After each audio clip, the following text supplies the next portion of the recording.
strangers in a dark room, laughing at jokes they didn't quite hear. Frosted window panes and cheap champagne, a face appears. And anything could happen in these cathedrals we roam, where shadow people dance and trade their glance and walk home alone.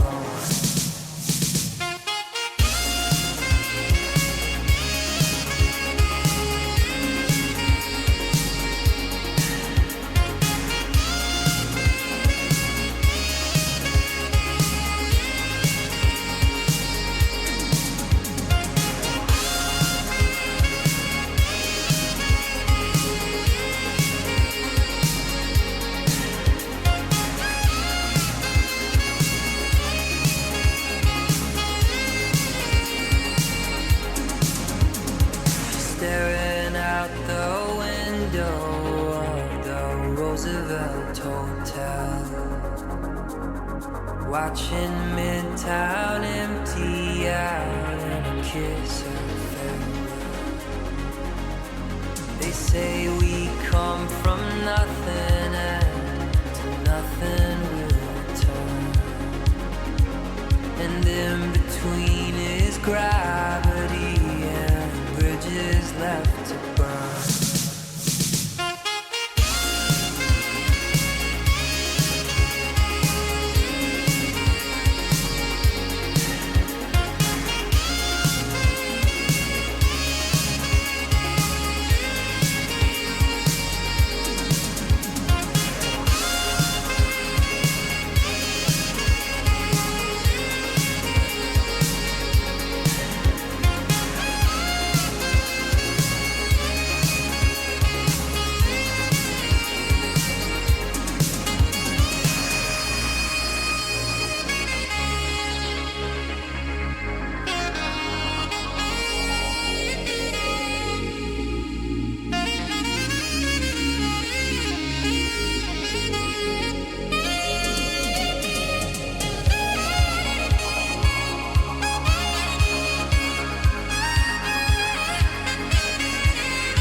high, was a king-size bed, was an escape plan, was an open hand. Now it's a dog from hell, it's a dream you sell, it's an epitaph, it's a photograph.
Well, good evening, everyone. How are we tonight?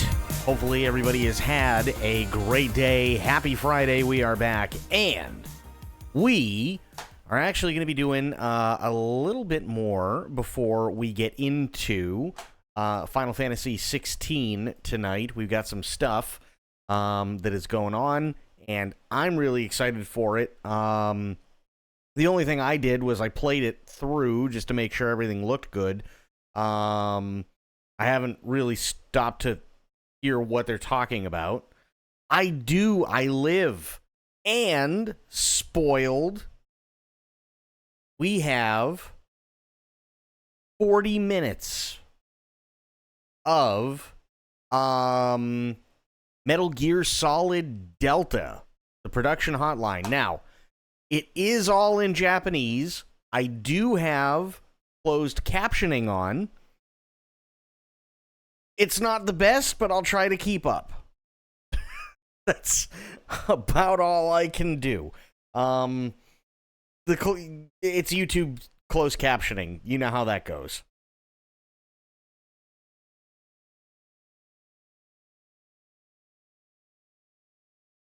I'm waiting. What am I waiting for? Don't do that first. What do you mean don't do that first? Why wouldn't I do that first? Everyone will miss it? I mean, that's, like, I hate to say it, but that's kind of their problem. Like, it sucks, but I put shit out early. I let people know.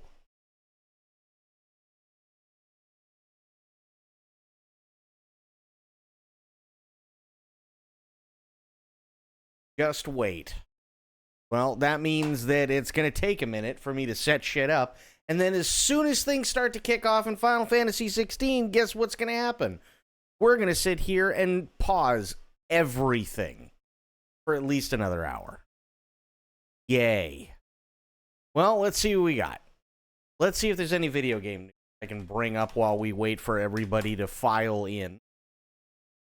We can Space Marine for a few? Nah. I'll get back to it. I'm not in the mood at the moment. Let me see here. Oh boy. And of course it's fucking Forbes. They're probably gonna nickel and dime me, aren't they? No, okay. They're actually not terrible. Alright, this one's not terrible.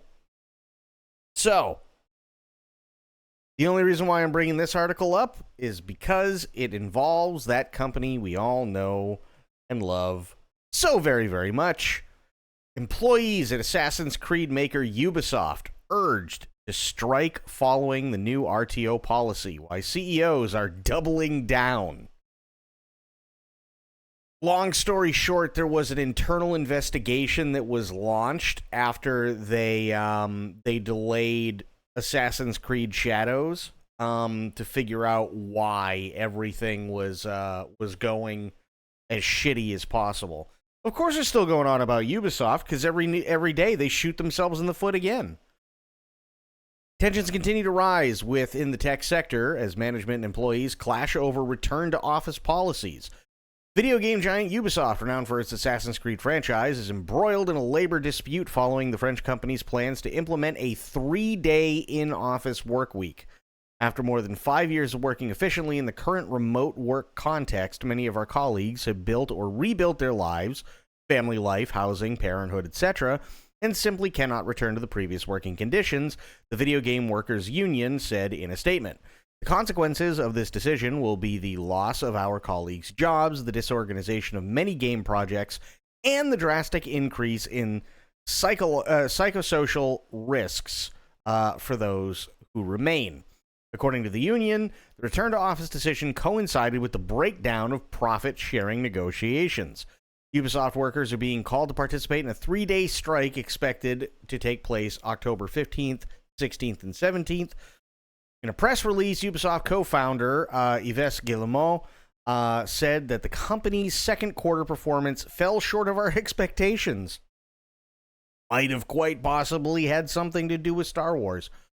Guillemot continued, in the light of recent challenges, we acknowledge the need for greater efficiency while delighting players. So far, they are not. There's a corporate push toward traditional in-office work, according to KPMG's latest CEO Outlook survey. 83% of business leaders anticipate a full return to in-office work within the next 3 years, a substantial increase, 64% in the previous year.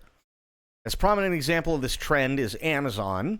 Recently announced that starting January 2nd of next year, staff will be required to work on-site 5 days a week. When we look back over the last 5 years, we continue to believe that the advantages of being together in the office are significant. I personally disagree. We've observed that it's easier for our teammates to learn, model, practice, and strengthen our culture. Collaborating, brainstorming, and inventing are simpler and more effective. It's not.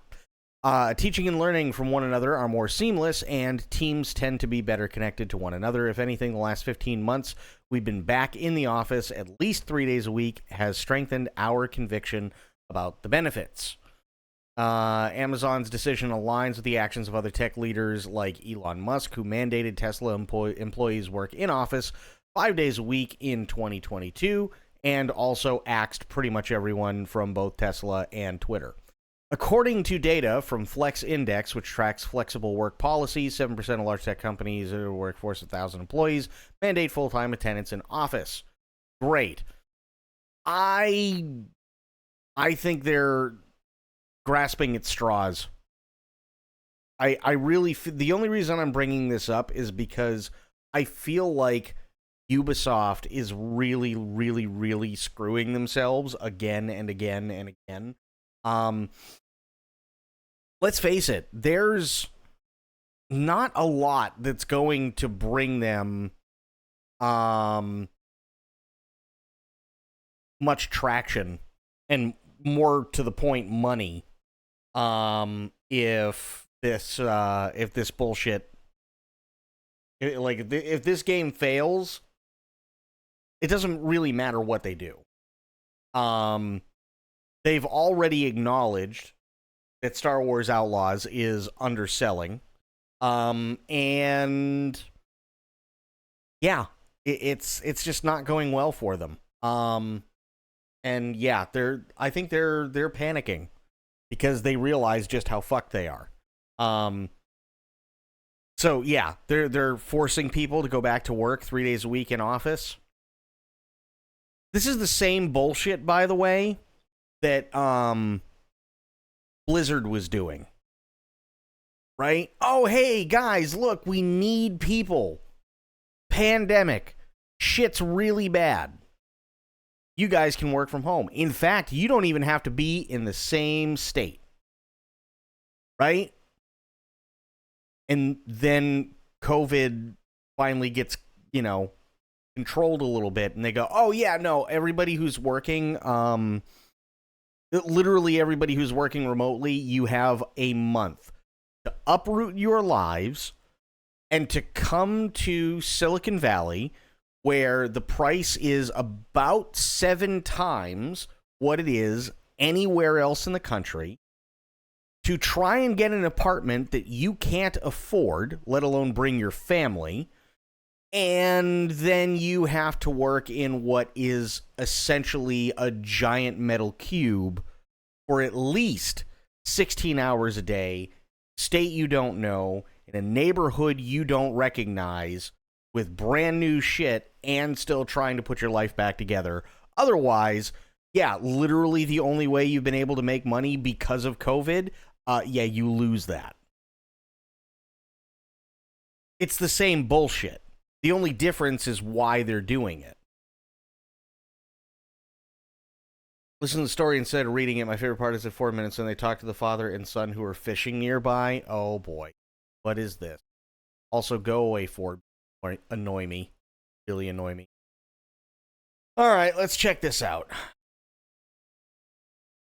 Are UFOs real? Historical markers say yes. Oh boy. In Pascagoula, Mississippi, Missouri, is known for building Navy ships. But city officials say actually famous for 2 other things. First, the birthplace of Jimmy Buffett.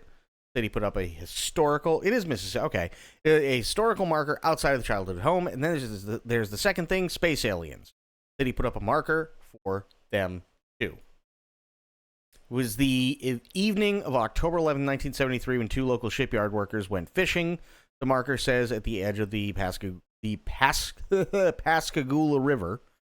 The sign says Charles Hickson and Calvin Parker spotted a football-shaped craft, which took them aboard. There we go. Inside the craft, Hickson was examined by a robotic eye. Then both men were deposited back on the riverbank, and the spaceship shot away. Marker says stamped at the bottom is the seal of the city of Pascagoula and the Jackson County Historical and Genealogical Society. Got it. So the Hysterical Society. Mayor Jay Willis says when it came to writing this marker, authorities saw no reason to hedge. Because these 2 guys had the same story of what happened, how it happened for the rest of their lives, Willis explained. This marker is going to be there for a long, long time. It's a lasting tribute to what occurred right here. There's no way to really know what happened that night in 1973 when the men waded headfirst in one of humanity's greatest mysteries, Are We Alone? But the marker is now one of at least 15 that say without hesitation that aliens have come to visit Earth. They join more than 18,000 other historical markers dotting the country's landscape, and NPR found they wouldn't be the first to claim something that may or may not be true. There's a marker in Massachusetts that claims the town was once home to a real live wizard. Yes, there is a marker in Massachusetts that does claim it was home to a real live wizard. And you know what happened? Everybody looked at it and went, that's also the same state that used to burn women for being witches. New York has a marker about a ghost that plays the fiddle on a bridge in the moonlight. Got it.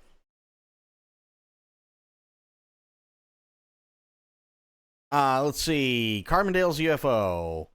November 1974, approximately 1900 hours, 3 Carbondale teenage boys reported to Carbondale police that they had observed a glowing airborne object traveling east to west rapidly. It crashed into a silt pond in the Russell Park area in Carbondale.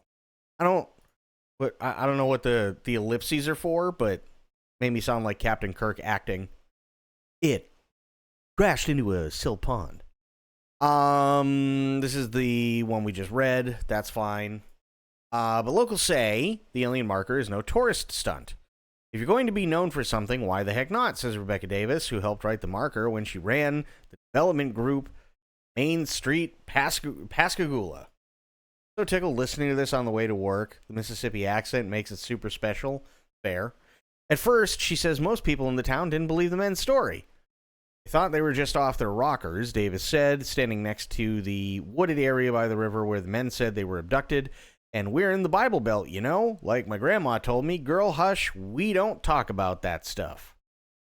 Why, is Jesus going to eat your fucking soul, lady? Holy shit. But as time passed, Davis says the feeling changed. There was also a recording of the men who have since died talking about their experience that believers say gives it credibility. People back then, I really think they wanted to believe, but they were scared to believe, she says, and now there's a different time, a different age, and more openness. That openness is spread across American society. Half of Americans now believe the military reports of UFOs are likely evidence of intelligent life outside Earth, according to a 2021 Pew Research Center survey. But openness is different than etching facts into a bronze or acrylic plaque and staking it into the dirt. Scott and Suzanne Ramsey put up one of the nation's first alien markers in 1999 in the high desert near Aztec, New Mexico, where they say a spaceship crashed in 1940.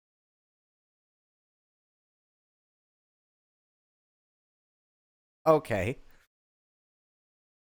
We welded up a metal stand and had a local trophy shop do the engraving, Scott Ramsey says. They replaced it with a new version in 2007.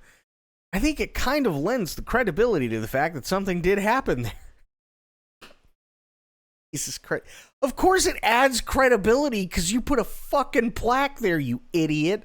That's the... Oh, okay.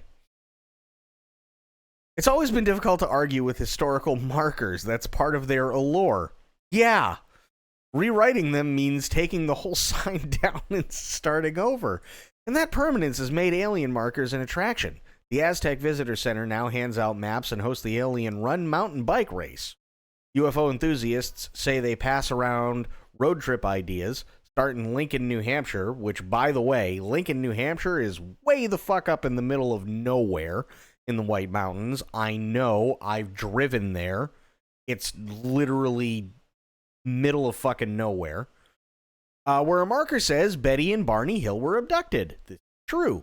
Head to Franklin, Kentucky, where another describes how a National Guard pilot died chasing a UFO. Bad idea. On to Shiloh, Illinois, which tells of a confirmed UFO sighting. Okay, but it's still a UFO. That doesn't mean aliens. Fascination with extraterrestrials isn't new, but what was once left to low-budget sci-fi movies has taken on a new seriousness. There's declassified military reports, even interest from Congress. Yeah, mostly because they don't want another Chinese balloon. Still, none of it has amounted to actual proof, and even as Frank Drake pointed the first radio telescope at the stars in 1960, and far more sophisticated probes have been searching for the last 20 years, those efforts have so far been met with silence. that hasn't stopped cities from stamping alien markers with official emblems and crests. On a recent afternoon in Pascagoula, Theron Ephraim and his uncle, David, took a break from fishing to read this sign, which is odd because they can't read. As dusk fell, a buzzing sound alerted them to a football-shaped craft hovering behind them. David read from the sign as he started to chuckle. Ain't this something? Theron pointed to the city of Pascagoula logo. They put a whole stand up, he said, laughing. Gotta be some truth in it.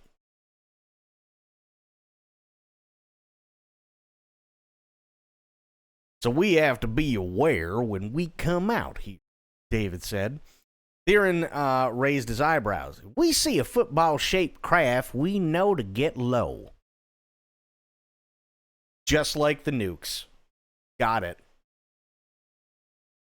One comes up behind you and looks like a football. Don't look back. Dive. Again, just like the nukes. However, future researchers may view these signs years from now. Even UFO enthusiasts wouldn't argue with that advice. Oh, God. What the hell is this? Oh, this is them reading it, I guess? Yeah, I think that's what it is. I think that's them just, like, going through the actual, like, notes. I think that's what it is. Yeah. This is the one that got me. And we're in the Bible Belt, you know? Like my grandma told me, girl, hush, we don't talk about that stuff. Why? Is Jesus angry with aliens? Is that what's going on? Jesus doesn't like aliens? Gotta hear the soundbite at 4 minutes? Okay, hang on. I don't want to hit that play button. This is gonna be loud as shit. How much you want to bet? Many American historical markers are funny. Others are strange, and some are just inaccurate. And then there are think they wanted to believe, but they were scared to believe. And now's a different time, a different age, and more openness. It's always been difficult to argue with a historical marker. That's part of their allure. You can't rewrite them without taking the whole sign down and starting over. And that permanence has made alien markers an attraction. UFO enthusiasts say they pass around road trip ideas.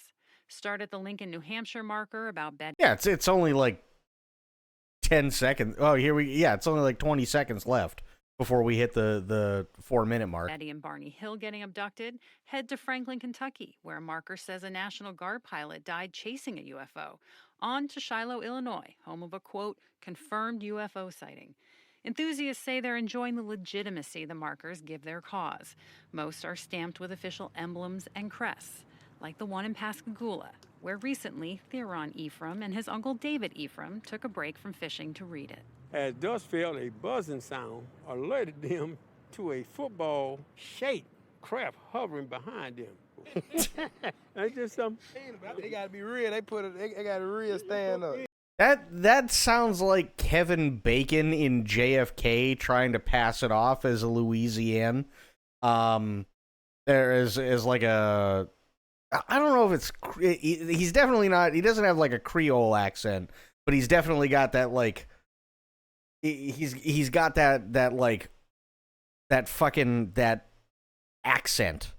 You know the one I'm talking about. It's like that deep South accent that's kind of like somewhere in between Creole and Southern. You're a handsome man, Mr. Gelson. Yeah, that one. Just stand up. So it got to be some truth to it. It's sponsored by the city of Pascagoula. Oh, yeah, so it got to be some truth in it. Both men started to laugh. So we have to be aware when we come out here. If we see a football-shaped crowd, we know to get it low. Look at, no, one come up behind you, look like a football, don't look back, dive. 100 years from now, people may Look like a football dive. Just like the nukes in the Cold War. Yeah, I'm sure that goes well. Duck and cover, right? Sweet Jesus.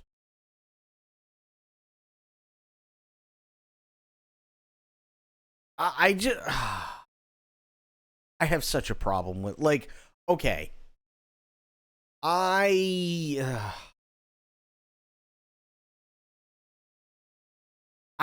never really know how to feel about these. I never really know how to feel about these. Because, like, even the Betty and Barney Hill one, right? I mean, I've seen it. I've literally, like, I've seen it in person, right? But, well, I mean, for this one, yeah, like, it's, sure. Silly fun, fuck it, why not? Why not, right? But, like, in New Hampshire, there's this whole thing where, like, people take it way too seriously, right? They have no idea, like, there's no way to prove what was or wasn't and stuff like that, and I get that. And it's interesting, don't get me wrong. It is totally interesting. But people take it way too seriously up there. And, like, I'm sitting there and I'm going, okay, but I've read their stories, and it's not that they're necessarily wrong. I'm sure they saw something. I don't know what, right? But can I confirm that it's aliens? Can they confirm that it's aliens? Not really, right? And people will eat you alive. Why? Because it's on a fucking sign. No bullshit. Because if it's on a sign, it's got to be true. That's like the joke that kind of like turns semi-serious when it comes to radio or when it comes to streams or whatever. If you have a microphone in front of your mouth, that means that you automatically know everything that you're talking about. Because that's just how people perceive it. That's really what it is. Like, and it's dumb, and I agree that it's dumb. But that's quite literally how everybody takes it. Well, this streamer said it, so it must be true.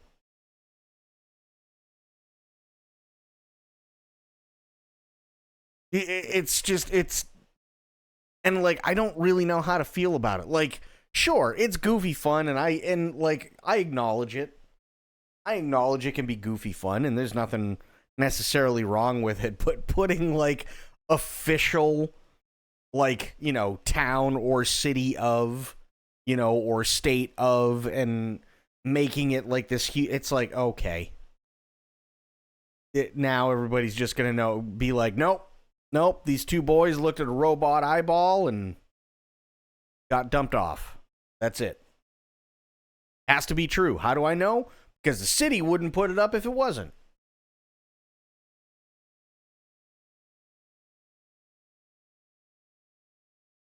So, yeah, it's, hang on, let me see something here. Let's do this.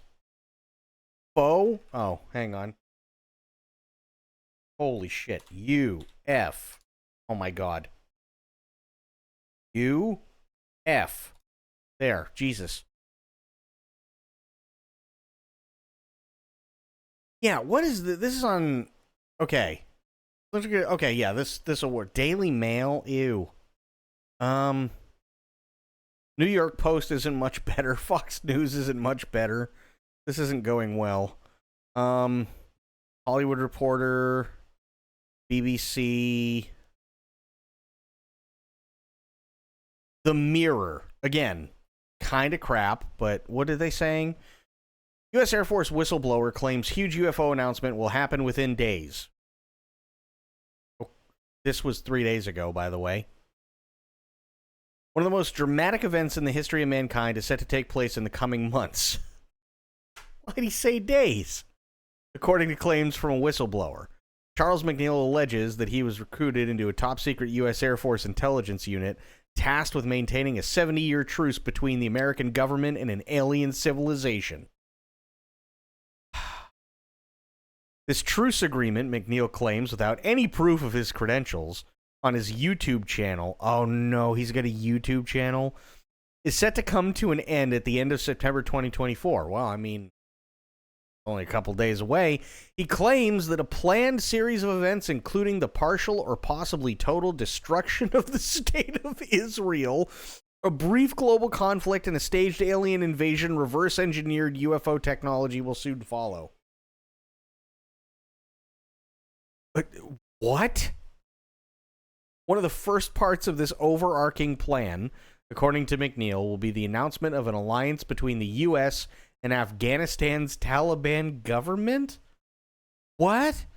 McNeil alleges that a slow drip feed of information through both news outlets and fictional accounts of extraterrestrial contact through films and TV has been part of a campaign to prepare the global population for the shock of encountering an alien species.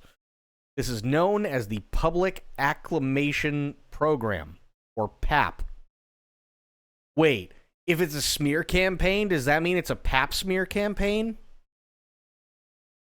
He bizarrely says, for decades, you have been force-fed a fictionalized version of the truth via TV, movies, and books. He outlines the entire shocking scheme on his Acclimate Now website, including an orchestrated Third World War, the main purpose of which will be to intimidate the public while culling vast numbers of the civilian population. This war, he claims, will be interrupted by an alien invasion that has been in planning for decades.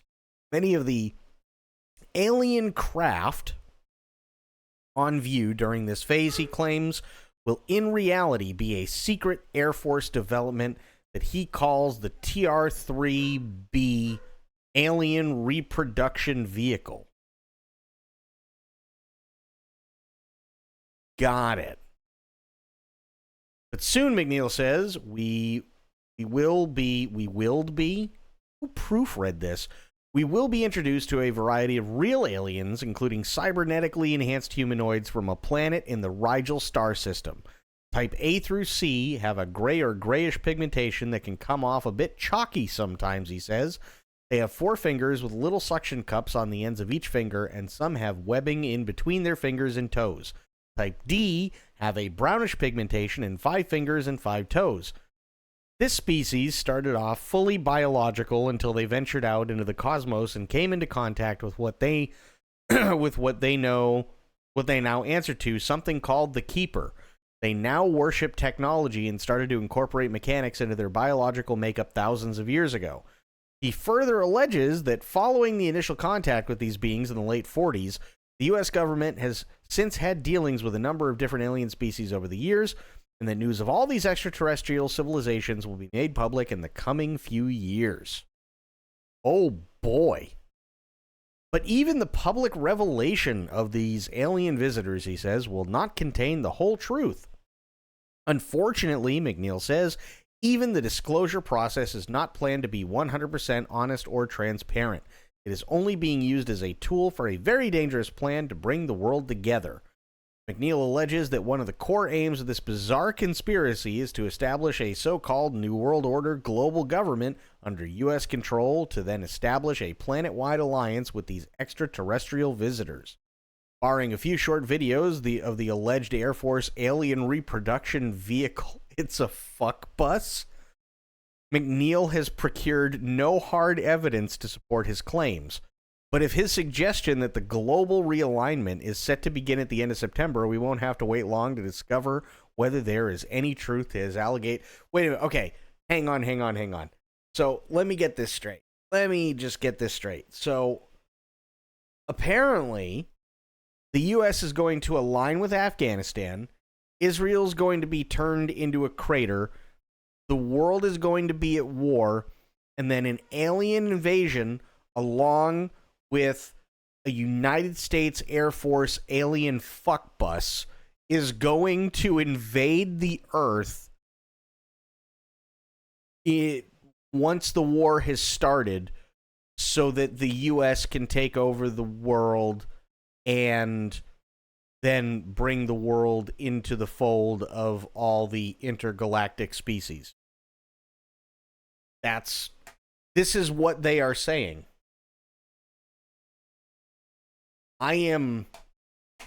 Wow, that's a new one. That's definitely a new one.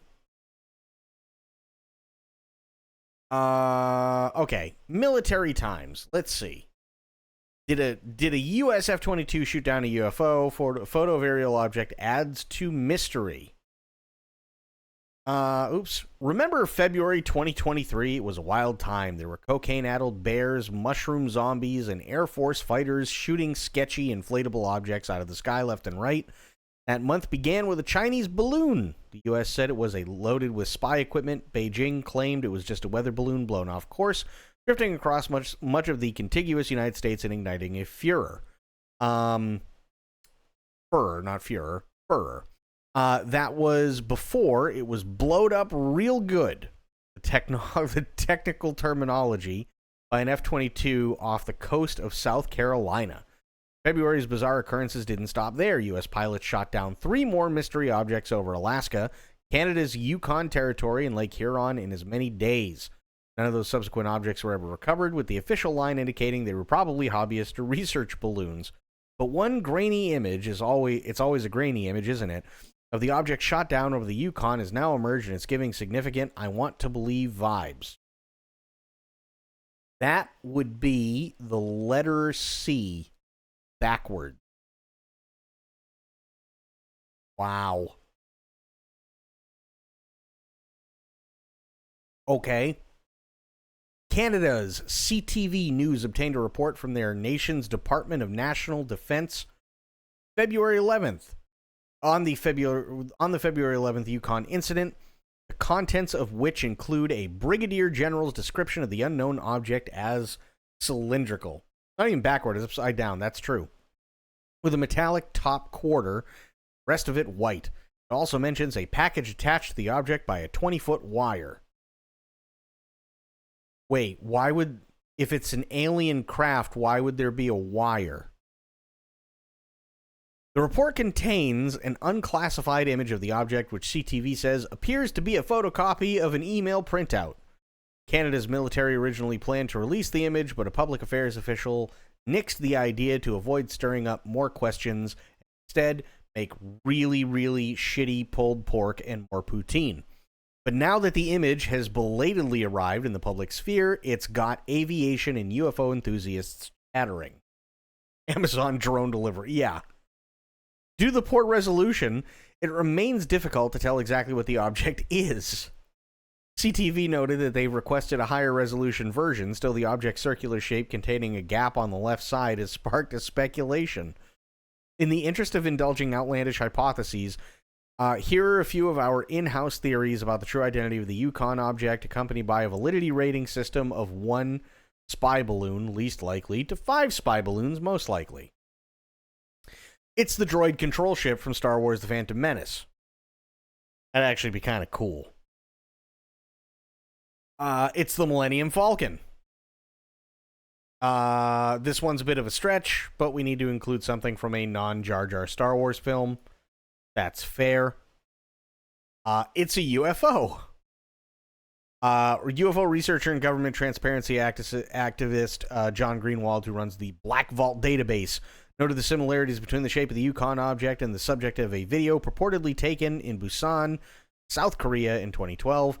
The object in Busan UFO video has a striking resemblance to the official photo released. The unknown object shot down over the Yukon in 2023. Greenwald tweeted, "Coincidence? Action? I'm posting without endorsement, but rather for discussion." Coincidence? Did you see it?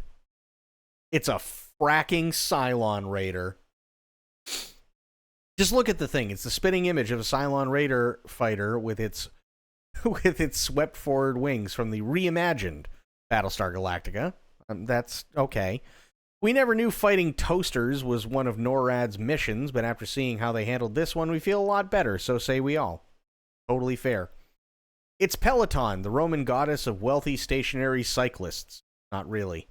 Just look at the Peloton's logo and compare it to the unidentified flying object in the photo.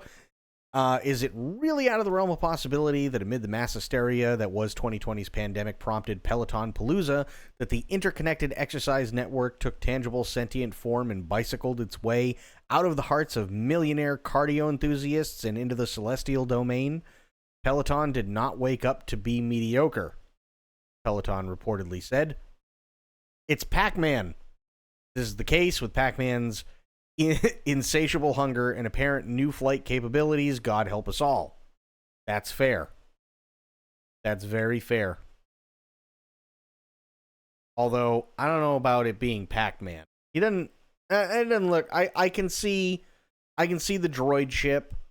I could totally see at least somewhat the Cylons, but yeah, Peloton got 7 out of 5. It's like, God damn it.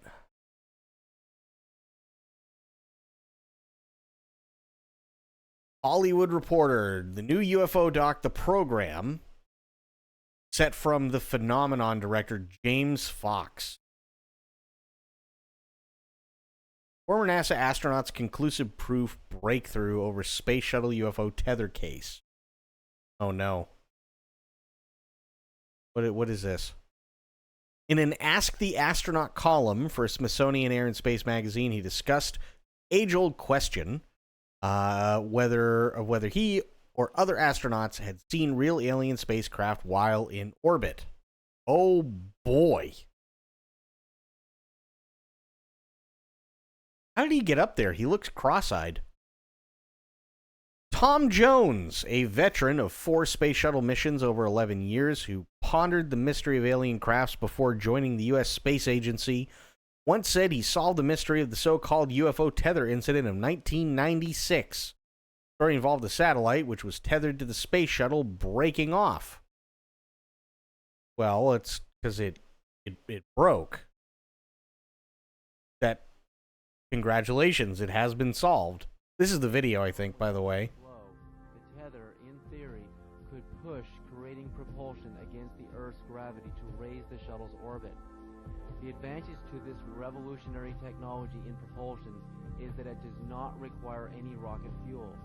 If successful, electrodynamic tethers could prove a way to greatly reduce the cost of in-space propulsion. For example, the International Space Station could keep itself in orbit, saving nearly $2 billion in orbital reboost rocket fuel for every 10 years of the station's operations. But on February 25th, after the 12-mile tether began producing electricity, an unexpected overload of electrical energy fluctuating between 2 and 10 times that predicted, due to inaccurate estimates in the electrical charge of the Earth's magnetic fields, ionosphere, and possibly space radiation, fried the tether conductor cable and it broke, severing it from the space shuttle. The tether has broken at the boom. The tether has broken and is going away from us. Get it on the TV, Clark. Please get it on the TV. The tether has broken. Copy. Tether and the satellite are swarmed by unidentified flight. What the fuck is this? Hang on, we gotta see this. The satellite now 77 nautical miles apart. Again, that call reporting that the crew can see the tether and see the satellite. It's beautiful. Ladies and gentlemen, we have a sperm.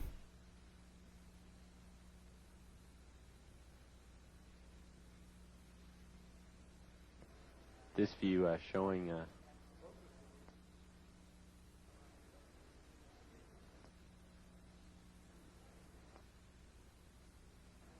the satellite. Again, just moving into sunrise. 81 nautical miles now from Columbia.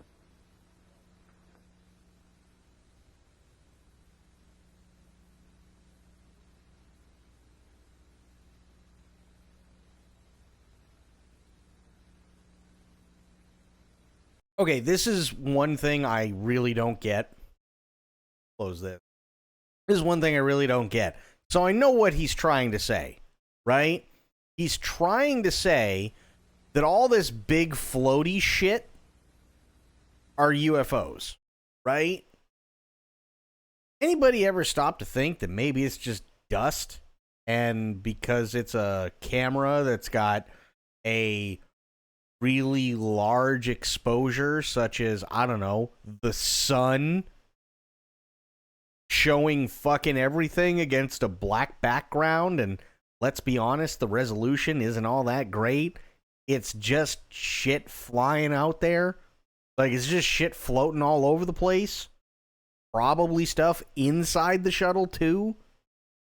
There is this, I know they try and keep that stuff as clean as possible, but humans do shed skin.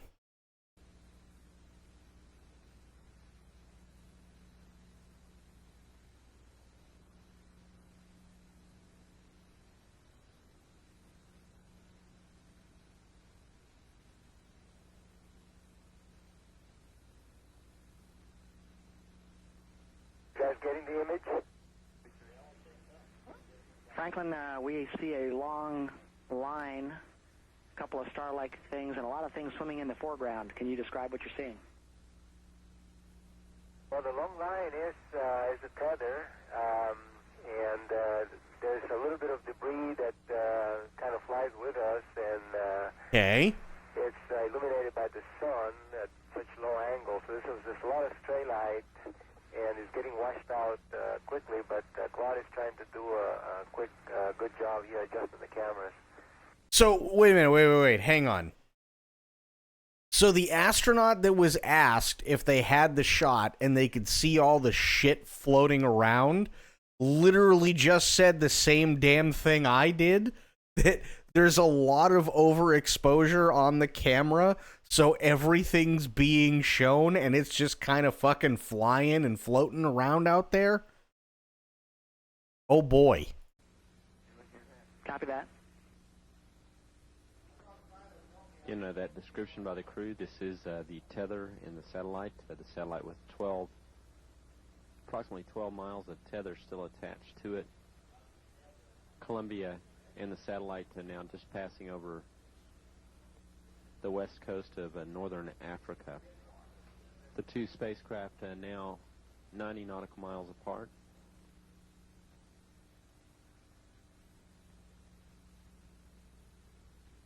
Controllers for the satellite did have communications with it during the close pass. Yeah, but see, like, this is... He's zooming out now, right? But you still have to remember, this is a shit camera. Like, at best, even though we have the actual square, that's not even close to 480p. That's like maybe 240p. So, aside from the fact that there's this really, really big line, which is the only thing big enough to be the actual tether, there's no way to tell what any of this crap is because the camera is so overexposed by the sun, it's just blur.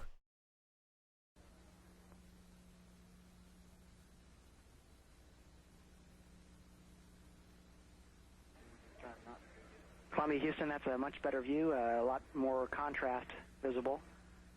And how wide does that tether appear to be? It seems to resemble a much wider strand than we'd expect. Can you describe which way the satellite is visible on that strand?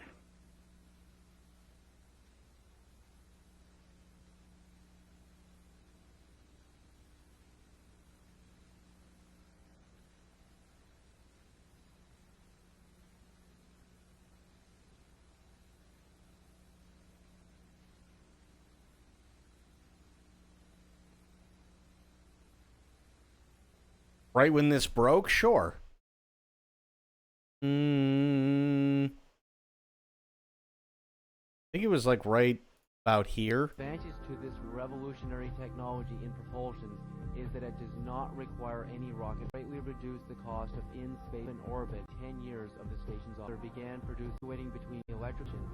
So the tether has broken at the boom. The tether has broken and is going away from us. Get it on the TV, Claude. Please get it on the TV. The tether has broken.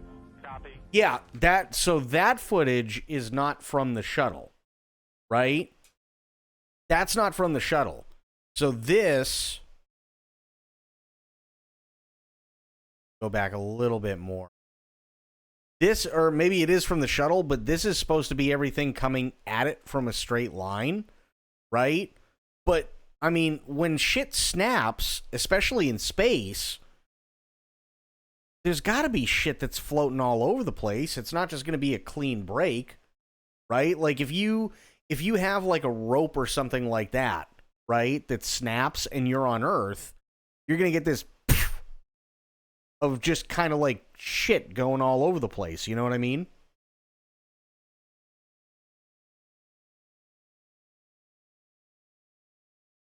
At the boom. The tether has broken and is going away from us. Get it on the TV, Claude. Please get it on the TV. The tether has broken. Copy.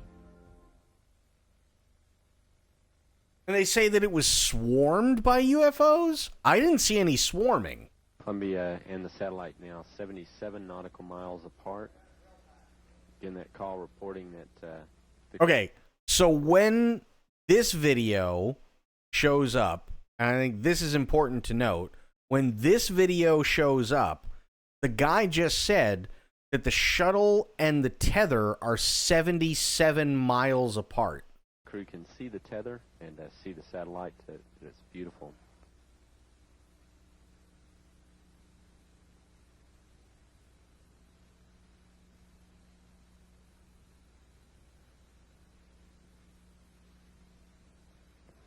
This view showing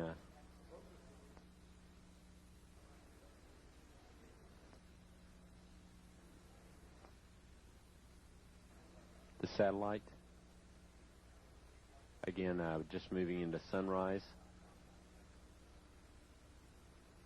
81 nautical miles now from Columbia.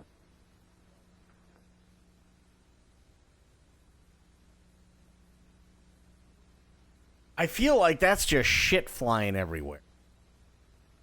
I really do. It may not necessarily be from the tether, but that's 77 miles worth of shit.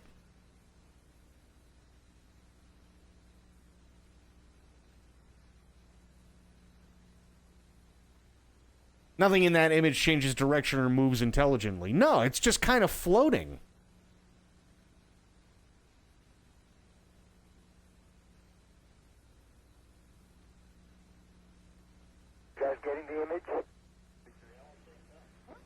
Franklin, we see a long line, a couple of star-like things, and a lot of things swimming in the foreground. Can you describe what you're seeing?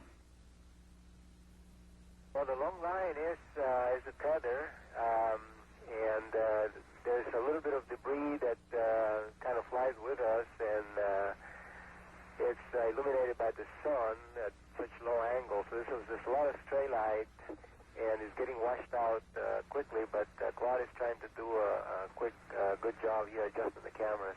So there's debris floating with them. There's a lot of stray light because of where they are in relation to the sun, and the sun is washing out what can be seen. Copy that. You know, that description by the crew, this is the tether in the satellite with 12. This doesn't look like swarming to me. To it. Columbia and the satellite are now just passing over the west coast of northern Africa. The two spacecraft are now 90 nautical miles apart.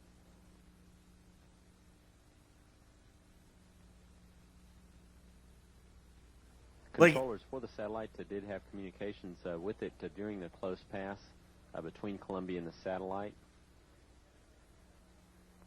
Like, is it just me or the person who put this video together, are they just completely full of shit? Because there is nothing that is swarming, it's just shit floating. Better view, a lot more contrast visible. And how wide does that tether appear to be? It seems to resemble a much wider strand than we'd expect. Can you describe which way the satellite is visible on that strand?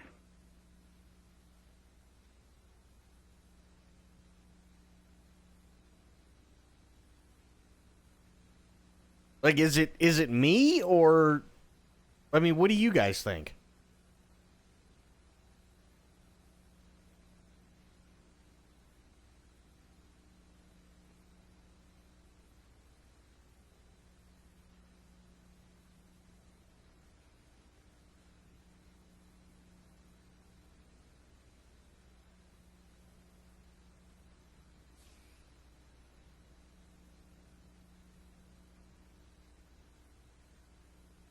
This to me is just debris and shit floating. Satellite I don't see any now swarming. 100 nautical miles. Completely unzoomed, and you see the full extent of the tether. I try to adjust the focus, but I can't get better than that. Okay, Claude. Thank you. I'm going to zoom in now. Yeah, that to me, that's just shit floating. That's all that is. When it was later filmed by the astronauts on board, it appeared to be swarmed by hundreds of UFOs appearing like organisms swimming in a sea, according to onlookers. Again, doesn't look like swarming.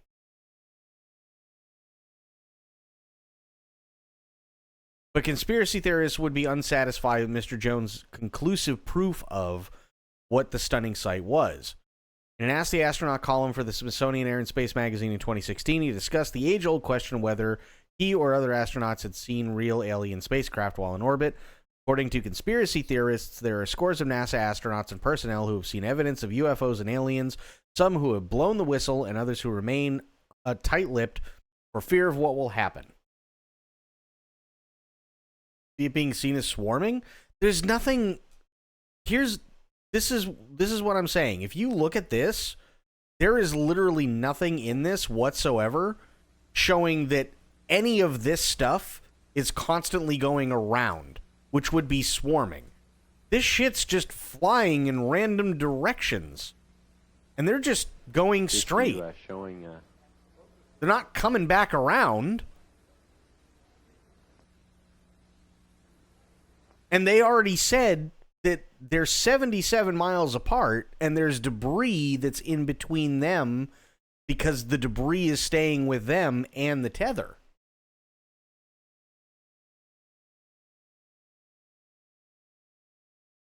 Space junk?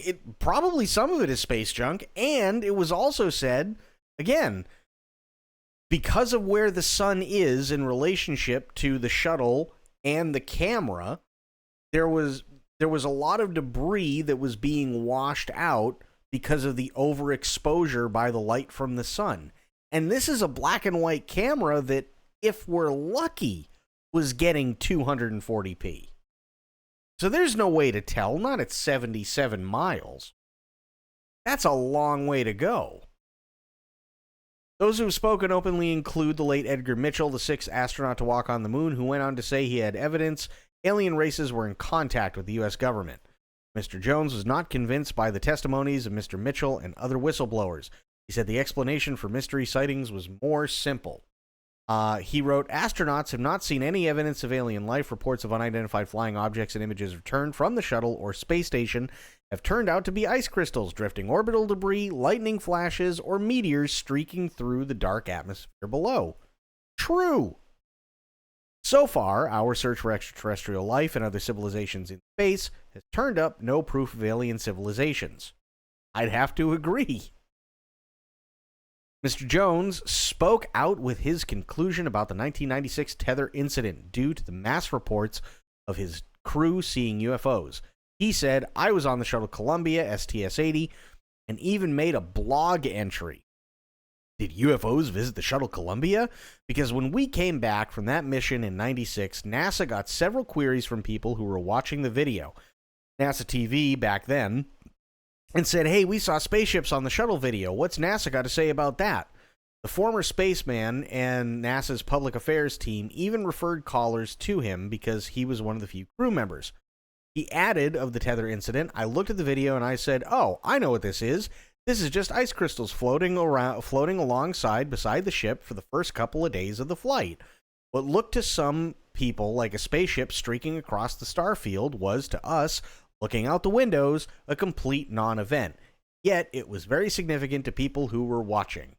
His last mission was on a space shuttle mission over. Wait, his last mission on a space shuttle missions over was the STS-98 in February 2001, when he led 3 spacewalks to install equipment for the International Space Station, as well as blowing a hole in the tether incident mystery. Mr. Jones added no other astronaut had confided in him to seeing an alien craft. Added, certainly nothing in the way of spaceships. Now, I'm aware that there have been a couple of astronauts in the past who have spoken out and said they know from other people that there's evidence of UFOs and spaceships that have visited Earth and that the government might be withholding it. They all seem to be secondhand, or they seem to be sightings of things that they've seen in orbit that perhaps they couldn't explain at the time, and that's where the story seems to peter out. So it's like, I think the problem is people see what they want to see. I really do. You see a bunch of shit floating around and you want to believe it's aliens, then it's going to be aliens, right? It doesn't matter what an astronaut says or what I think it is. It's always going to be, no, it's totally got to be aliens, right? That's basically what it is. Like the Black Knight. Yeah. I know what you're talking about. Yeah. Hang on.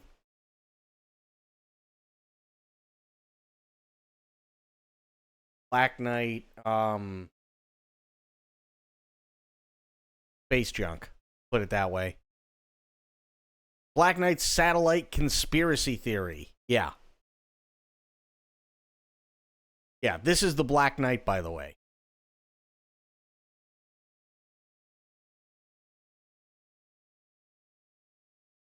Claims that a spacecraft of extraterrestrial origin in its near polar orbit of Earth, and that NASA is covering up its existence and origin. This conspiracy theory combines several unrelated stories into one narrative. A photo taken during STS-88 mission claimed by some to show the Black Knight satellite is cataloged by NASA as a photo of space debris. And space journalist James Oberg considers it as probable debris of a thermal blanket confirmed as lost during the mission. According to some conspiracists, the Black Knight is an artificial satellite of extraterrestrial origin that has orbited Earth for approximately 13,000 years. The satellite story is most likely a conflation of several disconnected stories about various objects and their interpretations, all of them well documented independently and none using the term Black Knight upon their first publication. According to the Senior Education Support Officer, Martina Redpath, of Armagh Planetarium in Northern Ireland, the Black Knight is a jumble of completely unrelated stories, reports of unusual science observations, authors promoting fringe ideas, classified spy satellites, and people overinterpreting photos. These ingredients have been chopped up, stirred together, and stewed on the internet to one rambling and inconsistent dollop of myth.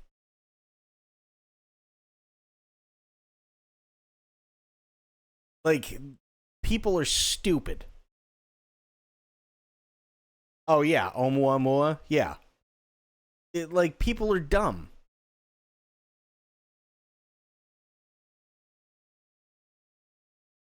People are so stupid.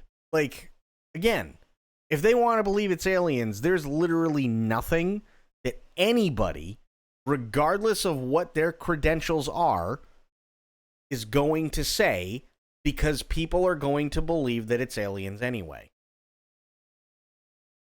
That's just how it is. We literally had the fucking astronaut sitting there and telling us, no, debris, it's ice crystals.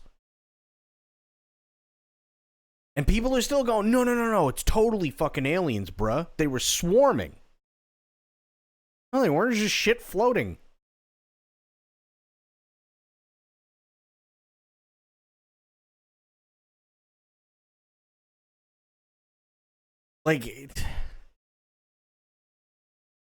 People suck. People just suck. Okay. Spoiled? What do you think? Is it time?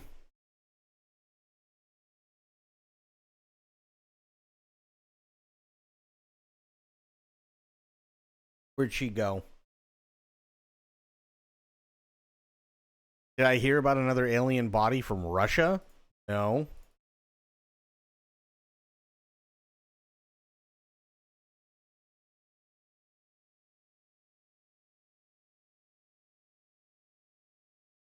Mysterious alien found in Russia 7 months ago.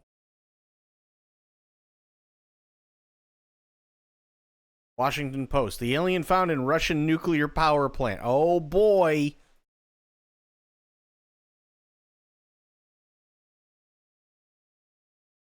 Oh, of course.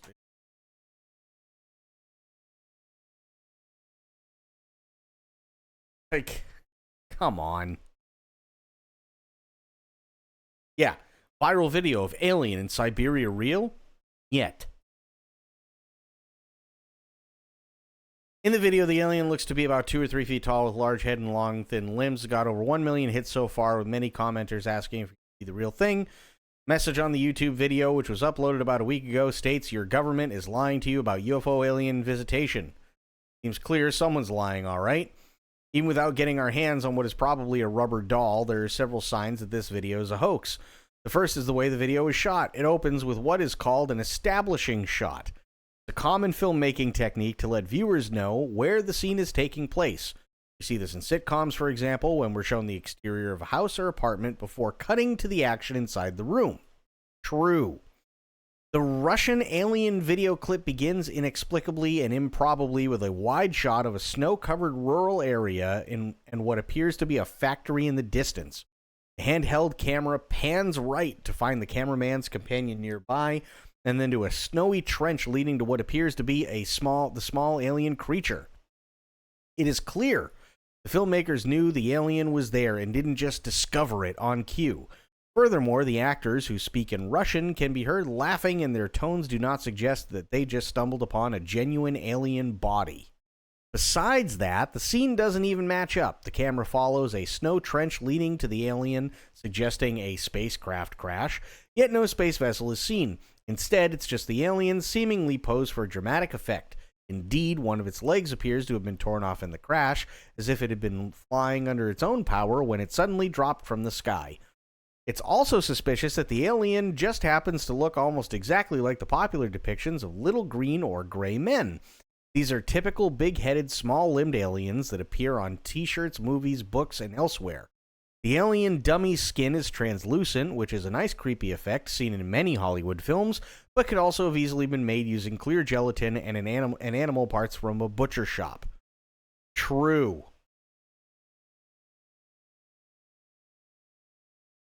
They're comparing it to the one in Mexico? Yeah, because the one in Mexico was terrible. That was a fake. But everybody knew it was a fake because they were too dumb to try. All right. Guys, are we ready for Metal Gear Solid? Are we ready for this? I've been stalling for over an hour.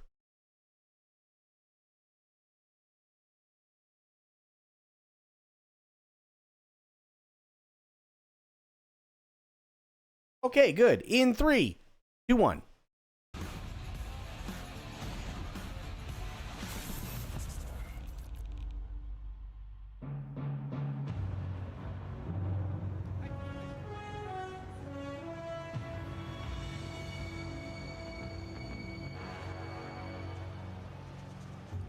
皆様こんにちは。本日は東京ゲームショー2024コナミデジタルエンターテインメントブースにご来場いただきまして誠にありがとうございます。ありがとうございます。ありがとうございます。大変お待たせいたしました。ただいまよりメタルギアプロダクションホットライン at TGS2024 のステージを始めさせていただきます。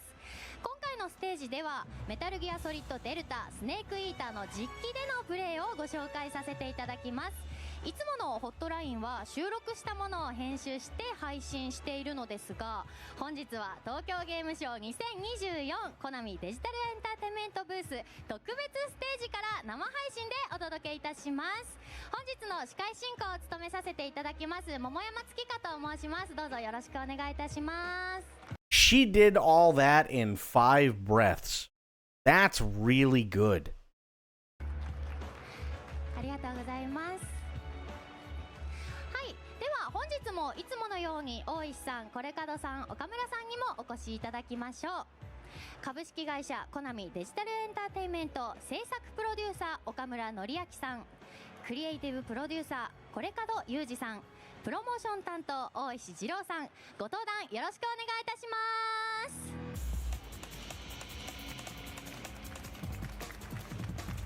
す。はい、こちらまでお願いいたします。それでは改めまして皆さんにご挨拶をお願いいたします。はい、メタルギアシリーズのですね、プロモーション担当をしております大石と申します。よろしくお願いします。お願いいたします。はい、クリエイティブプロデューサーのコレカドです。よろしくお願いします。お願いいたします。はい、制作プロデューサーしております岡村でございます。よろしくお願いいたします。はい。ですね、実は先に僕、はい、言っとかない、お断りをちょっとしとかないといけない。はい、何ですか？ネットでちょっと一応エゴサ的なことやってたりはしてるんですけど、はい、ものすごく今日ここで発売日の発表をするんじゃないかとYou son of a bitch. ません、発売日の発表はここございませんので。He's not going to be announcing the release date here, you motherfucker. そこは先にすいません。今日は発売日の発表はない。中入らなくなってくると思うので、すいません、ないということだけ。別に揉めてたりするとかいうことではないんですよ。皆さん期待していただいているのはすごいよく分かっていて、言いたい気持ちもあるんですけど、やっぱ発売日って一番のお客様とのお約束だと思ってるんですよ。なのでちゃんと守れない発売日はちょっとやっぱり言いたくないっていうのがあるので、もうちょっとお待ち I mean, that's true, yeah. かなと思ってます。ということで今日はございませんので楽しんでいってください。はい、ありがとうございます。ではご着席ください。これからいろいろとお話を伺っていきたいと思います。さてさて、東京ゲームショー2024が始まりましたが、コナミデジタルエンターテインメントブースでは世界最速メタルギアソリッドデルタスネークイーターのプレイアブルを実施し、来場の皆様にはいち早くサバイバルステルスアクションゲームをお楽しみいただけます。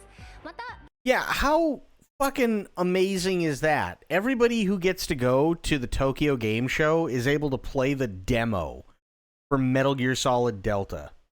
Like, they're playing it right now. ゲームの舞台であるジャングルをテーマにしたブースでは、デルタの世界に入り込めるフォトスポットやあっと驚くようなトリックアートを設置しております。まずは各コーナーの紹介動画があるということで、こちらをご覧ください。はい、それでは、コナミデジタルエンターテインメントブースのですね、メタルギアソリッドデルタスネークイーターコーナーの紹介をさせていただきます。まずですね、メタルギアソリッドデルタスネークイーターコーナーはコナミブース向かって右側のコーナーになります。正面にはですねスネークの、メインビジュアルが飾ってあります。すいません、ブースの中を行きますとですね、ジャングルをイメージした私有体験コーナーがありますので、ぜひ、ご注目いただければと思います。はい、まずは私有コーナーのご紹介。 And there's all the Metal Gear Solid girls. サロンをイメージしたシアターにて体験いただくゲーム冒頭の物語のブリーフィングを受けていただきます。こちらでブリーフィングを受けていただいた後に、ジャングルをイメージした、体験コーナーでゲームを遊んでいただくことになります。ゲームのプレイ時間は15分となっておりますので、時間に気をつけて、遊んでいただきます。 Playing time is 15 minutes. Okay. はい、ゲームをですね体験いただいた方には、ゲームショー用に準備されたこちらのメタルギアソリッドデルタスネークイーターオリジナル T シャツをプレゼントしております。私有会への、ね、参加方法や、I want that T-shirt. What the fuck? 公式サイト並びにメタルギア公式 X でご確認ください。配布枚数にはですね限りがありますので、ご注意ください。はい、フォトスポットエリアにはですねゲーム冒頭にですね出てくるバックパックが置いてあったりしますので、ぜひ会場で見つけて写真を撮ってください。すごい。カロリーメイトのポスターなんかも新しくなったものが飾られていますので、ぜひ写真の方を撮ってください。Wait, I want to go back. I want to see what it says. Calorie Mate Block contains a nutritionally balanced source of the energy needed for daily activities. Calorie Mate Block is great for people who are always on the go, needing an easy way of consuming energy and nutrition, whether it is for breakfast, work, sports, study, or any busy time. Product: balanced nutrition food, solid type. Ingredients: wheat flour, margarine, sugar, natural cheese, egg, almond powder, starch, non-fat milk powder, soy protein, wheat protein, salt, something, caseinate, modified starch, flavors, and carotenoid color, and then yada yada yada. ゲーム中に出てくる吊り橋にですねぶら下がれるみたいな写真が撮れるコーナーもあります。ぶら下がってるんだ。トリックな。それ以外にですねいろいろ、フォトスポットエリアではいろんな写真が撮れますので、ぜひ東京ゲームショウ会場まで来て撮影の方を楽しんでいただければと思います。はい、フォトスポットにですねご入場いただいた方にはこちらの Wait, what? スネークイーターオリジナルフライヤー&カロリーメイトをお配りしてますので、 What the fuck? I want that. So they get not only a t-shirt, but they also get a flyer and a calorie mate. I want that shit. God damn it. ですね、ぜひブースで写真を撮って帰ってください。さらにメタルギア公式 X をフォローしてですね、メタルギアソリッドコーナーで They get fucking crocodile hats. I mean, granted, they're no better than the fucking stupid, you know, Burger King paper crown hats, but I want one. 撮影された写真を、ハッシュタグ、メタルギア TGS でポストされた方にはこちらの、メタルギアフォックスステッカーを And Fox stickers. また、ブース各所でこちらのメタルギアソリッドデルタスネークイーターワニバイザーをですね、配布しておりますので、ぜひこの機会に手に入れてみてください。メタルギアソリッドデルタスネークイーターコーナーの紹介は以上となります。ありがとうございます。お待ちしてます。 God damn it. はい、ありがとうございました。とっても楽しそうですね。 Yeah, it has that on top. What the fuck? They do all sorts of products from cheese to chocolate, and they're made by a pharmaceutical company. I want one. すみません、カミカミで分かりづらくてすみません。挙動不審な男が説明しておりました。はい、そんなことなかったですよ。はい、あと大石さん、映像に補足して何か紹介いただけることとかありますか？そうですね。ブースの中よく見ていただけると、たまに音なんかもするんですが、なんか運ばれているヘリで車高とか見えたりとかですね。ヘリの音が、はい、ダークやケロタンがいたりとか、ちょっといろんなものが隠れてたりするので、ぜひブースでいろいろ探索していただければと思います。はい、ありがとうございます。ぜひ皆様も東京ゲームショウ2024にお越しの際はコナミデジタルエンターテインメントブースに立ち寄って Dude, if I had the money, I'd order some and have them on stream. Absolutely. メタルギアソリッドデルタの世界で記念写真を撮ってみてください。さて岡村さん、はい、昨日新しいメタルギアソリッドデルタのトレーラーが公開されたとお聞きしたんですけど、これどういったものだったんでしょうか？はい、東京ゲームショウ2024の公式 YouTube チャンネルで、配信されたんですけれども、XBOX 東京ゲームショウ2024ブロードキャストと、いうことのその番組の中で公開されてます、メタルギアソリッドデルタスネークイーターのオフィシャルトレーラー第2弾となります。で今回はですね、冒頭のバーチャスミッション部分の、カットシーンですね、今まであんまり出してなかったんですけど、カットシーンを中心としたお話が分かるようなそういった内容になっているというものでございます。はい、それはここでもお見せいただくことはできるんですか？はい、もちろんです。では映像ご覧ください。We're gonna skip it only because it's quite literally all in Japanese. It's the same thing that we've already seen. So we're just gonna skip the trailer part because there's nothing new. You still get the same shot of Eva. かっこよかったです。本日初めてご覧になった方もいらっしゃると思いますが、皆様いかがだったでしょうか？新しいキャラクターたちがたくさん出てきましたよね。会話や物語の展開に非常に引き込まれました。そうですね、今までのトレーラーでも、スネークとかあとザボスちょっとだけとかねが登場していたんですけども、今回それ以外にオセロットとかボルギンとかエヴァとかですね、いわゆる主要なキャラクターたちが登場したというのが、今回の、初めてお目見えしましたということですね。あとシャコホットも出てきましたよね。はい、なのでプレイしていただいた方Hot also appeared. Yes, Hot did appear at the very end. 方はこういう風に変わったんだっていう風に見ていただければ良いかなと思いますし、メタルギアのことまだね未経験の方もぜひ今回から始めていただいて全然大丈夫ですので、ぜひ遊んでみてくださいませ。はい、ありがとうございます。ますます楽しみになってまいりました。Also, I really want to say, I don't think that girl was alive when it first came out. I mean, it might just be me, but I don't think she was alive when that game came out.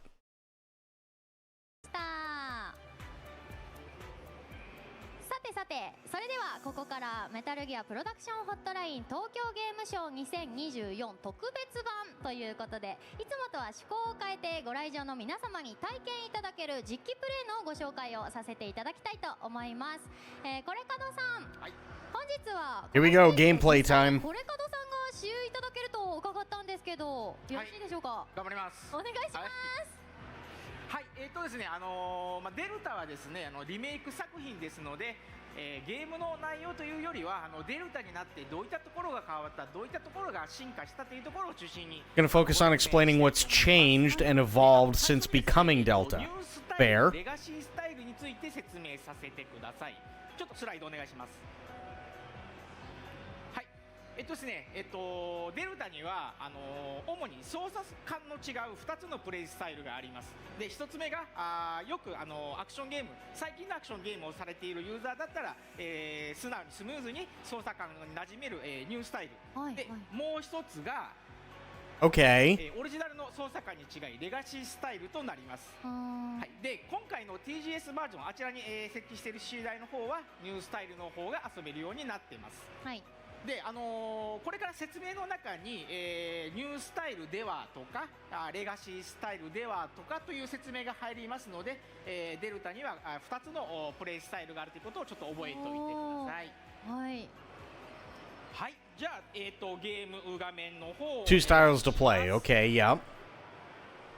So the new style is more like what you would be akin to seeing in something like Resident Evil 2 remake or, you know, so on. Stuff like that. Looks like it's third person over the shoulder camera. So, okay, that's fair. Or at least while aiming. Hey, Sober, what's going on, buddy?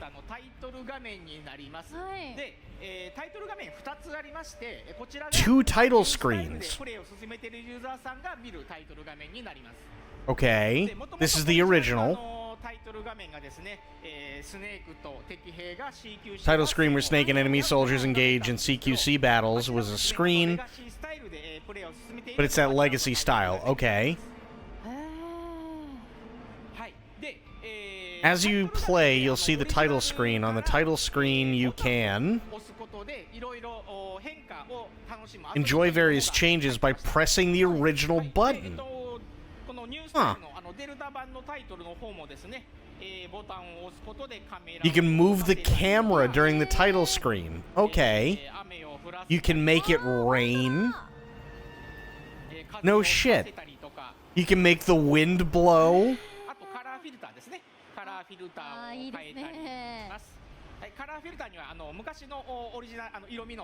Change the color filters. Okay. ただこの遊びはですね、タイトル画面での遊びになっていますので、カラーフィルターについてはゲームのオプションで設定することでゲームの方にも反映することができます。はい。Honestly, I'm liking what I see so far. I mean, we haven't even gotten into the actual gameplay yet, and I'm really, really liking what I see so far. So, no complaints here as of yet. Come a long way from pulling Mario's nose on the title screen. This is true. はい、ではゲームの方スタートしたいと思います。スタートします。はい、東京ゲームショーのバージョンはですね、難易度設定、については、このゲームショーバージョンオリジナルの難易度設定にしています。Ooh, okay. So actually, that's kind of cool. So there's two game modes. So you have the new mode, which it looks like when you aim down, when you aim your weapon, it's third person over the shoulder cam. Or you have legacy mode, which is how it originally looked, how the camera originally acted and whatnot, probably from the HD version. And then there are two difficulty settings, one of them being, I'm assuming, like a new difficulty, and then the other one being the difficulty of the original game. Sounds pretty good so far. So you'll be able to customize it. That's cool. 先ほど説明ありましたように、冒頭のカットシーン、今回はブリーフィングエリアで見ていただいて、Okay, so they're skipping the cutscene basically for the demo, is what they're saying. They're like in the demo that people are able to play. They're skipping the cutscene, but you can go into the options and you can watch it as like an optional thing for the demo that they have at Tokyo Game Show. Doesn't mean it's gonna be like that in the actual game. 私有台の方はいきなりゲームがプレイできるようになってます。はい。はい、最初のステージですね。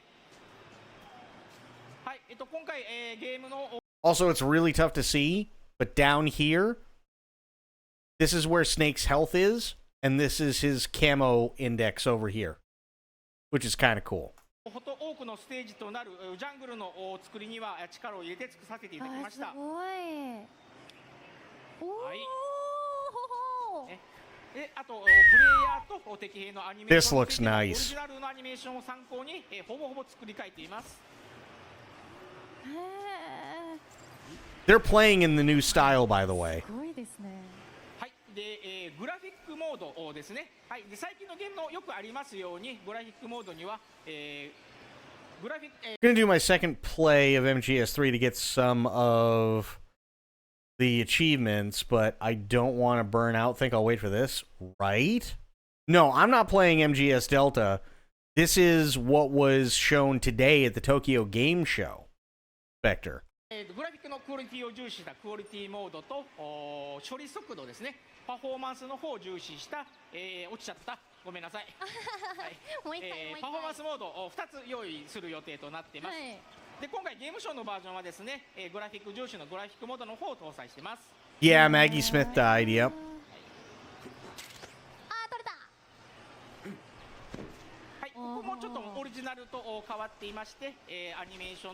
Bit different from the original, and I added animation and a camera engine. Okay, I don't have a problem with that. 無線画面なんですけども、ページ送り機能を追加しました。オリジナルから入っています早送り機能。Added a page turning function and a fast forwarding feature. Okay. ページ送り機能組み合わせることで、気になるところから再び再生することが可能になっています。助かりますね。ちょっとね、No, this all just started, Spectre, so you didn't miss much. あったので、途中から聞けるようにしております。はい。So they're just skipping through the dialogue. That's fine.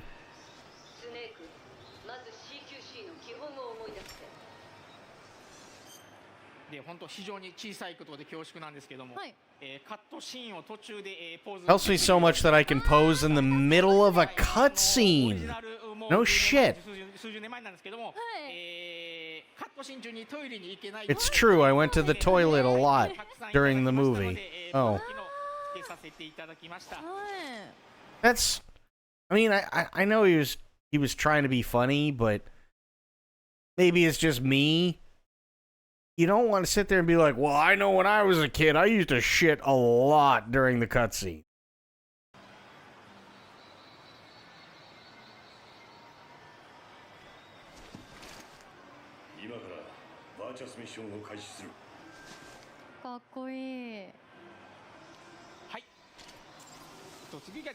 Okay, this doesn't actually look bad. This doesn't look bad at all. The over-the-shoulder cam for third person for the new style. HUD ヘッドアップディスプレイですね。ライフゲージが今画面真ん中の下部にライフゲージ配置しています。でこれはオリジナルの方はですね、画面左上に配置してたんですけども、ニュースタイルで T ピースを操作をしていると自然と画面の真ん中あたりを見ることが多いんですね。で、そうなるとこの真ん中下あたりの配置っていうのがユーザーが目をあまり移動せず目に入る位置となってますので、この配置にデフォルト配置させていただいています。So that's the default. オリジナルの左へ配置するライフゲージのパターンも用意してありますので、オプションで切り替えて。You can switch and set the patterns of. So he said basically like the life bar and the camouflage index. If you wanted to, you could move it back up to the top left again. You could do that, which is actually really cool.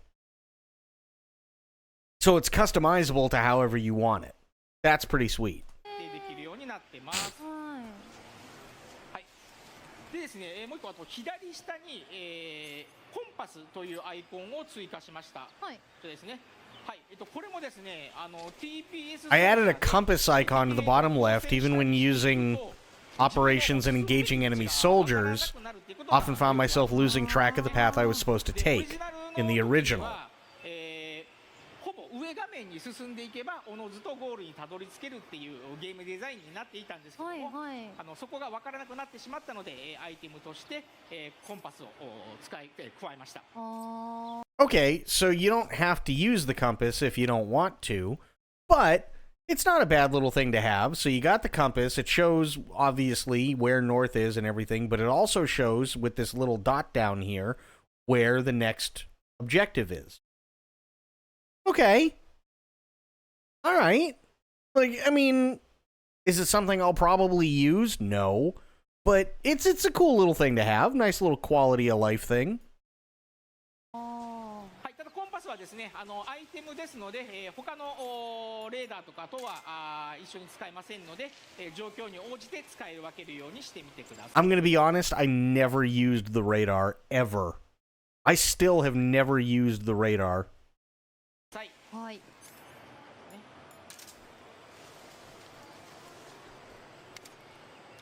はい、ゲーム中の SE 効果音ですね。効果音についてもハードに合わせて。No, you didn't miss anything. でカットシーンのサウンド BGM についても2チャンネルから 7.1 チャンネルにアップミックスしてまして。So it's now 7.1 surround sound instead of just stereo. 音響的な Okay. かなり強化していますので、はい、臨場感かなり増しています。2から7ってすごいですね。はい。はい、ですね、ガーコです。ガーコちゃん。はい、探索用として、ガーコを各ステージに配置しております。はい、ちょっとスライドの方お願いします。はい、ですね、オリジナルの方、探索要素として、ケロタンっていうのをカエルの人形なんですけども、そちらを配置、していました。で、Okay. このケロタンとガーコっていうのはもともとうちのグッズ商品だったんですけども、ガーコさんはケロタンのお友達という設定ですね。はい。はい、でこのガーコの方、新しくデルタの方で探索要素として配置してます。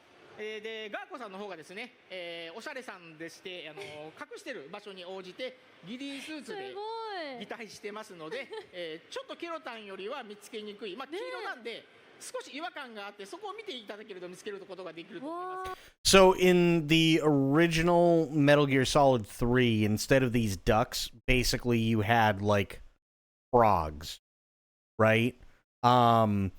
And what you would do is, if you found like these frogs, you would shoot the frog and it'd make this like stupid little sound. But if you found all of them throughout the game, there was stuff that you could unlock. That's basically what it was. Whether it unlocks stuff in this game with these guys, I don't know. But he did say that he put them in there to, you know, for exploration purposes, so people could actually like look through everything. はい、擬態しているガーコさんを見つけていってください。ゲームショーのバージョンの方にもですね、何体か隠しておいてますので、ぜひ、はい、発見してみてください。探します。はい。はい、ゲームに戻ります。はい。よし、男。はい、で次カモフラ。In the original Metal Gear Solid 3, they were not Yoshis. But it's the same idea, yes. 率です。ライフゲージの隣に今 15% といってカモフラ率が表示されています。はい。で、カモフラ率はですね。Okay, camouflage rate is displayed next to the life gauge, which is currently 15%. All right, the rate of camouflage changes when it gets dirty. That's cool. That's really cool. This dirt is fine. If you leave it alone, it will dry and fall off. But by changing your camouflage, you can clean it immediately. But before that,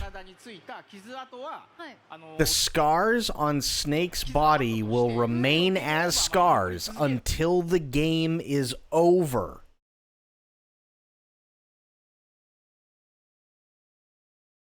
That's cool. So not only does being covered in mud change the camouflage index, but if Snake gets injured or something like that, he keeps that scar until the game is over. So essentially, you could probably make Snake look really fucked up.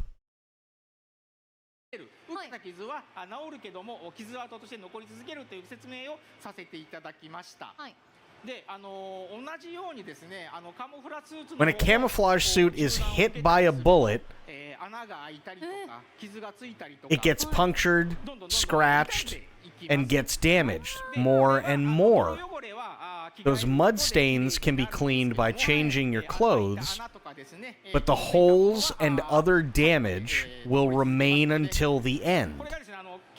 So this is it. If you wear your favorite camouflage suit, it will get more and more damaged. In the end, the camouflage that was so important to me would end up in tatters, so I hope it will be put to good use. That's actually really cool. So, scars stay on the body until the end of the game. Real-time, like, environment that can, you know, change how the camouflage works, right? Will remain there until you change the camouflage thing, but the mud will actually dry and fall off eventually. And the more you wear camouflage, the more tattered it's going to get, the more holes it's going to get. If you get shot, the holes will stay, and so on. This is cool so far.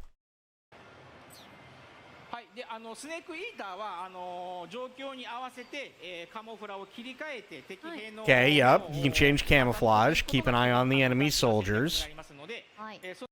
Oh, shit. He's got a... Okay, that's cool. No longer have to go back into the menu. There's a quick... It looks like there's like a hotkey thing set up to change your camouflage on the fly. So we added a quick function that allows you to change your camouflage quickly. That's really cool.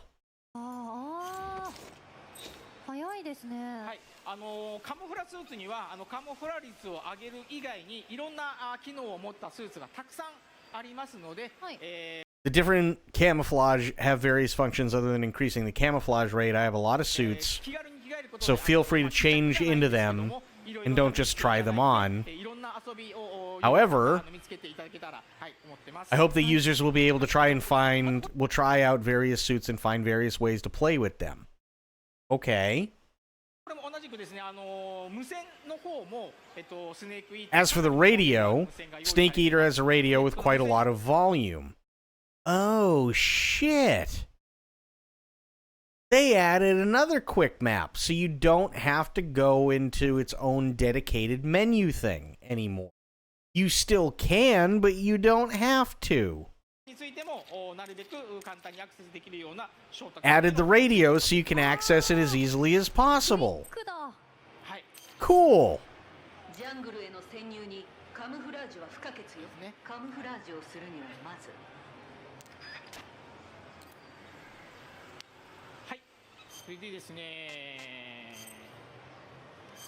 Okay, food.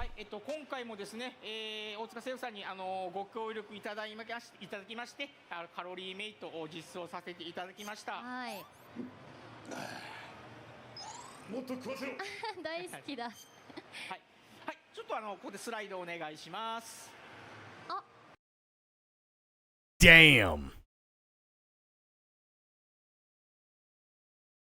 Just damn. ブースの方にも飾ってるんですけども、TGS に合わせて、ポスターを2つ作らせていただきました。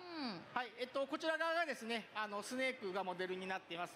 オリジナルの時にもカロリーメイトさんのポスター、コラボポスター作らせていただいて、こちらがデルタ化したものになります。はい。で、また対という形で、エヴァをモデルにしたポスターも作って。Okay, so that is quite literally the one thing that you did miss, Spectre.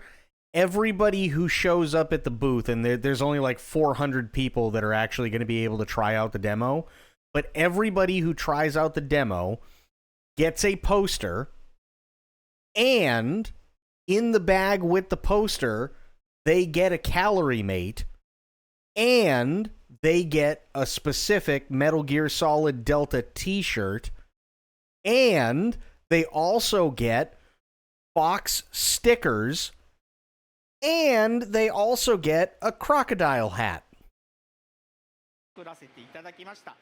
with an exclamation point on it. カロリーメイトとエヴァが持ってるカロリーメイト種類が違うんですけども、でこれすいません、じゃあゲームの画面の方に戻していただいて、これまたちょっと小さいことで大変恐縮なんですが、 I've never had a calorie mate, but I'd love to try one. カロリーメイトがチーズ味となってまして、はい、レガシースタイルだとこれがチョコレート味に変化します。もう、効能自体は全く変わらない、本当小さいことで本当申し訳ないんですけど、はい、変化します。はい、タイトルとかですね、このカロリーメイトの種類のようにレガシースタイルとニュースタイルで、少し変化するところがありますので、発売後皆さんプレイされている時に見つけていただけたら嬉しく思います。はい、でですね、フード、食料ですね、カロリーメイトの食料はですね、武器として装備することができます。これはオリジナルからですね。Really? So you can equip a calorie mate as a weapon? はい、カロリーメイトですね。はい。持ってる。でこうやって敵兵を Can use it to lure out enemy soldiers. Use rotten food to attack the enemy. Oh, that's cool. So one of the things in Metal Gear Solid 3 is if you...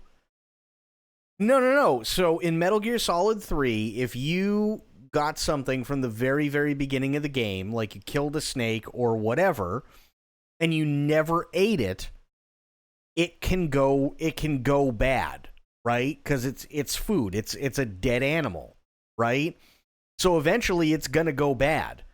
If it goes bad, you can now equip the food, whether it be good or bad, and you can lure out enemy soldiers if it's healthy food, or he said you can throw rotten food at the enemy soldiers. That's actually pretty cool. 敵に与えることで敵のお腹を壊させたりとかして、うまく You can use strategies such as making the enemy's stomach collapse by giving it to the enemy. Oh my god.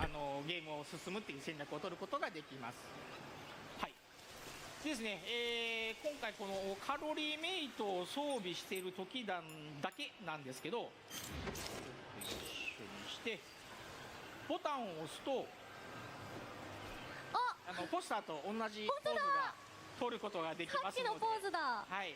他のゲームにありますようにフォトモード、はい、ユーザーさんが好きな Yeah, so photo mode as well. Yeah. So at any point during a cutscene or even in the middle of gameplay, you can enter photo mode so that you can get whatever shots you want. 写真化するフォトモードは実装しますので、それを利用してポスターと同じ状況とかアングルとか、見つけていただいて撮影して、もらったら楽しいんじゃないかなと思っています。楽しいですね。はい。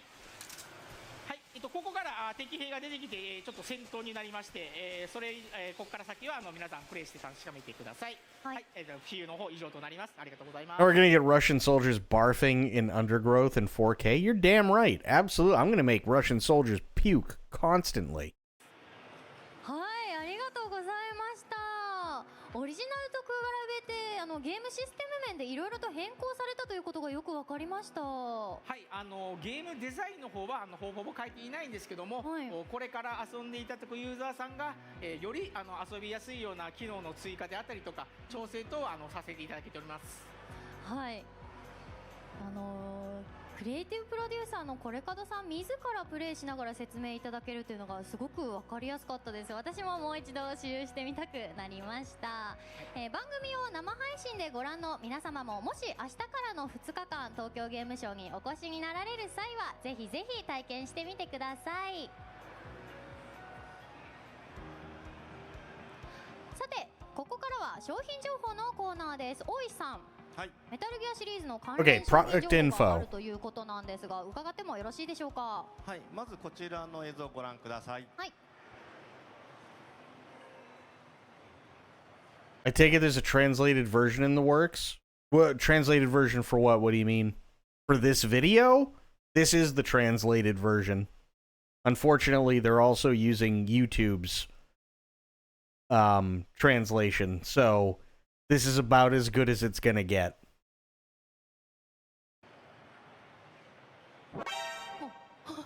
映像というのもなかったのでちょっとびっくりした。はい。次のスライドをお願いいたします。この度ですね、メタルギアソリッドデルタスネークイーターと GU さんの、コラボが実現したので発表させていただきます。かわいい。はい、こちらのですね、コラボのコンセプトなんですが、Metal Gear merch. メタルギアソリッドデルタスネークイーターとコラボレーション。Yo, that green sweatshirt looks badass. What is that? Is that a Snuggie? I want a Metal Gear Snuggie. ですね、スネークとザ・ボスがタウンウェアを支給するとしたらという視点でデザインされたアーバンミリタリーウェアのコレクションとなっています。おしゃれ。ということでですね、今コンパニオンさんたちに来ていただいているフォックス部隊とですね、コブラ部隊がモチーフのパデットブルゾン、フリースジャケット、ダブルフェイスパーカー、それからですね、Ooh, okay, wait a minute. So these are fleece jackets? Okay, so we got Cobra Unit sweatshirt. We got a Fox sweatshirt. We got I think this says Force Operation X, which would be Fox, for a jacket here. We got Metal Gear Solid Delta jacket here. We got a Cobra Unit jacket here and a Fox jacket here. That's really good. Oh, Jesus. And they got other sweatshirts and sweatpants and socks. 10月25日から発売予定となっております。はい。ジグさんの特設ページをですね、商品を見たりお気に入り登録ができますので、ぜひQR を読んでですね、アクセスして見てみてください。はい、日本の他にもですね、中国、台湾、香港、アメリカの自由にて販売予定ですが、詳細は、各国の自由オンライン、ストアや自由公式 SNS でご確認いただければと思ってます。幅広いですね。はい。で続きましてですね、こちらに置いてあるんですけど、武士ロードですね、メタルギアソリッドシリーズのキャラクターをイメージしたカプセルラバーストラップですね。It's a capsule rubber that is based on the characters. Oh こ no. ちらは来年のですね、2月ぐらいに発売予定となっております。この Those are scheduled to be released in February. キャップを着たですね、スネークさんだったり、結構いろんな種類が、登場する予定ですので、あと段ボールを、かぶった。本当だ。Snake in the box. Nice. ちらっと覗いて。ラバーストラップがたくさん、登場予定ですので、お楽しみにお待ちいただければと思っております。集めたくなっちゃいますね。はい、これ結構食感もいいですね。これはすごく集めたい。あと最後にですね、Sophia, how you doing? I low key want one too. 全国のアミューズメント施設に登場予定と。They got pillows? Fuck! となっております。いろんなですね、舞台ショーですとか、アラートマーク。Oh, that would look so good. That would look so good hanging up on a wall. とか段ボール、メタルギアソリッドのですね、世界観に浸りきれるファン一見。You doing fine? Okay. What are these? I don't know what these are. の一品がですね、どんどん What is that? What are those, like, little tiny pillows? I don't know. Konami going all out to squeeze people out of their money after their many losses. Fair. These are cups. I know that. I don't know what these are, though. 登場してきますのでお楽しみにしていただければと思います。マットかっこ I want that Fox logo for my wall. いいですね。結構ね、この大きいバスマットなんて結構大きいです。クッションも。Oh, they're bath mats? Oh my god, they're bath mats. That's fucking hilarious. も全部大きいですね。こう部屋に映えるなと思って、はい、ちょっと注目しております。はい。お姉さんの胴体ぐらいありますよ。そうですね。でっか。あとブルブルぬいぐるみもね、紐を引くとブルブル震えて前に進むっていうちょっとね、新しいぬいぐるみのものになりますので、ぜひ手に入れていただければと思います。はい。わあ、なんかリビングにも寝室にもいっぱい飾 What are those? りたくなっちゃいますね。はい。 I think those are just supposed. Oh, they're supposed to be like cardboard box plushies because you see the little feet. That's what it looks like. They're cardboard box plushies. Yeah. ありがとうございます。ありがとうございました。わあ、欲しいな。はい、岡村さん。はい。メタルギアソリッドマスターコレクションボリューム1についてもアップデート情報があると伺ったんですけど、よろしいでしょうか。はい、9月25日にスチーム版ですね、の MGS2、MGS3 についていくつか機能改善のアップデートをリリースいたしました。はい、こちらの Yeah, they just did a patch for MGS2 and 3 that improved some functions. ご覧ください。はい、まあ簡単に言うとですね。What is this? Hang on.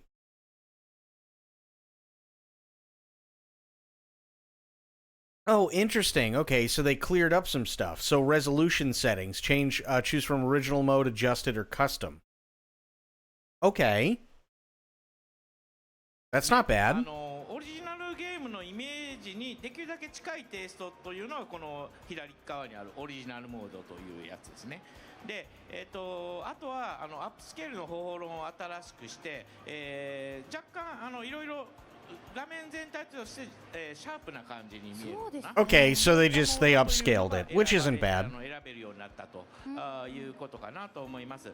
まあこれ画面のねいわゆる高解像度化ですねに関してはこれで最後だと思ってるわけでは実はないんですけど、まだやろうと思ってることあるんですけど、まずはですね一つの成果としてですね今回のアップデートで提供させていただいたということです。はい、次の資料をご覧ください。はい。What do we got? Metal Gear Solid 2 Sons of Liberty Master Collection and Snake Eater.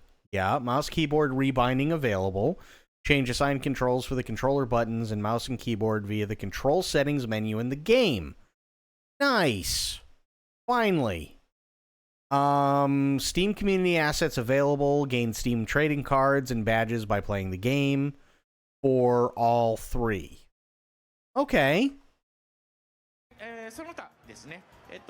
まずこれもご要望が多かった機能なんですけども、キーボードやマウス操作の割り当てを変更することができるようになりました。あと下の方に書いてあるんですけど、Steam コミュニティアセット対応ということも対応しておりますということです。But why you would ever want to play these games on mouse and keyboard is beyond me, but I like the fact that okay, it's PC, so fuck it. You know what I mean? でマスターコレクションボリューム1についてはまだまだ実は、ね、先ほど言いましたやろうと思っていることあってですねなんならいつまでやってんねんってちょっと言われるのは覚悟でなんですけど、まあこれから先ね10年20年メタルギアやっぱり遊び続けていただきたいなと思うのでやりきるところまではやりきろうということで制作の方頑張って進めております。今後の情報もですねこのホットラインの方でまたご紹介いたしますので、お待ちいただければと思います。はい、ありがとうございます。どんどん更新されていくんですね。さてイベントも残り時間わずかとなってまいりました。それでは最後にご登壇者の皆様からコメントをいただきたいと思います。はい、では順番に大石さんからお願いいたします。はい、引き続きですね、ホットラインでは、制作の情報等ですね、随時、Okay. 公開していきたいと思いますので、楽しみにお待ちいただければと思っております。ありがとうございます。続いてコレカドさんもお願いいたします。はい、制作のもう少し、かかってしまうんですけども Take a little longer for the production staff, but the team is working hard, so please continue to support us. Okay. 岡村さんもお願いいたします。はい、この東京ゲームショー This Tokyo Game Show has a privately owned booth. Okay. 配布が終了してしまってっていう形でちょっとね、もうちょっと残念って思ってらっし It's ゃ a る little disappointing that distribution ended so quickly. There may be some of you who are thinking that. ね、朝とお昼とですかね、2回配布してますので、ぜひBut we're handing them out twice, once in the morning and once at noon, so we hope you'll line up and do what you want. のコーナーとかですね、いろいろ楽しめるように、割と頑張って、作った。We put a lot of effort into making the photo spot corner and other things fun. So if you come to the Tokyo Game Show, I hope you enjoy the Metal Gear ありが booth. とうございました。今回の生配信いかがだったでしょうか。ご意見やご感想などいただける場合は YouTube の概要欄のリンクまたはメタルギア公式 X でポストさせていただきますのでお願いいたします。たくさんの投稿をお待ちしております。以上メタルギアプロダクションホットライン at TGS2024 でした。またお会いしましょう。ありがとうございました。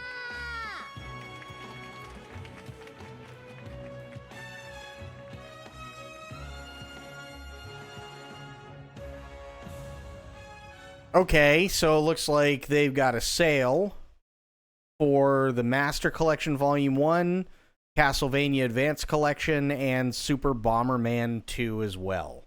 You know what? Honestly, they're really putting a lot into this. They're really putting a lot into this. They had a lot of quality of life stuff that even if I never use, it's really nice to see that the option is there.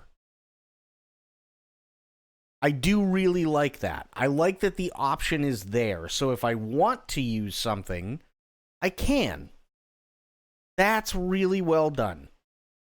And they're not deviating far from the original.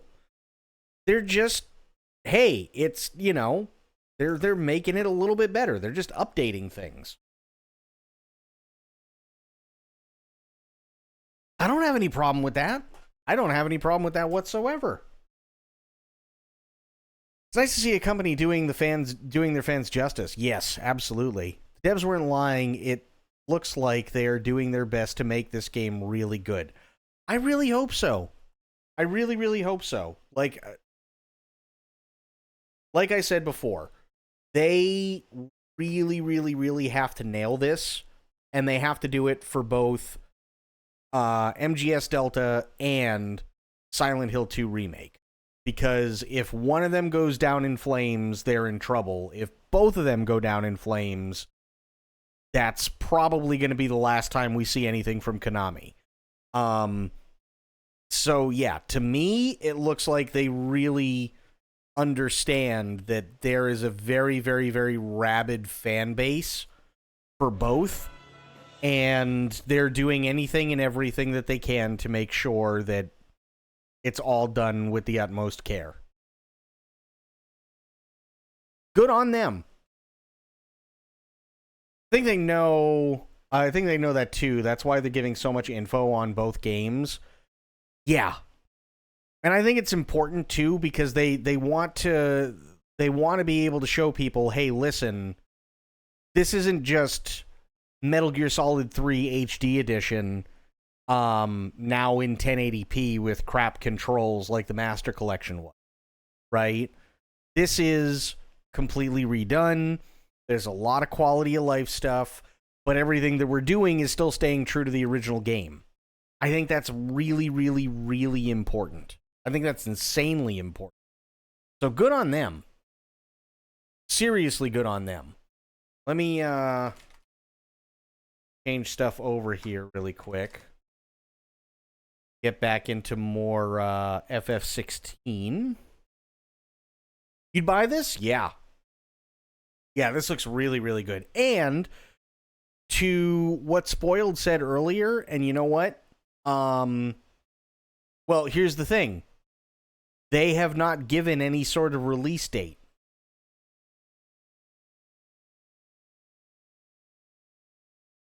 I don't think that's a bad thing either.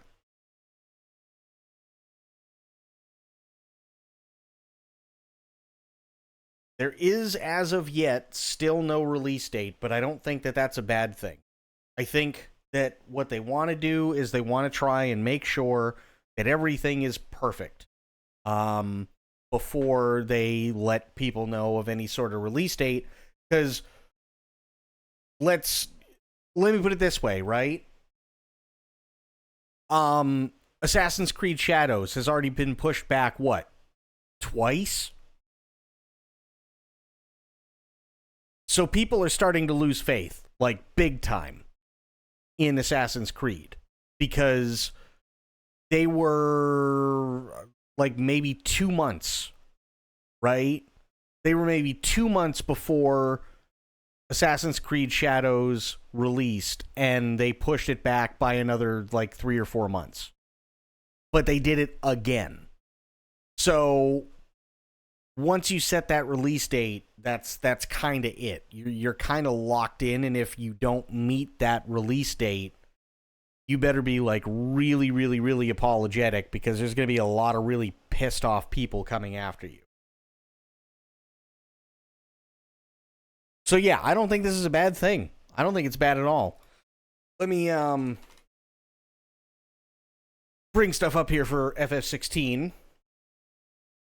Honestly, better than us getting a delay or for GTA 6. Yeah. Yeah. I think they did a fantastic job, so good on them. Seriously, good on Konami. They really, really, really did well. They really did well on this. So yeah, good for them. Definitely good for them. It's good to see this company finally taking things seriously after years and years and years of not. So yeah, I'm happy with what I saw. Absolutely.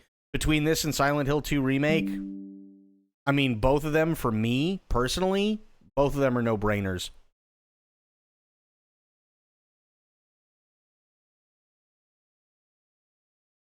I absolutely want to get both of them, for sure. For me, it's a no-brainer. I'm just waiting for ShadowTech to do what it does. And then we'll get back into FF16.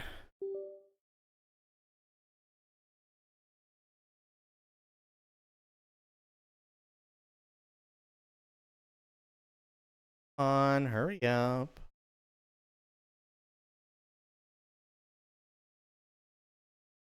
Good that you have time to finish MGS 3? Yeah. Yep. Yeah, you should have time, for sure. Don't even care with GTA 6. I think GTA 6 will be fun. We'll see. We'll see how things go, you know?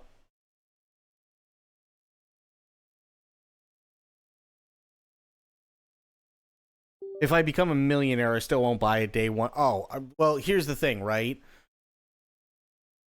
Buying something like that day one, I don't think is an issue.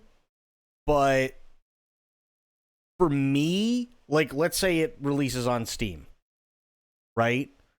Let's say, and chances are GTA 6 is going to release on Steam, but imagine everybody all at the same time trying to download like 200 gigs on Steam. Nobody's ever going to be able to play the damn thing.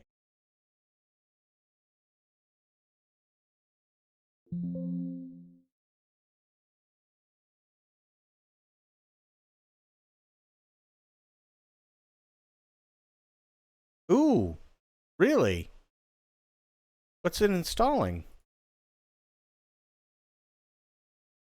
Oh, looks like there was a patch. Okay, I'm just waiting on the patch. No biggie. There's that too, 200 gig. I mean, I don't know how big it is, but I'm assuming it's probably going to be pretty big. So, yeah. Buy a whole SSD for a gig? Yeah, that's kind of the other big thing, isn't it?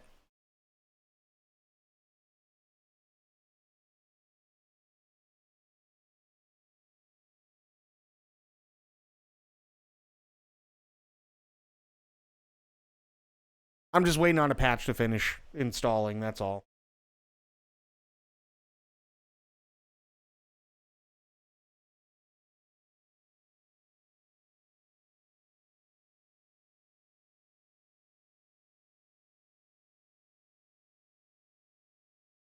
Good thing the PS5 Pro comes with 2 terabyte SSD.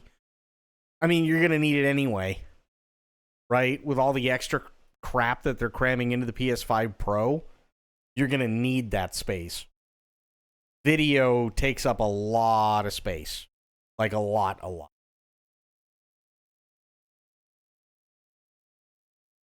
Can you ask me something? Sure.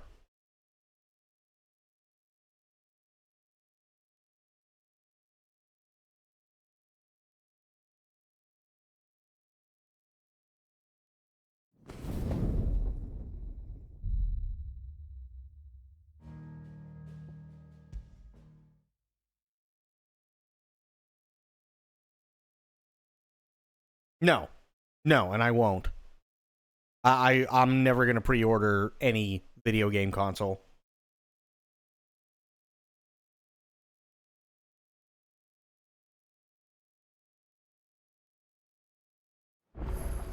Yeah, I know exactly how much it was. But here's the thing, right? There was a time before the PlayStation 5, before the Nintendo 64, where there was a $1,000 console.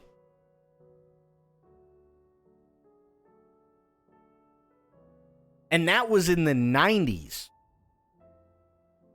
There was another console that in the 90s was $700.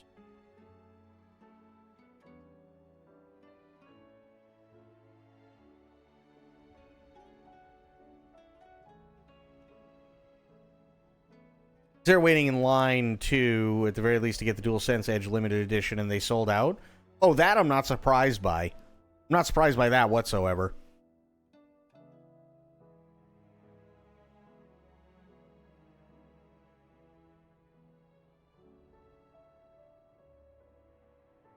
$1.5 for a console? Nah, I'm good. Also, scalper selling for $5K. This was in the 90s, though, right? You're talking about a console that was put out by Panasonic, right? That cost people in the 90s $1,000. There was another one that was essentially a home arcade cabinet that was $700 when it came out.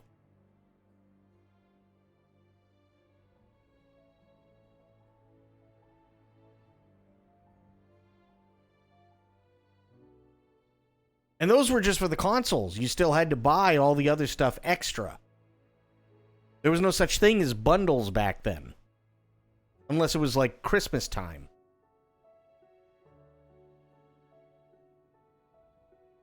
No bullshit. The Neo Geo was like, I'm pretty sure it was like $700 when it came out. It was not cheap. So I didn't make it easy paywalling the PS5 Pro Limited behind a bundle that was $1,000. Yep. No, the N64 expansion pack wasn't that much.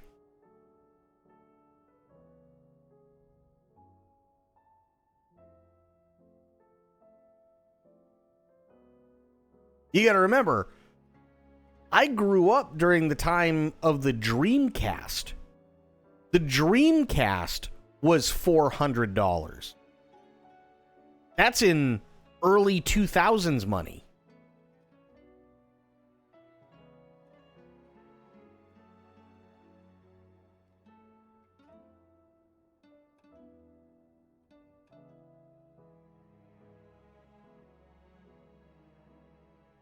No, here's the reason why I'll never buy a video game console. Ever. Here's the reason why I'm never going to buy a video game console. Especially now. Name me 20 games that are exclusive. Not games that came from the PS4. Not games that came from the PS3. Name me 20 games that are exclusive to the PS5 and worth playing.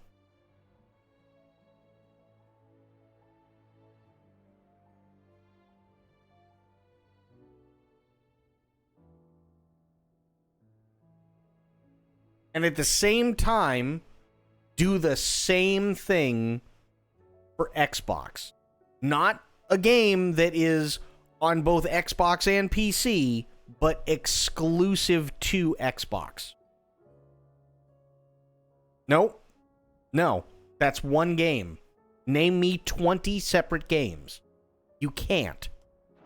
Why am I going to spend that kind of money on video game consoles that don't have 20 titles that are exclusive to them that make it worth my time?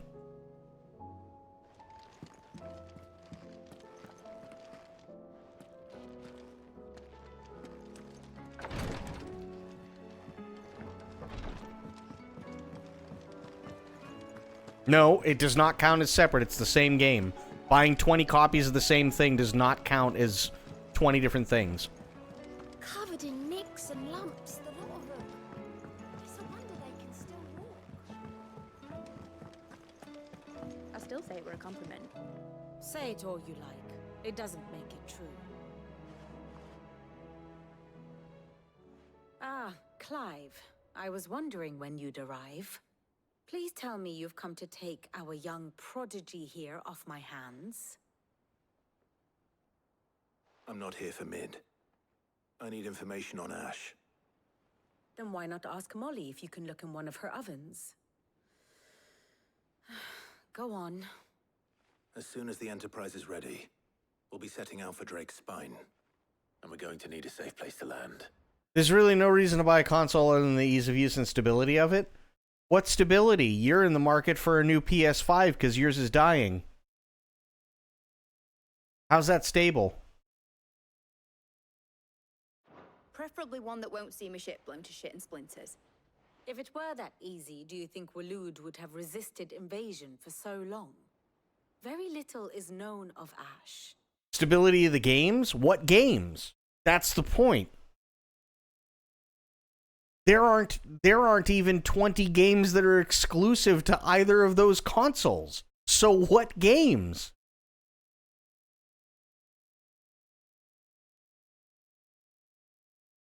You see the problem? This is what I'm talking about, right? Is that if you don't have a video game, if you don't have enough games for the video game console that are exclusive to it and it only, and can't even consider the consoles now stable because Xbox made two versions. One that's good and one that's not as good, specifically so that they force you to buy the one that is good, which is planned obsolescence. And on the other end of the spectrum, people's PS5s are dying.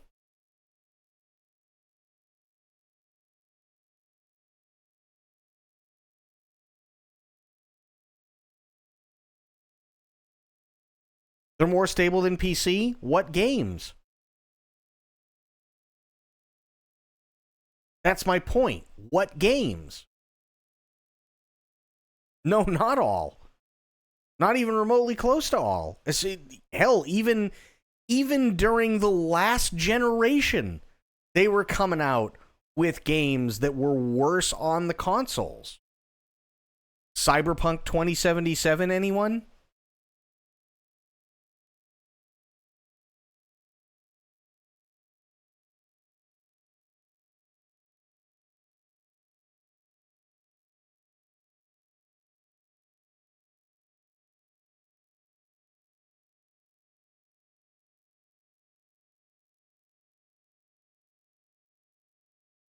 You're missing the point though, Spectre. I understand what you're saying. What games is my point?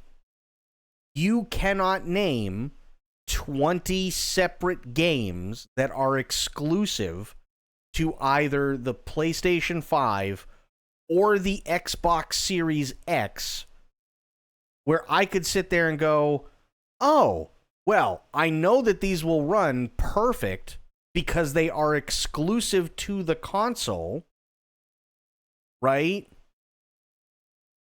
And they are specifically for these consoles, so there's no other way I can get them.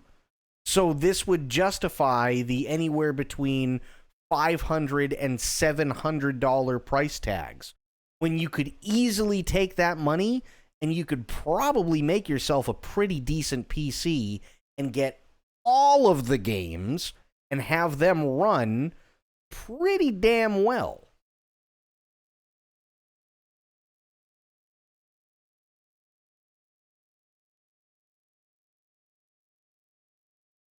I'd rather pay a standard once off and play everything without hassle than have to upgrade a PC all the time and kill my wallet. Sure, and that's completely understandable, but when's the last time we've had a video game console that lasted more than 5 years? Which is roughly about the lifespan of most people's PCs.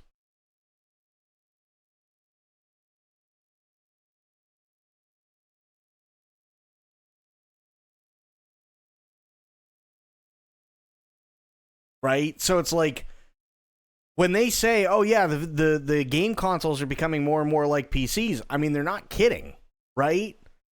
They run for only so long, and then they just kind of crap out, or they come out with a new generation, right? And then you got to go out and you got to buy the new generation. But the new generation of video game consoles is like $600. So now, over the course of 10 years, you just spent probably anywhere between $1,000 to $1,200. There's a new computer for you right there. You know, like, that's kind of the point, right? The consoles don't have any like real exclusive games to them, and they don't have anything where I can sit there and go, oh yeah, you know, if I totally picked up a PS5 or if I totally picked up an Xbox, I could easily and instantly just play it automatically better without any hassle.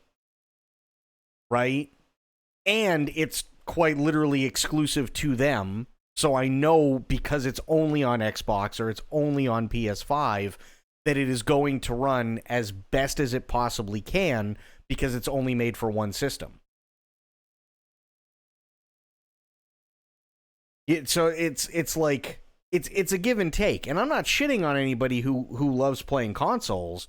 It's just, for me nowadays, like, it's not back like it was in the days of PS2, where the PS2 was quite literally the best thing out there, even compared to PCs of the time, because you could get amazing graphics with a PS2, and hell, on PC, you were lucky if you could play Command and Conquer Generals at 30 FPS. You know what I mean? So it's like the playing field has kind of shifted, you know, and granted, a lot of that was due to the chip shortages and a lot of other things, COVID being one of them, and I get that, and chances are, like, the next generation will probably see things pick back up and whatnot, but usually when PlayStation comes out with a pro version of whatever console it is, that usually means that they're getting toward the end of that generation console's life. And it's like, yeah, but didn't it only come out a couple of years ago? And the information we do have is spotty and outdated. We have the good King Barnabas to thank for that. Waloed's borders have been closed to outsiders since the day he seized the throne. If there is anywhere safe to land, you won't find it on my map. Then tell us what we will find. I'm sure you know better than we do. But no splinters. All right, if it will get you out of my hair. But interrupt me, and it's over. Understood?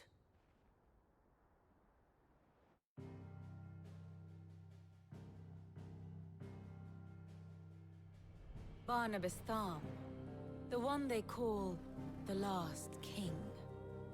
Understand him, and you will understand the kingdom of Waloed. Barnabas was only a boy when he arrived from beyond the southern seas, and barely a man before he united the ragged tribes of Ash. And having unleashed them upon the formidable Veldemark, he set his throne upon the ancient kingdom's ruins. The victory sent shockwaves around Valisthea, tales of Odin's might spreading through every court, parlor, and drinking hole in the realm. Note that this was in the year 843, and that the king still sits upon his throne some 40 years later, quite untouched by time. Waloed's recent inaction left many wondering if Odin had lost his appetite for war. And yet here we are. The Einherjar was committed to the fray, a bold declaration of intent. Orcs swarm around Drake's Fang, and throngs of Akashic haunt canvas streets. Though how precisely the havoc they wreak serves Waloed remains unclear. Regardless, if the order to attack truly came from King Barnabas, then one thing is certain. Waloed has achieved the impossible, and made bedfellows of beastmen and the ether-addled alike. All of which is a roundabout way of saying that you will be in unknown territory when you set foot on Ash.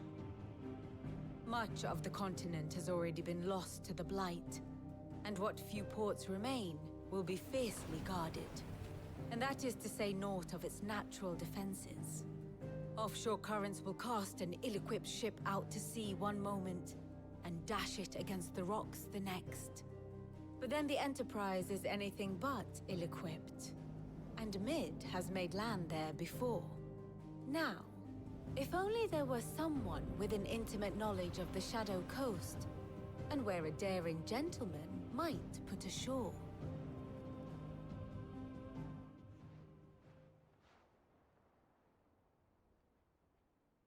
You see, Clive, you had the answer all along. Do you think you can get us back to that beach, Mid? Picked you up from it, didn't I? Not that it were easy. The currents were a right bastard. But then, if it wasn't hard, it wouldn't be worth doing, would it? Well said. Thank you, Lady Vivian. If a few morsels of common knowledge and a sprinkling of tavern talk are worthy of your thanks, I wonder what genuine intelligence might earn me. Probably more visits. Mid, I need everyone in the ale hall now. I'll fetch Joshua from the shelves. Aye, aye, Captain.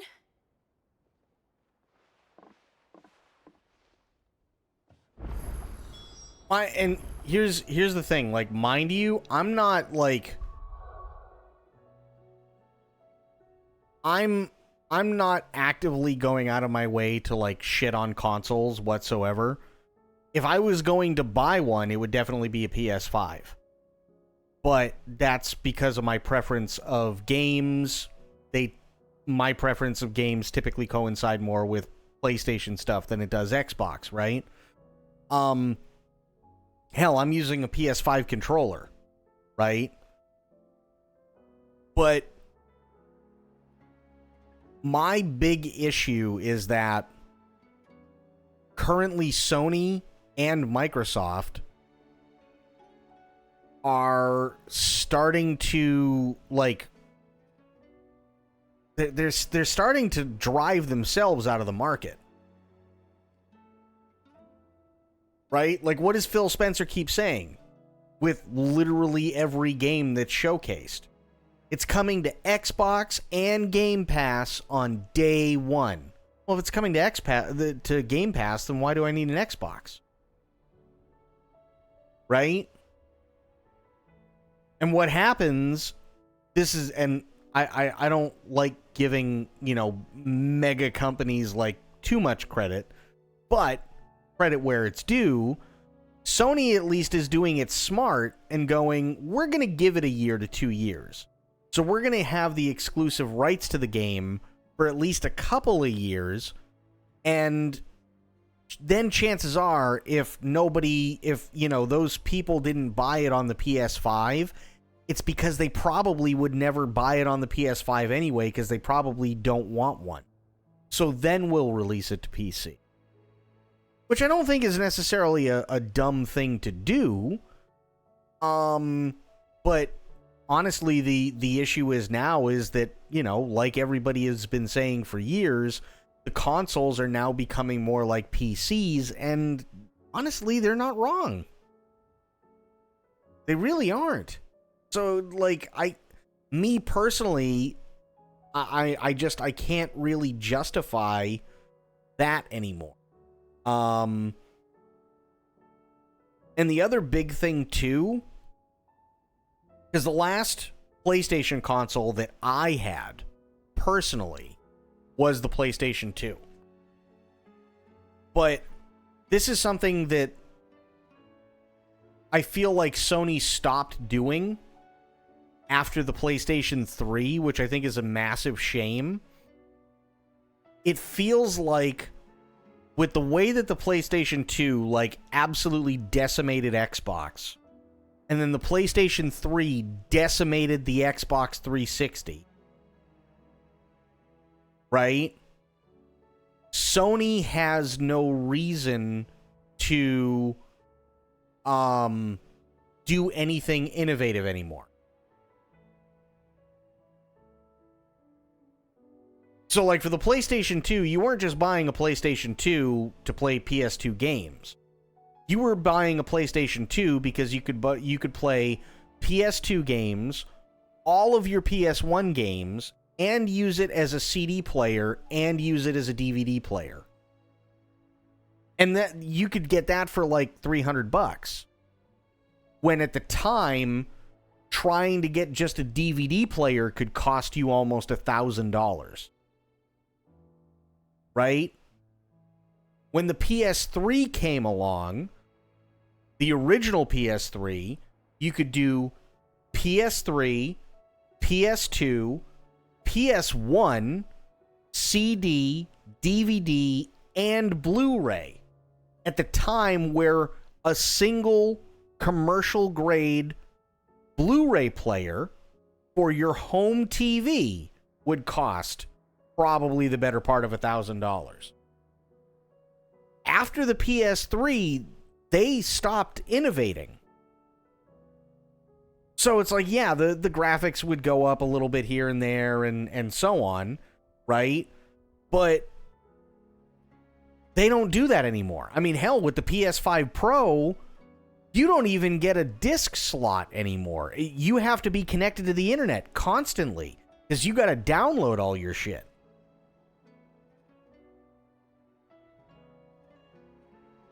So you don't even get a Blu-ray player in it anymore. You see what I mean? To me, it just... Yeah,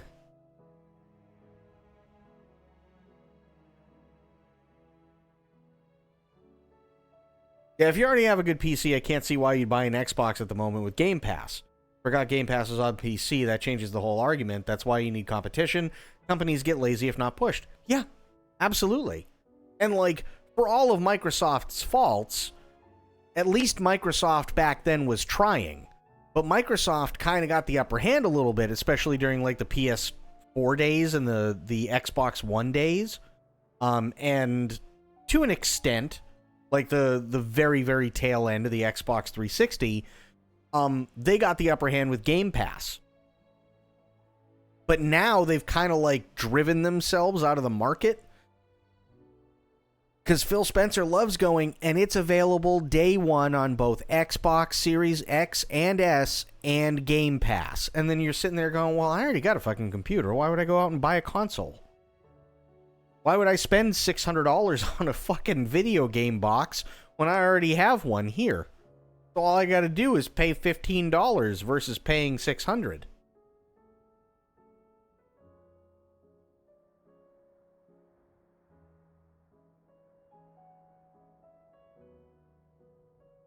So yeah, to me, and again, this is just a me personal thing, and I'm anybody who wants a game console, in all honesty, if you want one, you should totally get one. You should totally get one. Because if you like game consoles, that's the only way they're ever going to stick around. But yeah, me personally, I can't see the benefit in them anymore, which is a bummer.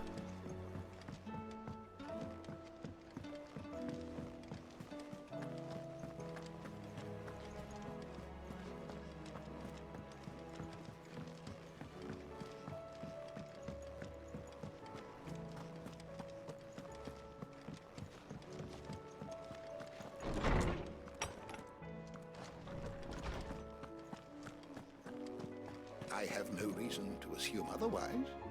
Like, what is it? Final Fantasy VII Rebirth? I think Final Fantasy VII Rebirth is still exclusive to PS5.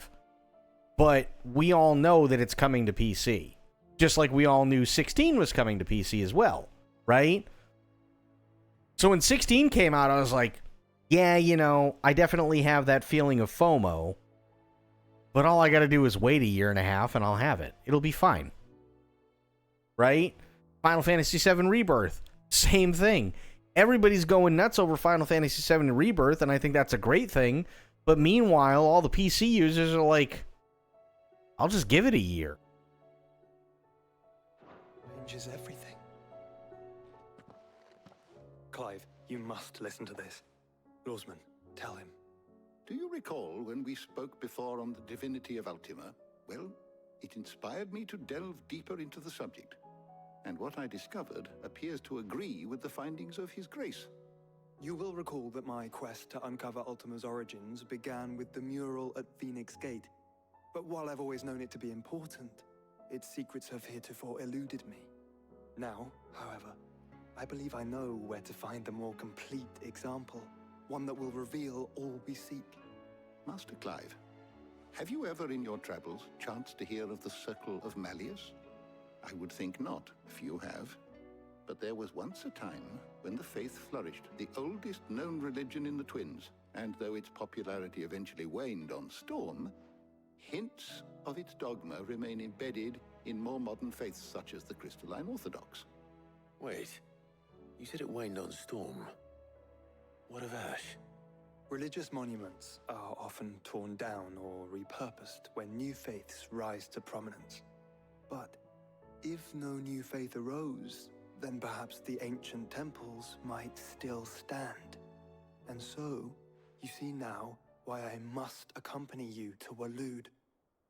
It would appear the past still has much to teach us, though in this case, it would not have been possible without the musings of Moss.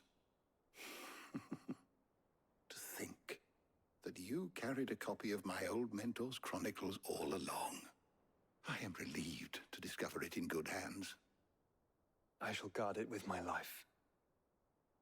Joshua, if you're finished here, join me in the ale hall. I need to speak to everyone before we leave. Right away.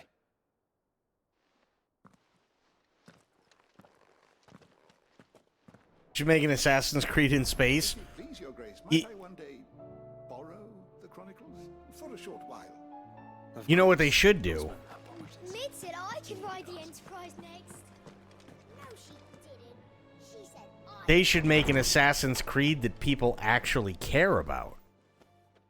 I think that'd do them a world of good.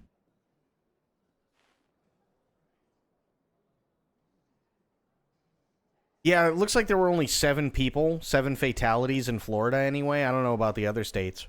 My apologies. That's good. People were smart. By now you've all heard where we're going and why.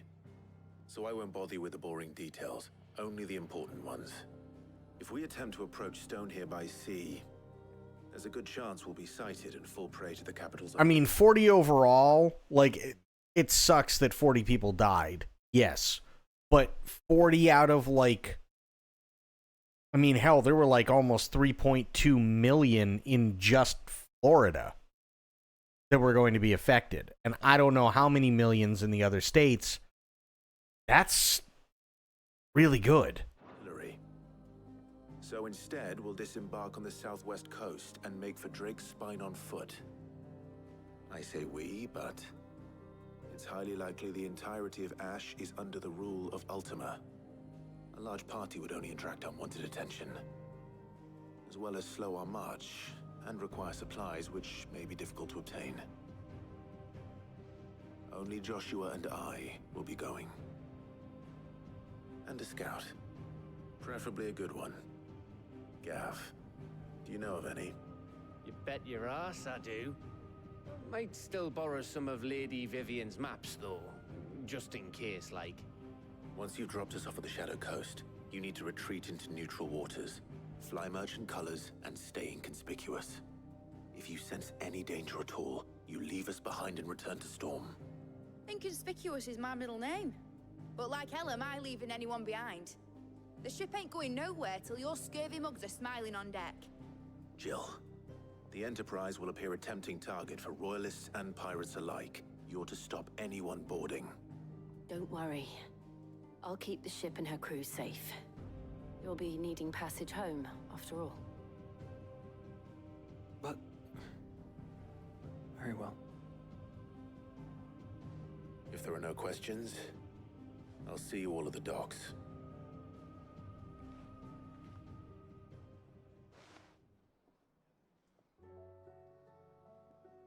Let me know when you're leaving. I want a word before you go. Of course. Okay. We'll go take a look at supplies.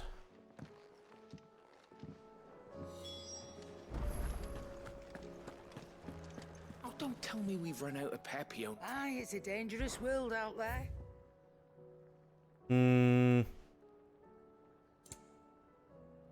Ooh, excuse me. It'd better all be here. You're rubbing me blind, you know. You'll not find a better price than that. Finished, are you? Yep.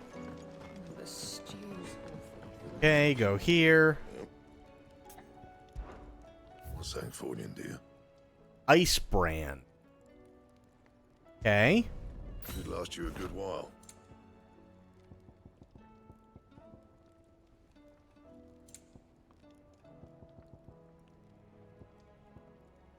The Sons of Ouroboros. Ooh. Sure. Bring me the materials. Oh. And I'll think about it. Balls. That it? Fine.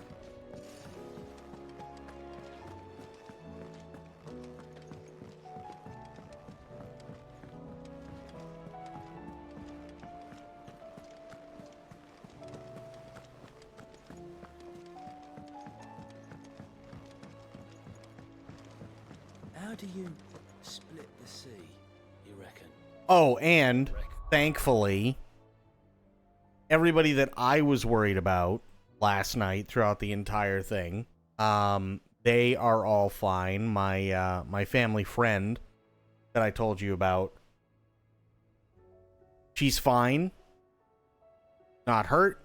Alive. She made it through. She did what was told because the mandatory evacuation for her area was given the day before. So she followed orders, all that good stuff. She's got a lot of cleanup, unfortunately, that she's got to do and has to deal with the insurance company.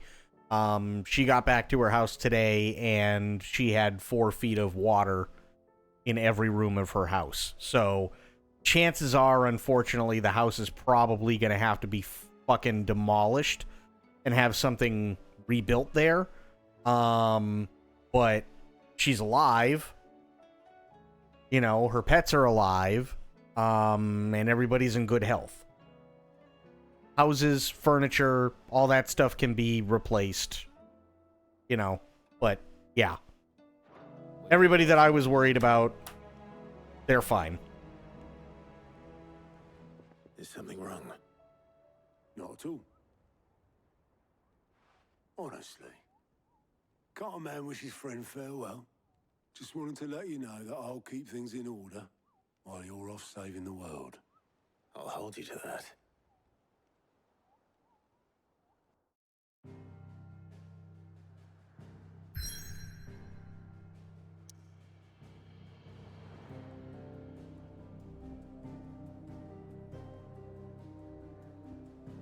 So, yeah. Could have been a lot worse. Could have been a lot worse yesterday. And, hey, look at it this way. We learned something new. I never would have known that there was an unofficially recognized thing about Waffle House through FEMA had it not been for yesterday. That's actually kind of really cool. And it makes things easier for everybody.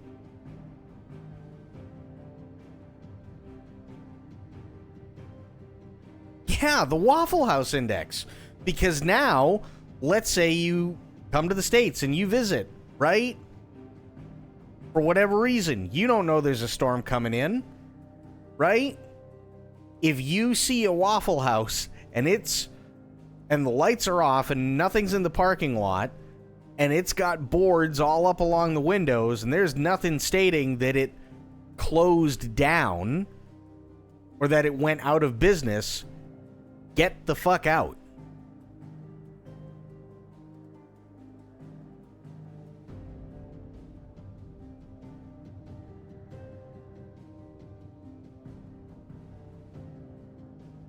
He found out about it last night with me.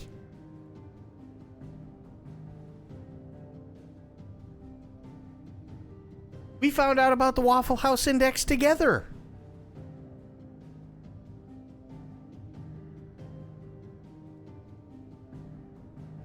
And to be fair, I may be a Florida man, but I don't like meth. I'm not a fan of meth. So that's why I don't go to Waffle House.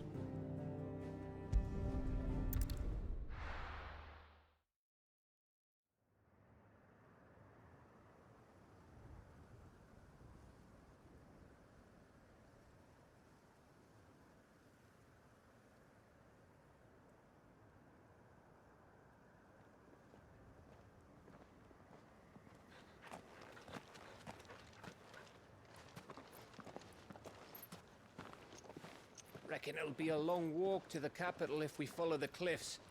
I'll scout ahead, see if I can't find us an inland route. Oh my god. Spoiled. I'm not even, like, I know I sound really, really exaggerated when I say that, but when I was working for the boat club, right, there was an ambulance that would literally be at the Waffle House, like, next door to the marina, at least 3 to 4 times a week, and every single time they were there, it was because somebody OD'd on meth.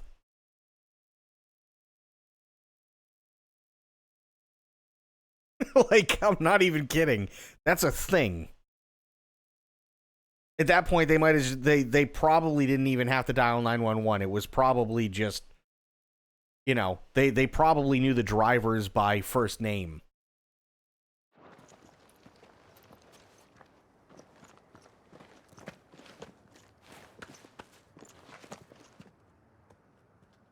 Clive.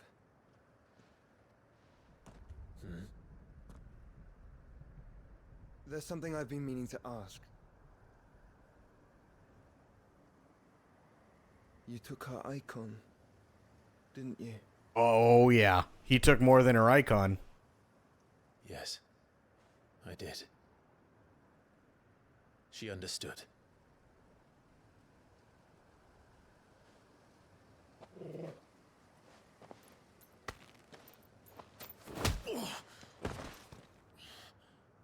Oh, she understood. Understood that you decided to save the world all on your own, and that you'd die without her power. How dare you make her choose? You knew damn well she'd never refuse you. But I will. You can't keep pushing us away, Clive. The world is ours to save, not yours.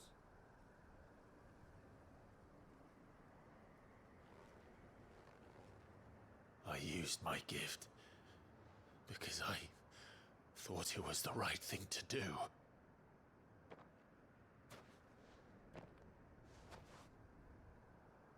And you truly believe this will save you? Will save us all? I do.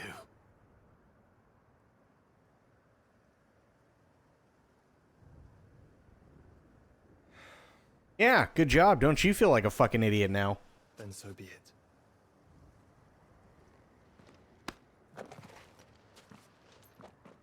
Just don't forget, you're not alone. Someone from Texas found out you don't even have to go to see the Waffle House. You just track their store on Google Maps. And if it's abnormally closed on Google, there's a national emergency in the area you can track. Nice! I think I found us a trail. Did I miss something?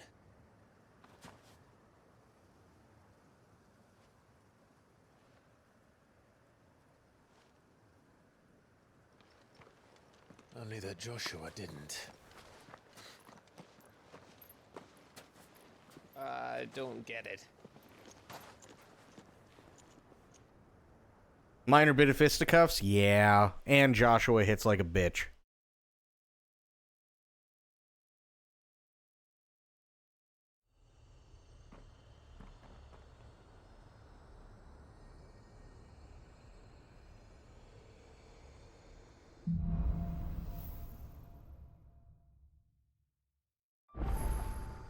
Always wanted to visit Ash.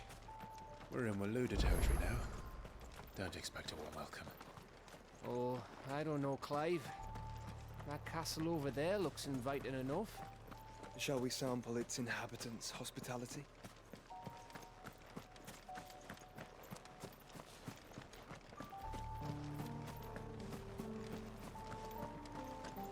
Remember what I said about warm welcomes, Gav?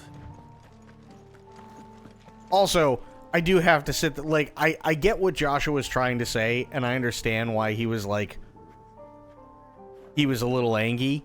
I do get it. But let's face facts. Every time Joshua sneezes, he's throwing up blood. Because of his icon. Right? So what would make more sense? A bunch of people going to try and save the world who are all throwing up blood? Or one person who doesn't have to throw up any blood, use all of the powers simultaneously to save the world? What makes more sense? Oh, this place is as dead as Grieger's ghost.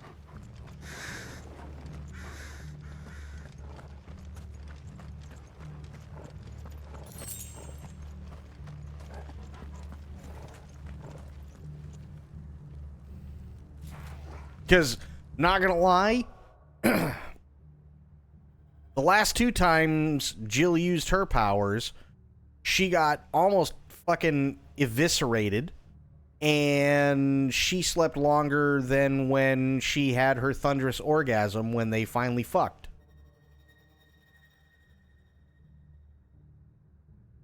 Those aren't good odds.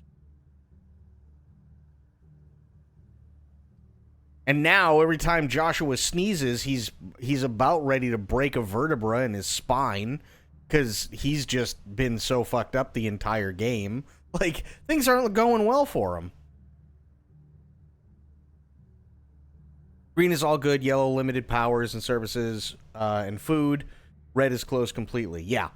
Waffle House is only in 25 states. Yeah. But, I mean, to be fair, most of those states are in the South or in Tornado Alley as well. Right?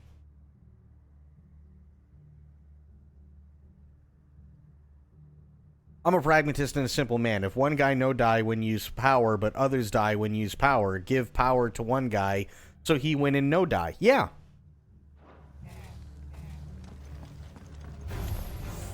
I knew I smelled something. That's not what I wanted. Let's hope the villagers move it out in time.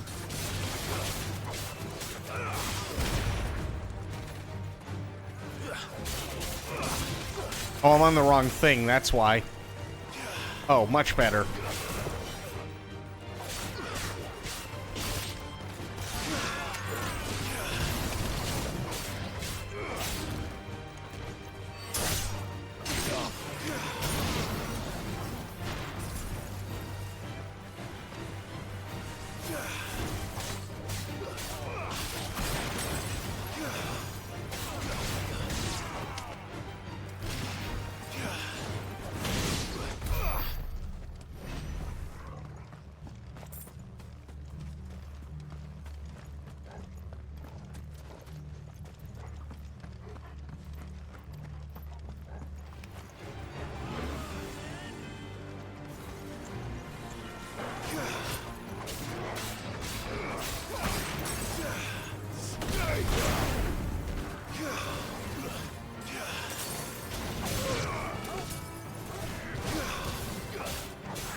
Oh, there we go. You know, and Callie's in trouble because about 3 million hyper-caffeinated yoga folk tweet immediately. This is true. You now have 1 million in channel points. My God.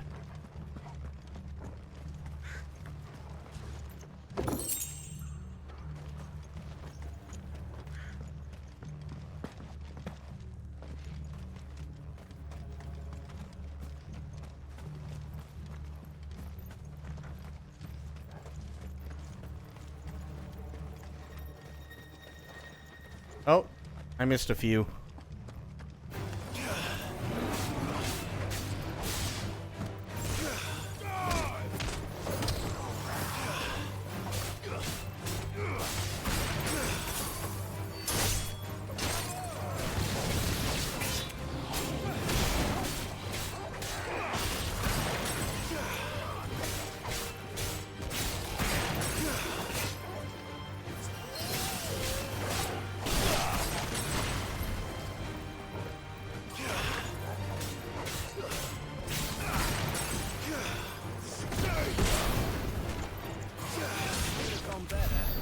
Nice.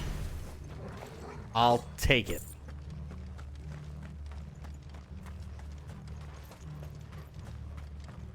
Taylornomics? Oh, God.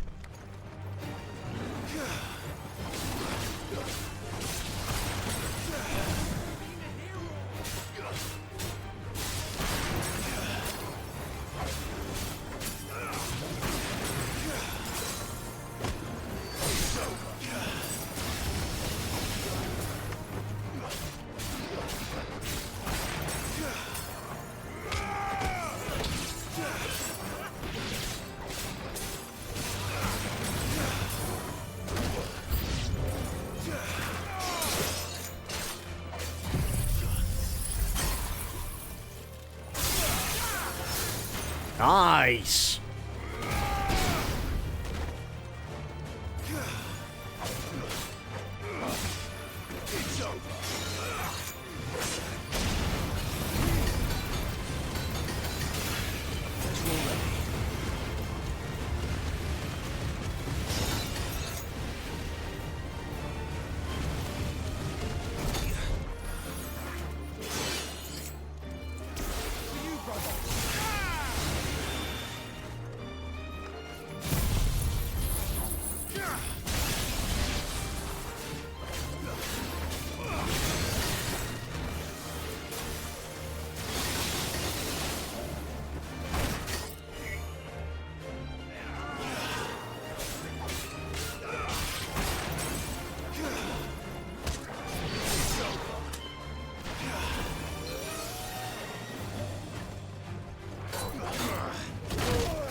Ow. Let's try.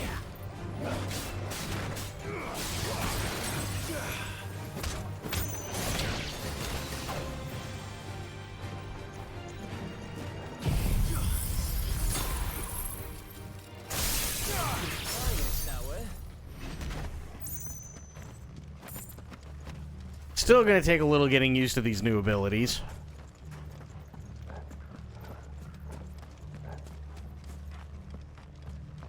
Wait, Taylornomics is a real thing?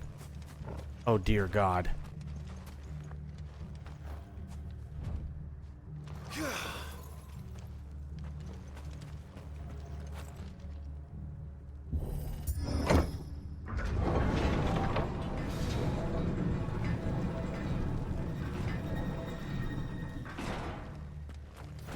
It's Canberra all over again.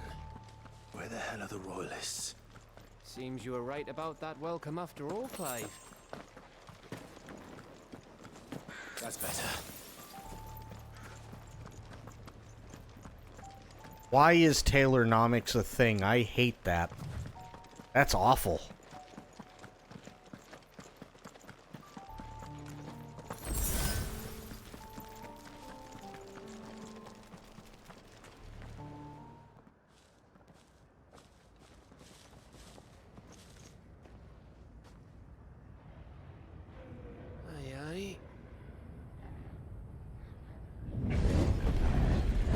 Oh, shit.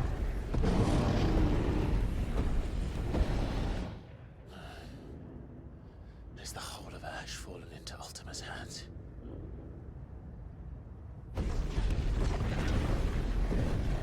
That's no peace delegation. We should send a warning to the others. No. My uncle will have an eye on the coast. I trust he'll find a way to entertain any uninvited guests. Our mark is Drake's Spine, and there's a lot of road between us and it. We press on to Stone here. Aye, you never know. It might not be a nest of slavering monsters.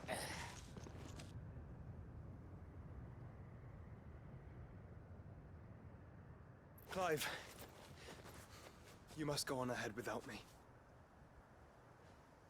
This stronghold is as old as Phoenix Gate, perhaps older. It may yet hide Ultima's remaining secrets, and if we are to best him, they must be unearthed. All right. Stay out of trouble. I always do. Mostly.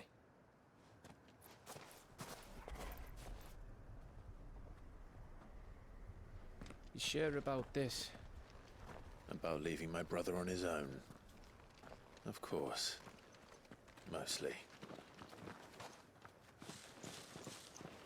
The new course has been launched a little after Swiftposium, an academic conference held in February to critically examine Swift's global impact, received an overwhelming response. Vivian's map is so old, it's hard to tell which way is up. I hate everything about that. We're not far from a village called Eastler. Then we make our way there, resupply, and wait for Joshua. That's awful.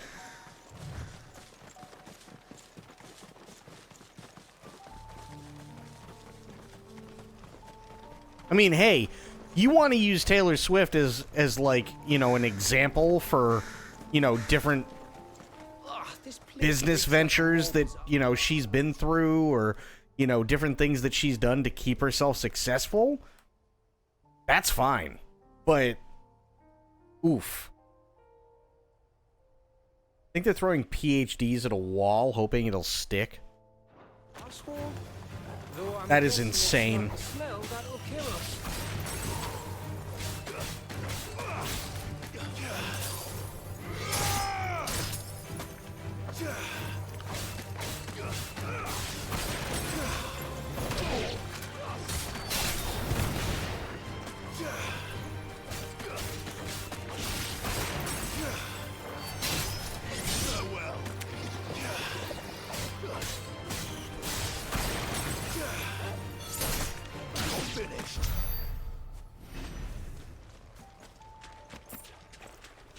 Like, I remember when going to college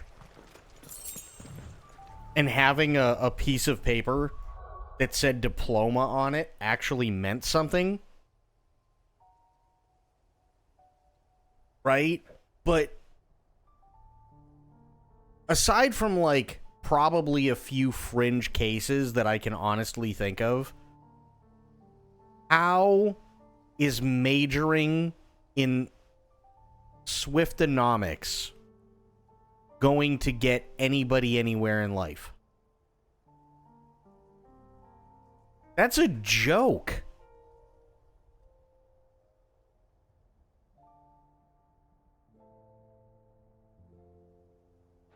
Cheapens university study and makes it ridiculous.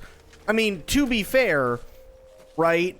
There were plenty of people in college, myself included, who cheapened university study and made it ridiculous enough as it was. But at least we were doing it on our own without the schools helping us fuck ourselves over.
Jesus.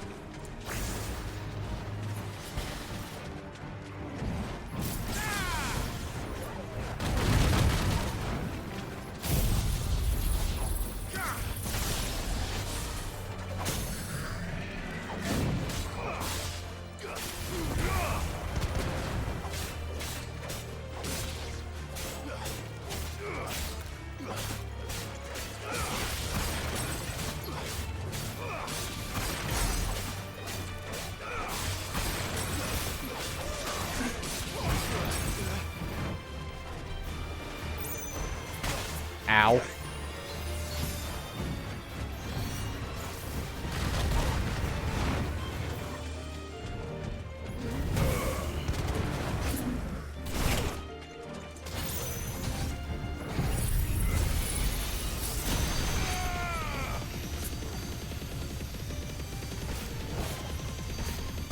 Jesus. That thing just eats life, and I love it.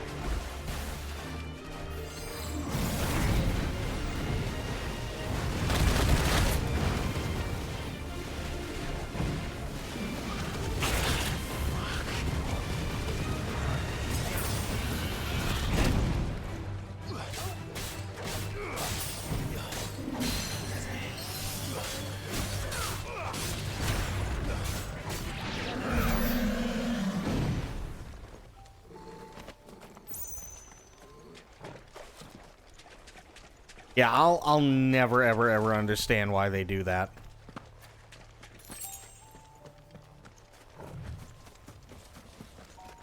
They make you take X classes and majors and minors and whatever to flatten out what you do over the year. Maybe it's a case of they really just suck making people do useful subjects. Modern education is a real joke. Well, here's the thing, right? Like, when you go to college or university, whatever you want to call it, right? You're required to take things regardless of your major, specifically for the purposes of making you what they call a well-rounded individual. So even if, let's say you major in something and you graduate and you don't happen to get a job in the field that you specialized in, you can still be a productive member of the workforce because college diploma equals I have X amount of a level of education. Right?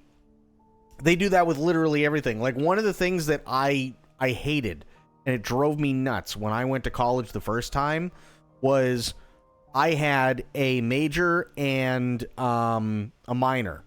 And it was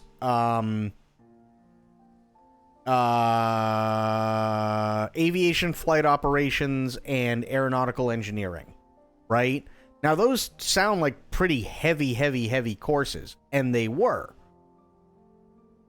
So why was it that I had to worry about taking a class that was early 20th century Southern poetry?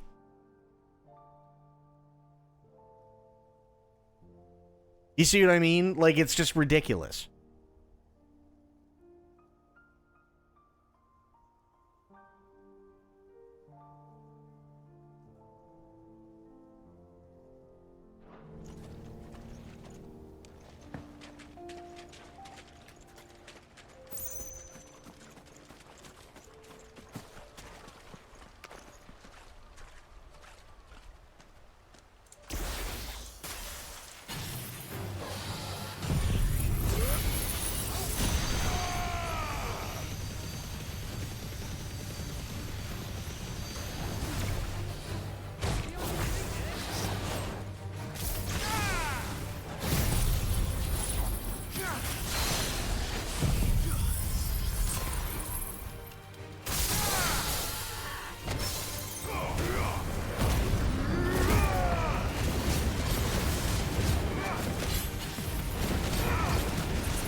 God damn it.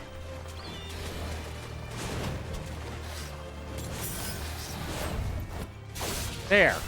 Jesus.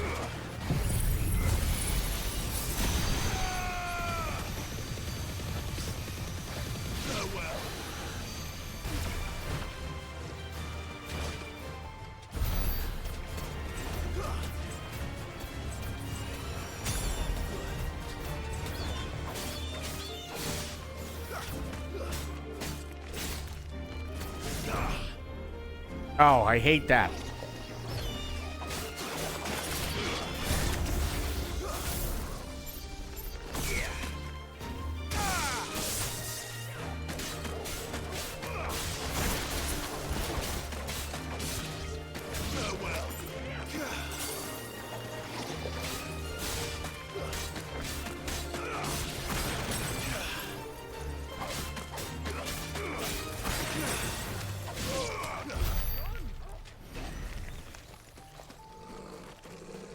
Be the next Mr. Beast. Everyone is the son of an oil baron if you think about it hard enough, right?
Hang on. Yeah. Not gonna let me do it in the middle of battle. That sucks.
Unrelated, but I think you might enjoy streaming Star Trekker. Like ATS in space, and I low-key want to see you yell at the controls. Oh boy. So easy. Remember when Tay was like having a breakdown for her new hit single Shake It Off, so it was like just shake. Oh god.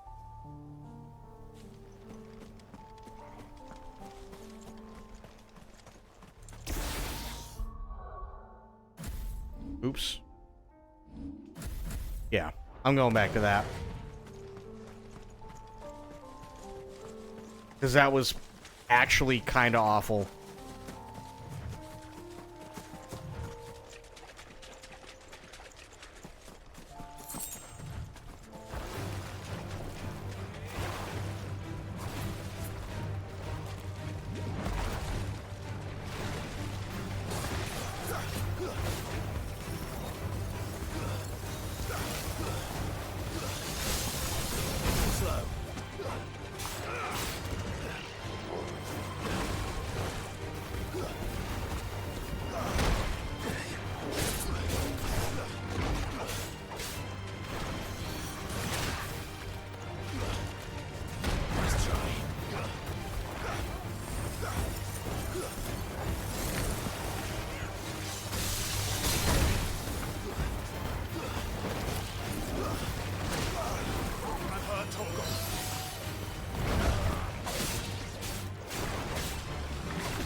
Damn it.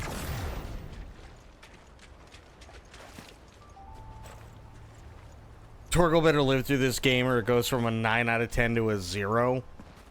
You ain't wrong. I'll be pissed if Torgal dies.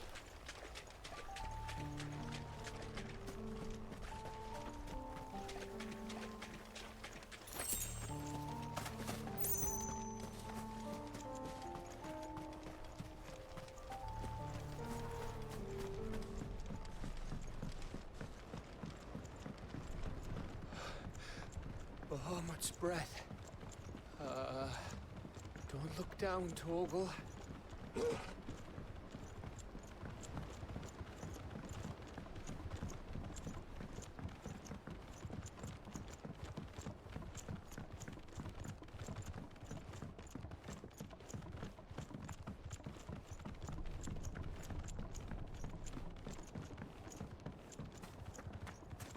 That must be Estla.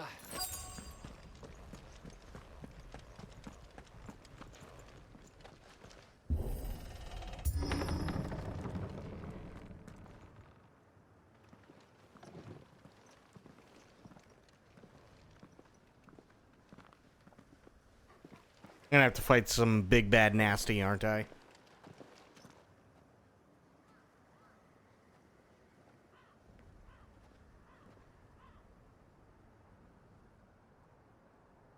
What do you think, Clive? Then we're too late.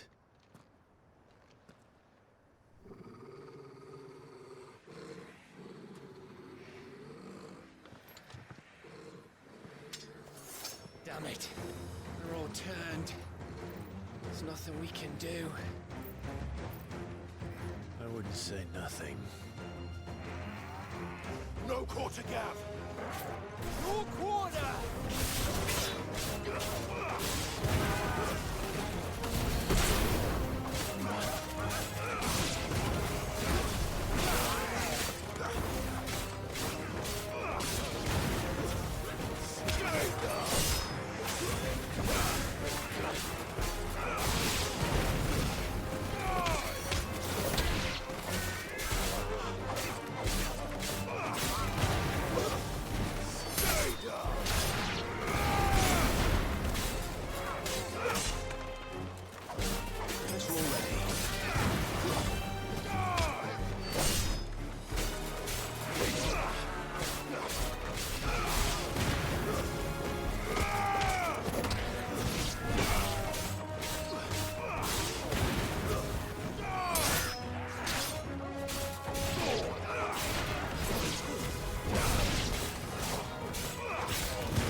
I didn't see anything.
Jesus.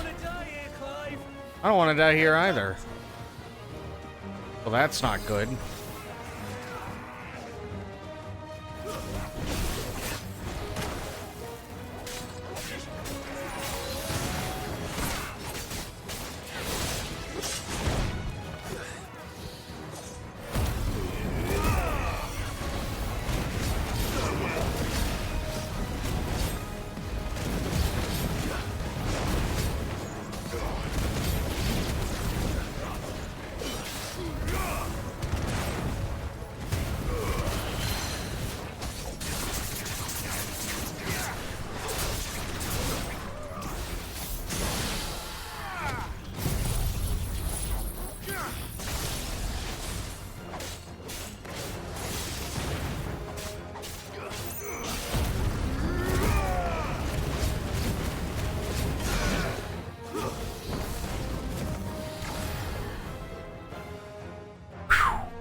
Jesus. Ah, damn it.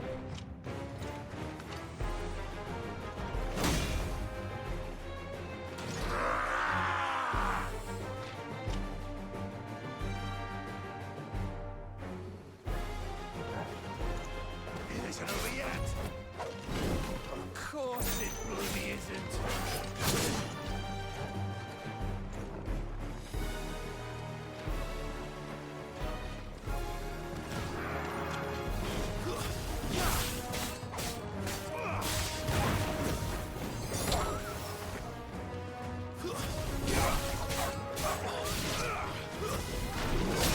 Ow.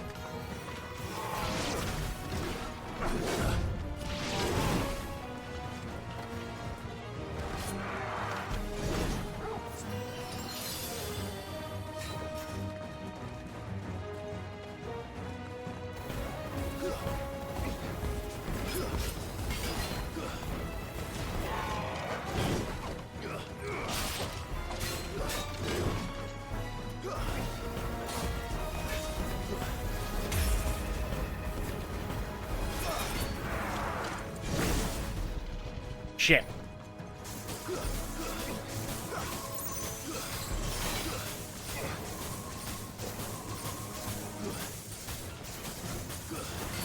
Too slow.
Come on.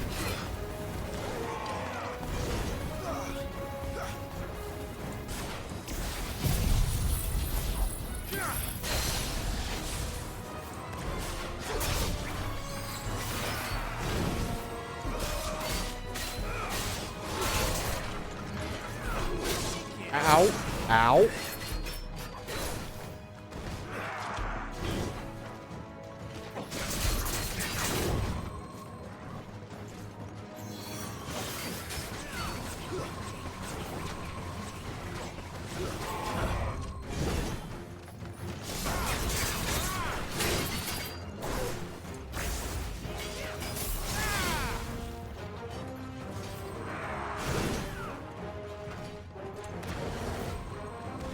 Nice try.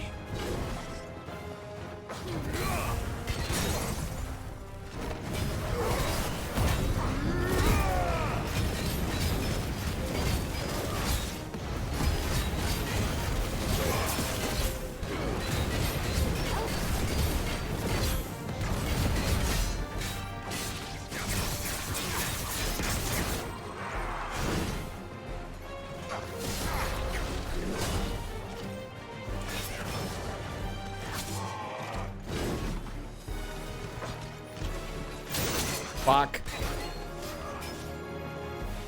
I hit the wrong button.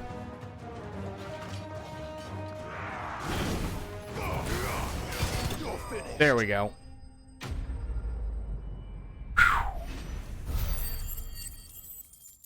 Almost didn't make that.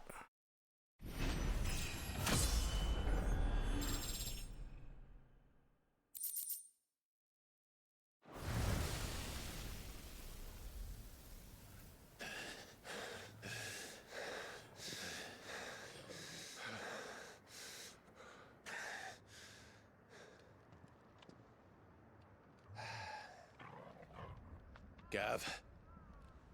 Gav! Don't tell me there's more of the bastards. Oh, fuck. Oh, shit.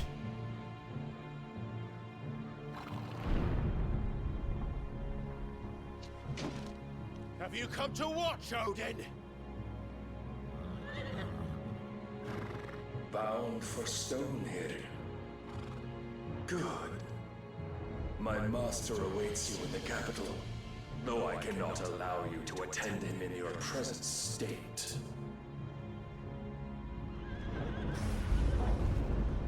And how are you going to stop us? Why, with this! Okay, things just went to shit.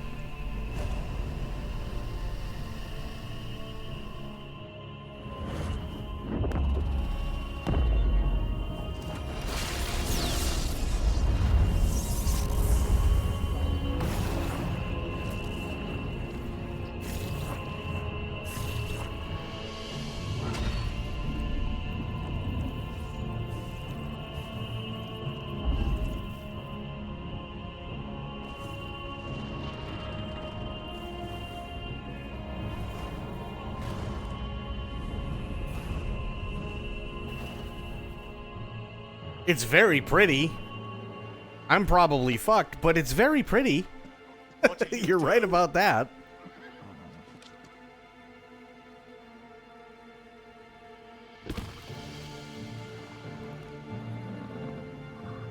Pretty deadly. True.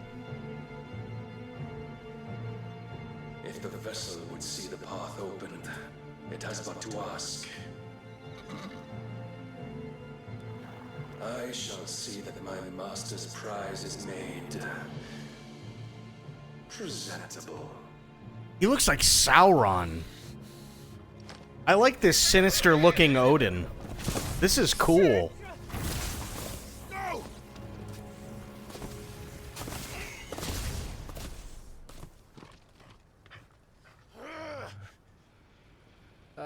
Clive, would you mind telling me what the fuck just happened?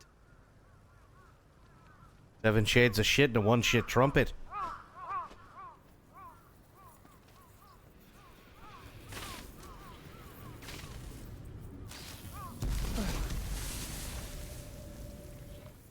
Oh, you've got to be. How are we supposed to get through that? We seek an audience with the king. If His Majesty wants me to come and ask him, then that is exactly what I'll do. Before you go practicing your petition, we don't even know where the fucker went. How about we cool our heads and think this through, eh? You all head down to the Winchester and wait for everything to blow over. All right. Maybe there's something here we can use.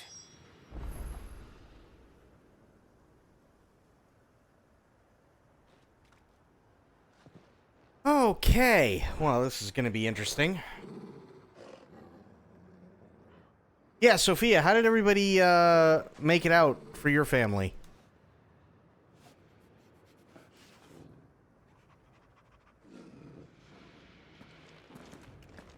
Ooh, shiny thing.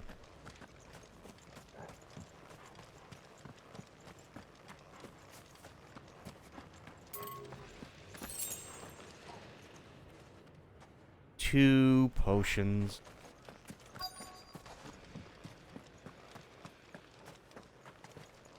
Houses and condos are fine. Everyone's fine. Couldn't have asked for a better outcome. That's awesome.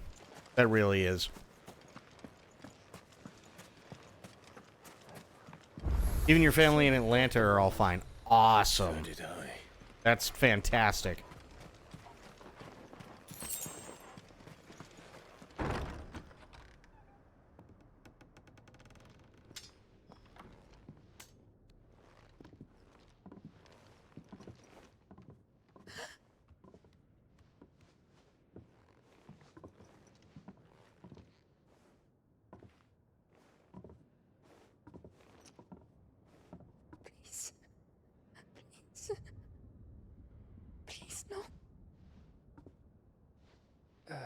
Miss. Whoa. Easy. Easy. We're not turned, all right?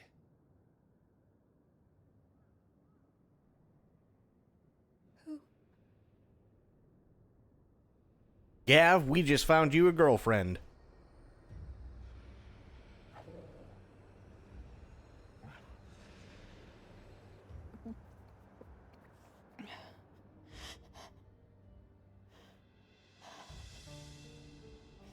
My thanks, kind travelers.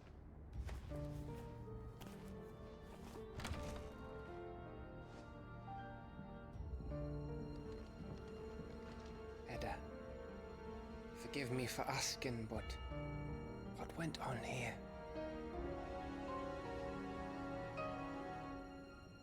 Everybody drank the Kool-Aid.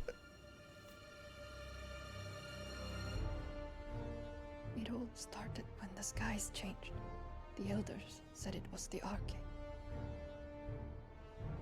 One by one, people went mad. Minds taken by the ether. Till only I remained. By then, I was too far along to run. And then the nights came. And I didn't know what to do.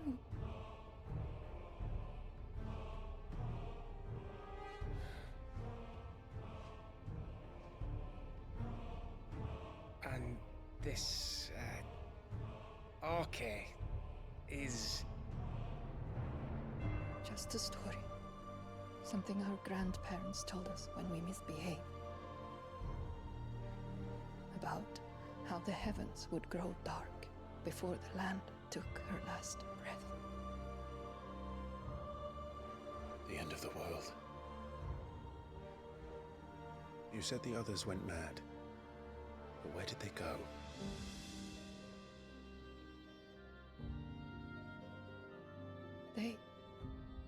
They all left. Drawn east to the tower, to reverie. The elders, the healer, the blacksmith, my husband.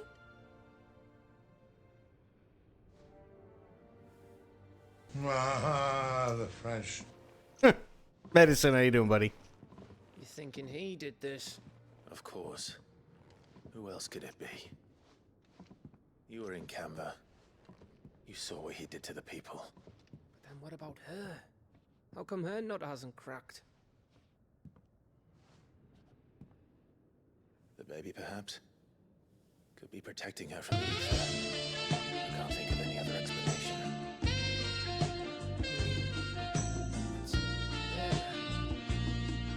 It won't matter what it is once Ultima's magic takes hold. Time's running out.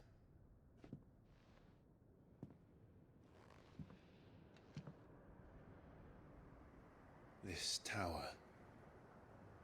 That's where we'll find the king. Also, Gav, you just found yourself a waifu for lifeu. So, congratulations. I knew it. It's the same as Phoenix Gate.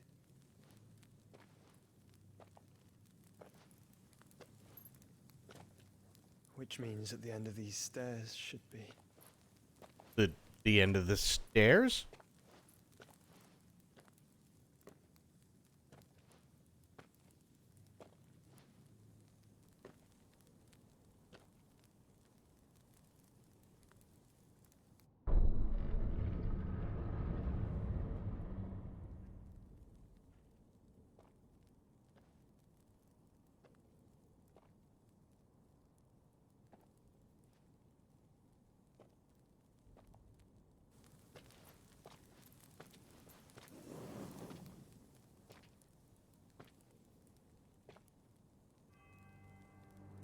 The mural is complete. That's a cool looking mural, actually. Holy shit. Ultima and this vessel, Ifrit. Garuda, Ramu, Shiva, Titan, Bahamut, Odin. Even Leviathan the Lost is here. But where is the Phoenix?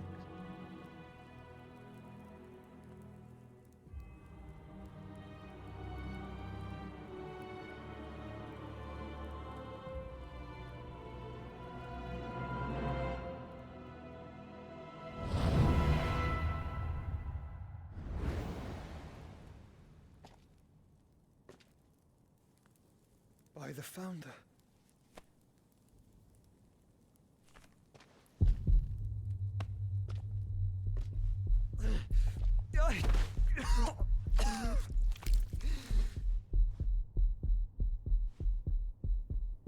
See, I told you.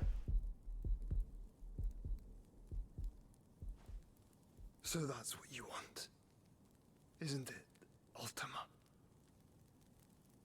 Good old Joshua, he's like, oh, throwing up blood, must be 2 p.m. Like, but he got mad at Clive because he made sure that Jill was going to be okay by taking her powers and being the only guy that can't die while using the powers. So that's how it's gonna be then? I'm not asking, Gav. I need you to stay with Edda. What? I must do this alone. If I don't return, I want to find Joshua and make for the Enterprise. Excuse me. Understood? Aye.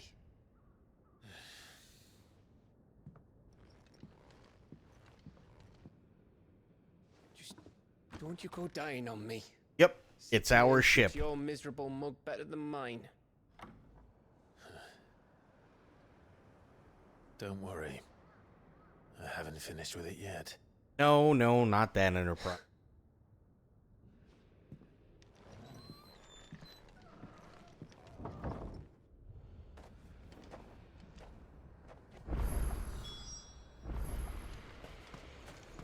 Make forevery, which is the other way.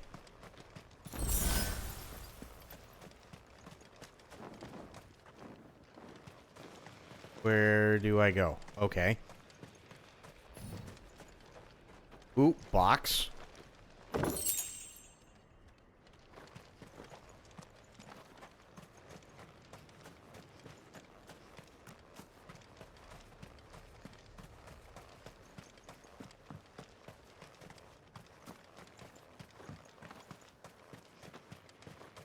Where the hell do they want me to go?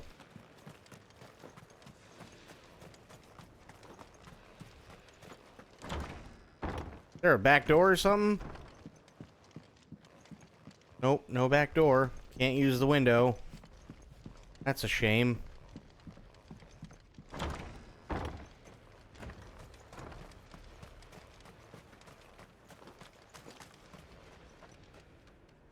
Watch, give it 5 minutes. I can't figure out where I'm supposed to go. I walk back into the door. Yo, Clive! Are you trying to take a piss, mate? I'm trying to fuck here.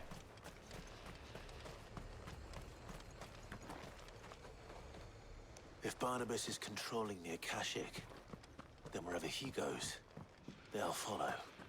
And so will I. Rockstar is suspending innocent and cheating accounts right now at the moment. I wouldn't go on GTA Online for a month or 3. I haven't been on GTA Online for years. So, whew, thank God for that.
Okay, I gotta go down the dirt road, it looks like. We'll do that.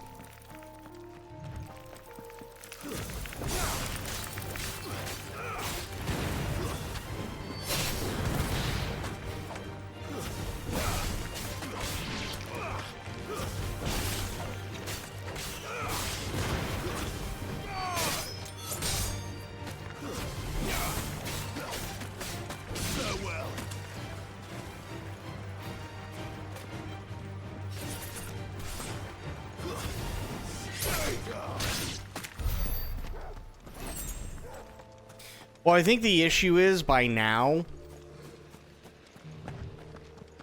and it sucks, is that I don't think they have a way, nor have they really cared to have a way, to figure out who it is that's actually, like, hacking the game. And you've got so many people who have probably just went, well, Rockstar doesn't give a shit, so I'm not going to be afraid. I'm just going to keep playing.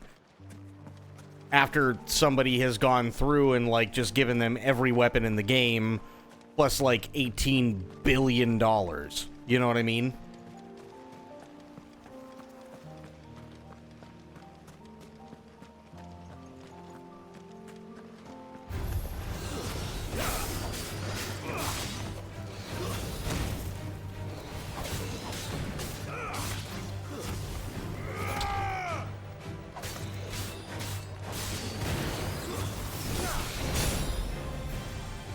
Oh, it's a total cesspool. Absolutely.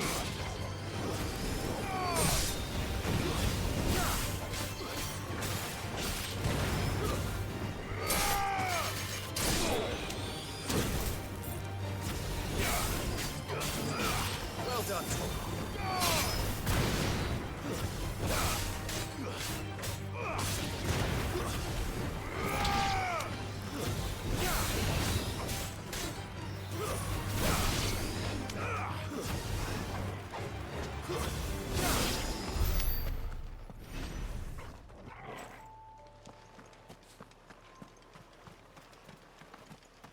Yeah, GTA Online has been a cesspool for a very long time.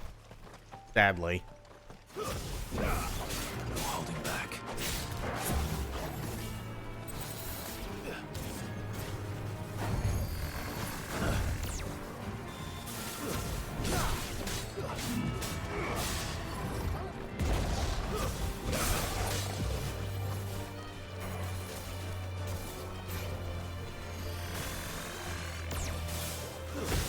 Ow. Nice try.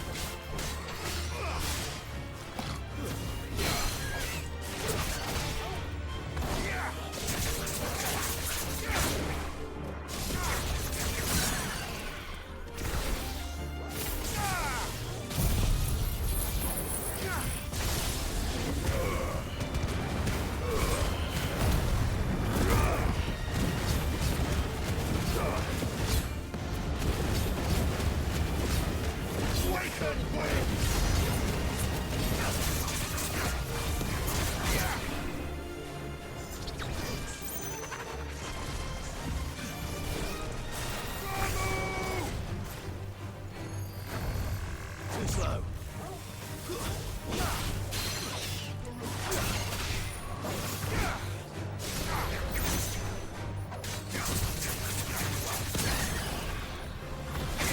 Hang on, I can't see out of one eyeball. 1 second.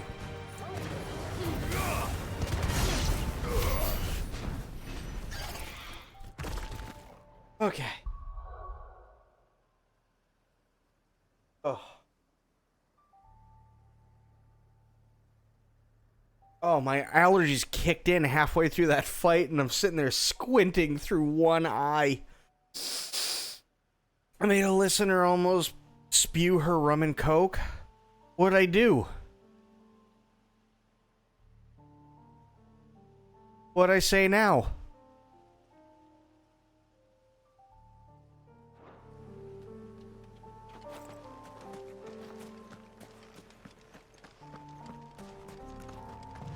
You don't remember? That's okay, me neither.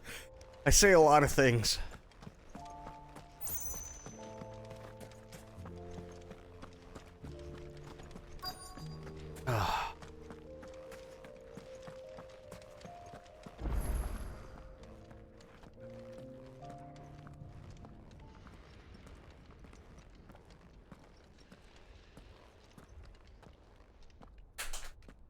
Fuck!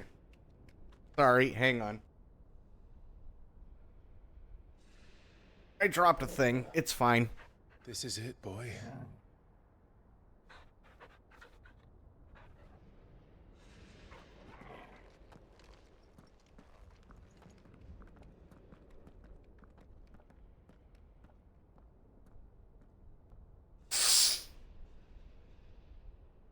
Oh, eyeball.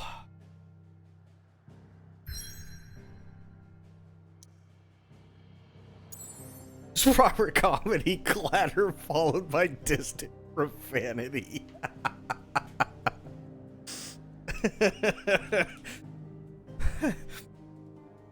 So I have a keyboard tray, right?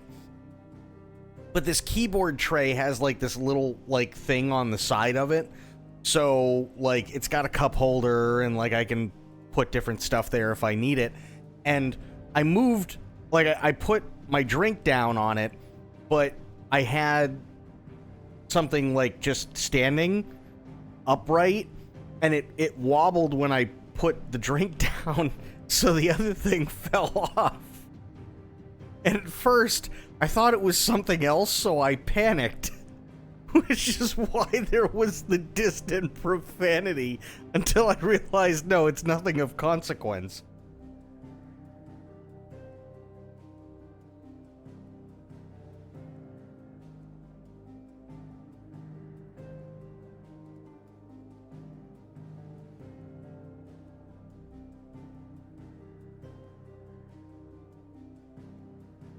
Oh.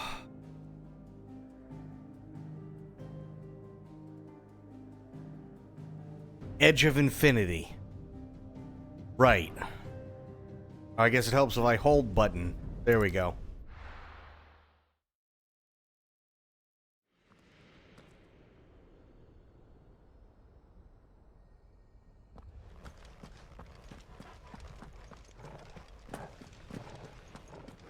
No, stop doing that. There we go.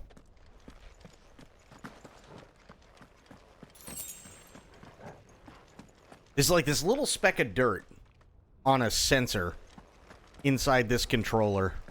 And every once in a while it acts up.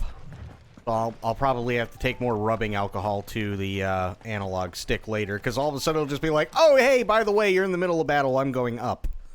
Like, oh, okay. Thanks. Appreciate you.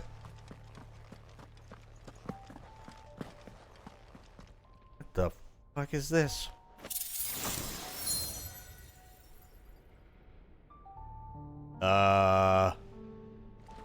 Okay.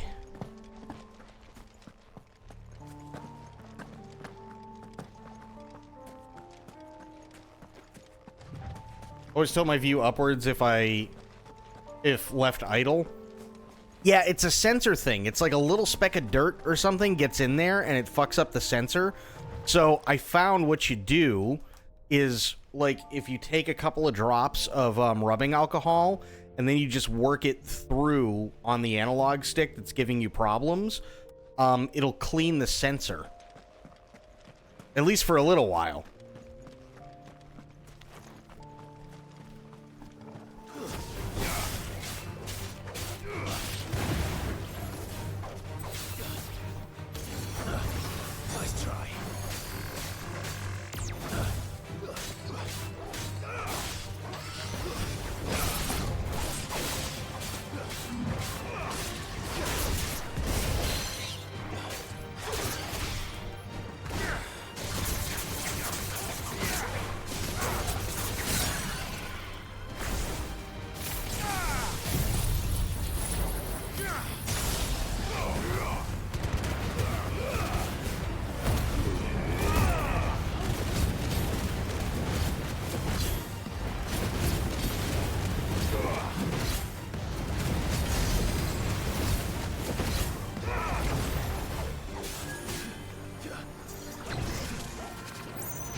Ow!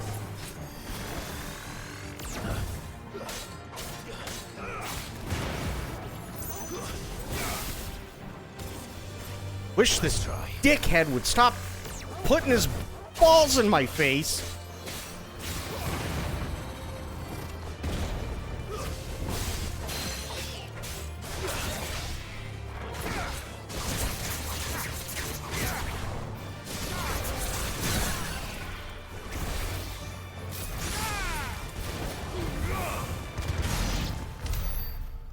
There. Much better. No more balls in my face.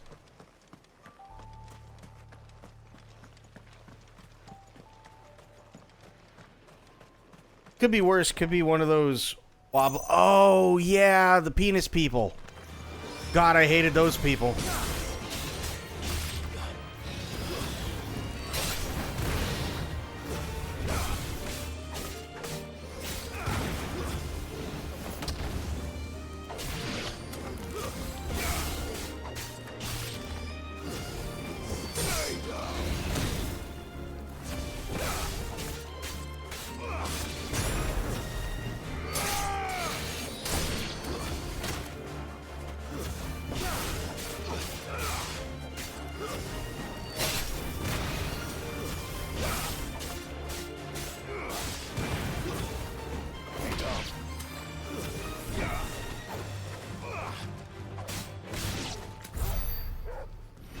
I mean, to be fair, though,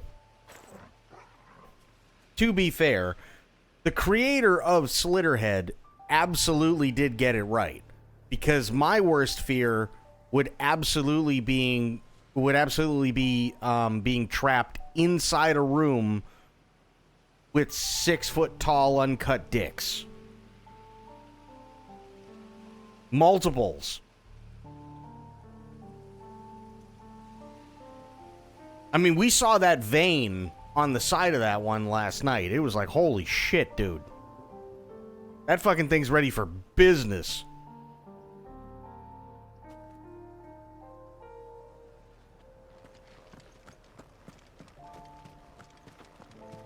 My fear would be that, but it already happened in '96 and you never recovered. Oh, well, I mean, see, there you go, right?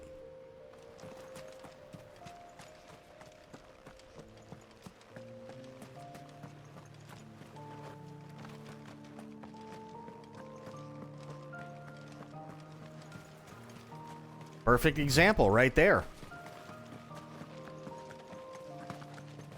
Oh, at Comic-Con. Oh, boy.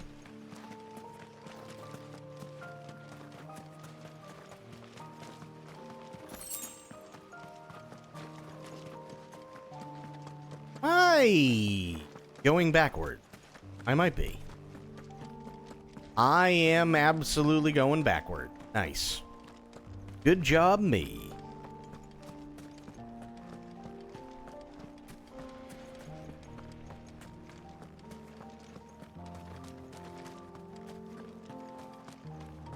All Comic-Con is dressed up sausage. I mean, they've been getting better. There are some really hot cosplayers there. Oh, excuse me. Happy birthday.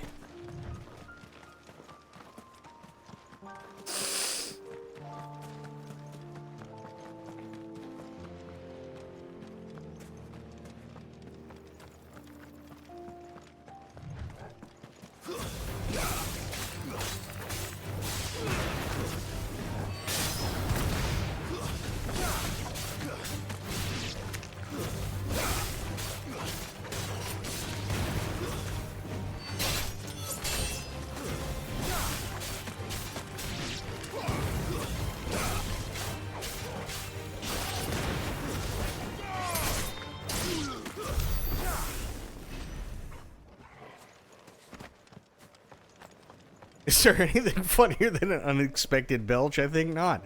This is true. I learned from the best. I learned from Whittles. She's got some fearsome fucking burps, man.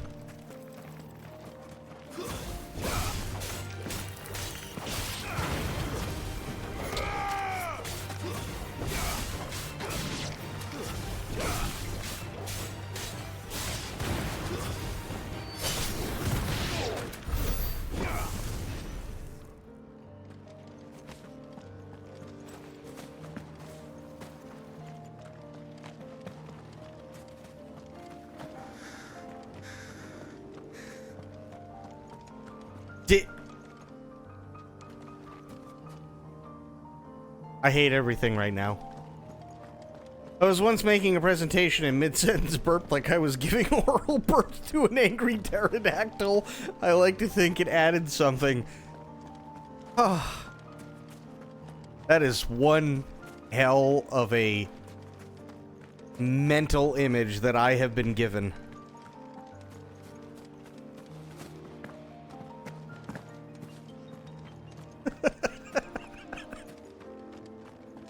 God damn it. Ah.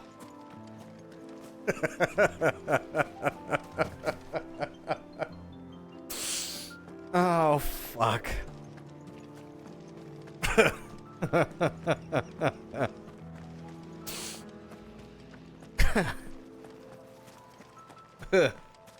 An angry pterodactyl. God damn.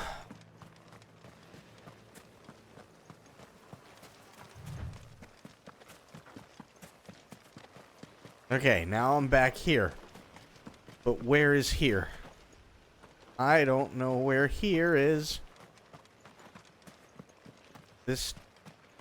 Which way do I go? This is... What in the fucking...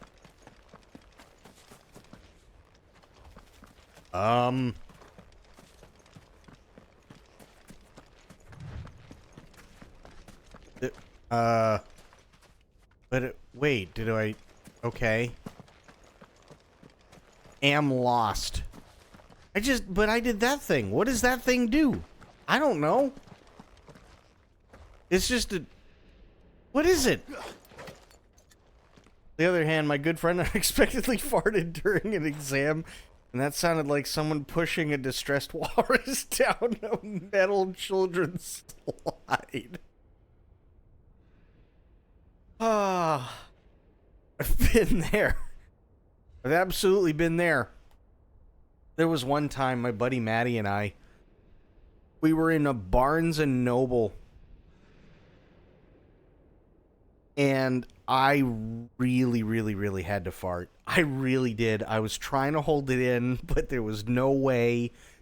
And you all know what bookstores are like. They're usually pretty quiet and big and spacious and echoey. They do that on purpose because they're really big and spacious, so if something goes wrong, everybody hears it. So I'm trying to hold it in, and I can't, and I go, wait, I know. Here's what I'm going to do. So I grab the heaviest book I can find and figure, if I can time it right, I'm going to drop this book and let her rip, and everybody's going to look over at me just as I bend down to pick up the book, and nobody will be the wiser. Okay, here we go. And it, unfortunately, the fart required a little bit more oomph than I gave it, but I didn't realize it till too late, so it was more like...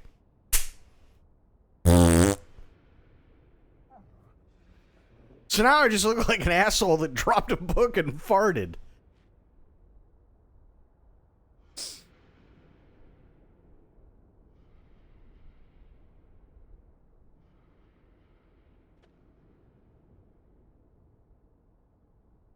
$11 out of 10.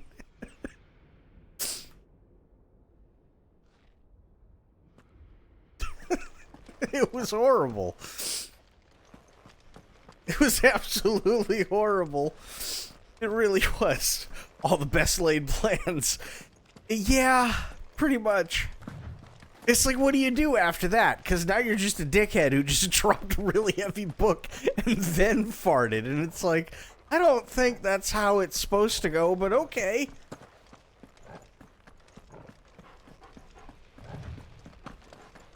Bet it echoed like a Roman amphitheater? Oh, did it ever. And it was like right before closing time, so there was like a grand total of like 2 other people, including the desk clerk, in there. So it's not like it could have been mistaken for anybody else.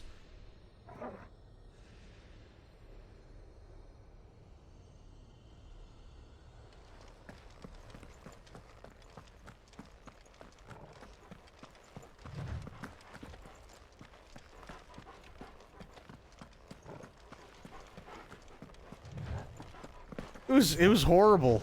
Wait, am I supposed to go that way? Am I just being a fucking idiot? I might be.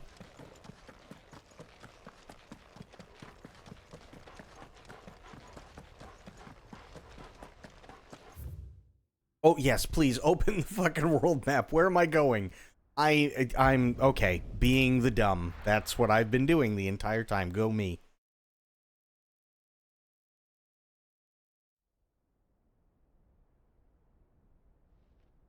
It's the high school exam ones that always got me. Those plastic chairs in a big, echoey hall. It sounded like someone ripping a curtain. Yes! And everybody knows those plastic chairs. That's the worst part. I've come for you, Barnabas.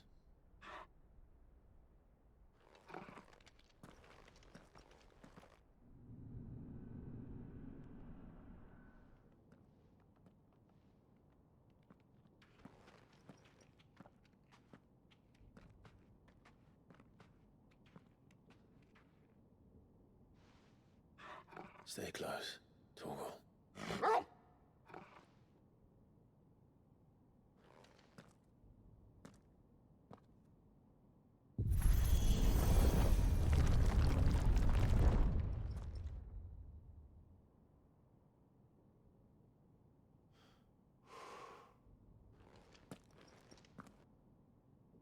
Like, I swear to God, right? I absolutely swear that every high school plastic chair in the history of the world has been made by the same company, and they go, let's add a little bit more reverb in that fucker. Right? To the point where when you accidentally crack one off that's supposed to be silent, but isn't, it fucking reverberates like a pane of glass about to shatter.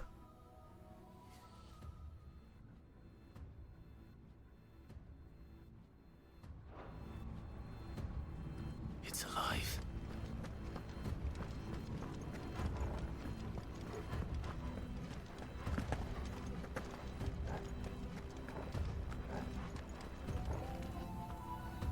It's those fucking chairs, man. Can't tell you how many times I've gotten screwed by those.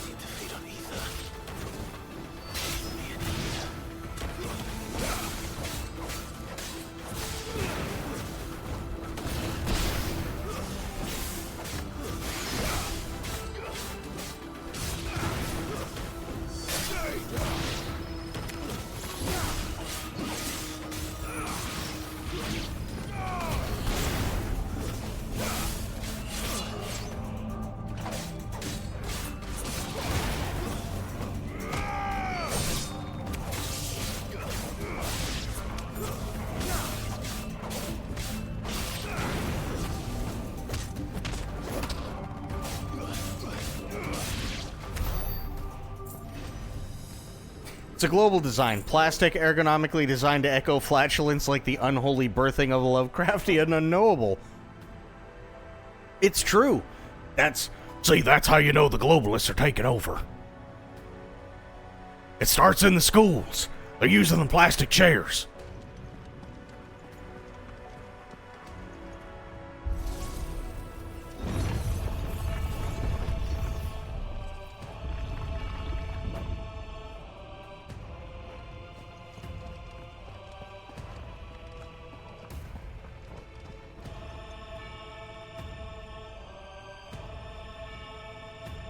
God, I can't tell you how many times it's happened to me in high school.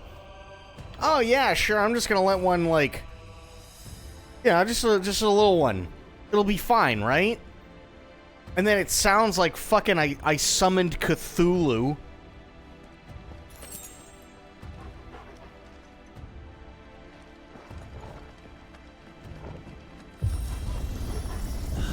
Bloody fallen.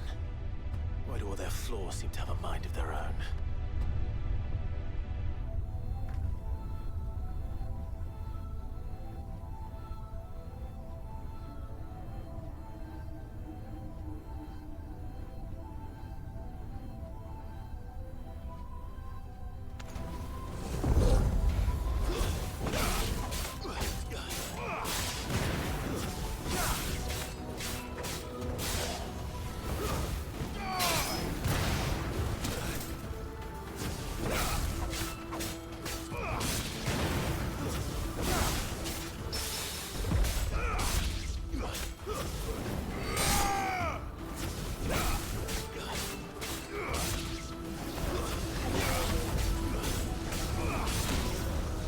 Back off, back off, back off.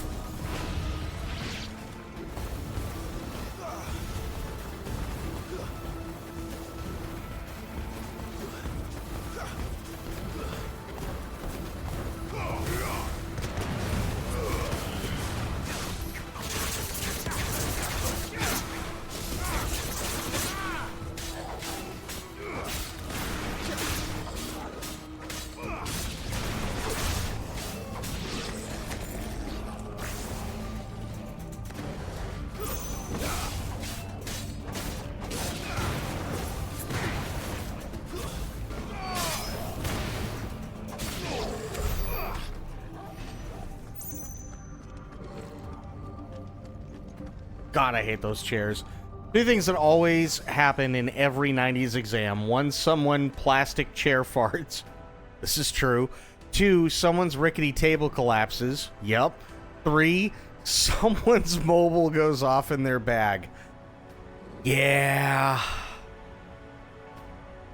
Yeah, that's true.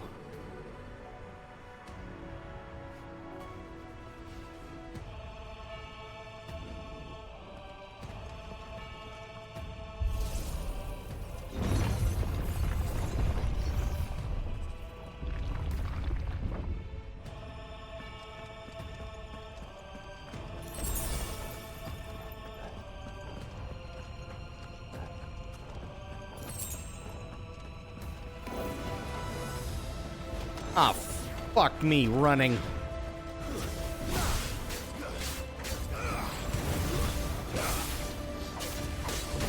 Ow. Ow.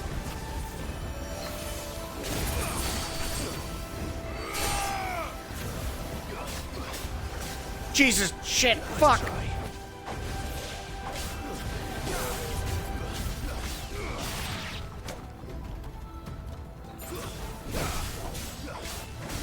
Ow! Ow!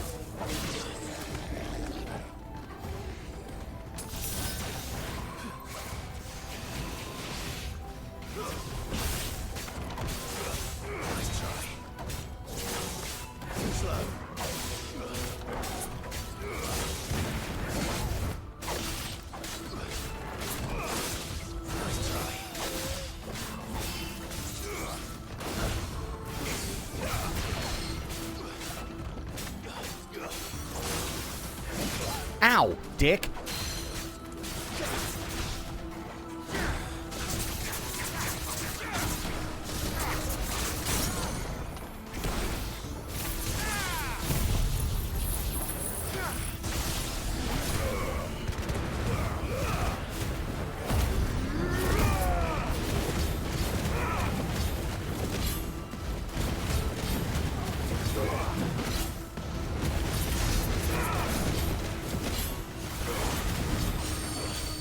Oh no, his balls! Fuck!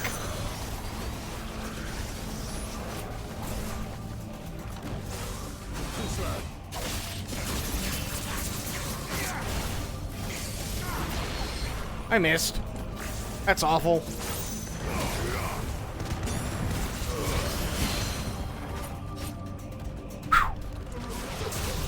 That's the wrong thing. No, no, no, no, no, no. Okay, we're fine. We're good. It's okay. I made it. Ow. Ow. Jesus.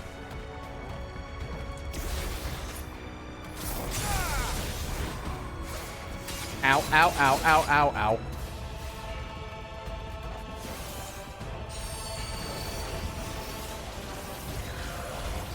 No, no, no, no, no, no, no, ow, ow. That's all ready. Too slow.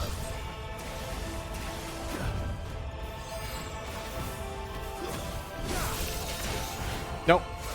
No, no, no, no, no, no.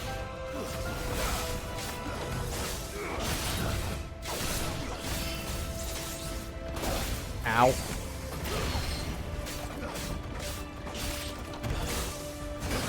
Ow. That's better.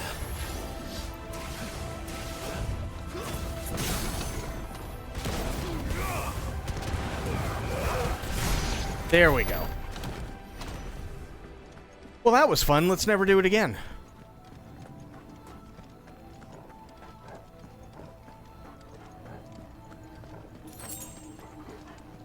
I think the worst thing that ever happened and it would always happen, and it always happens to dudes, mostly because, I mean, let's face it, typically we're the ones with the penis.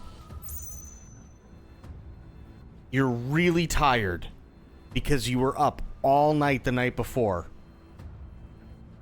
And you're in class, and you fall asleep, and the teacher calls on you, and you get jarred awake, and you've got an erection.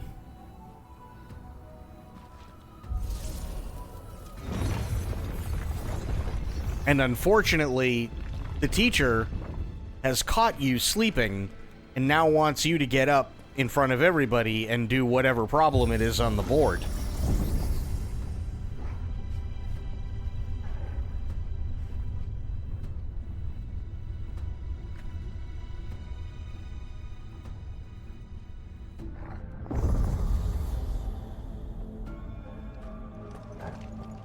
Yep. And then, the only thing that you can do, is kind of like, you kind of like, you shift in the chair a little bit, and you tuck it, but you tuck it like up against yourself, so it's like right up against the waistband.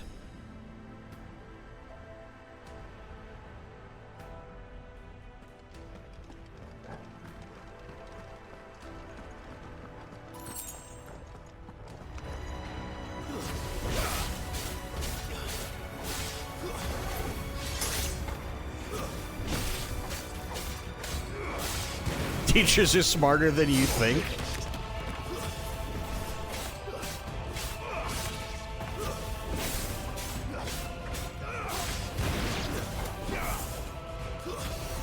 I'm not saying they're dumb, but I mean, god damn it.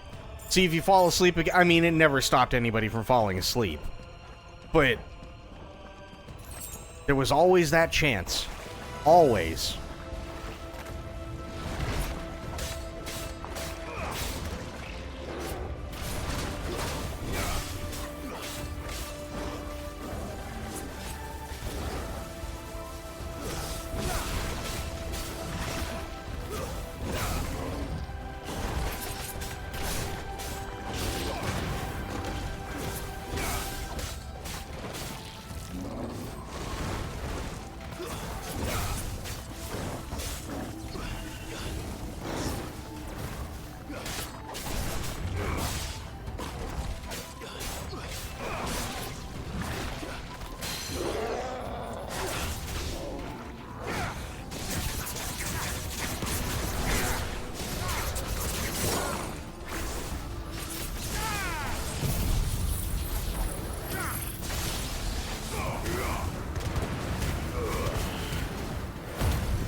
Please die, please die, please die, please die, please die, please die, please die, please die, please die, please die, fuck.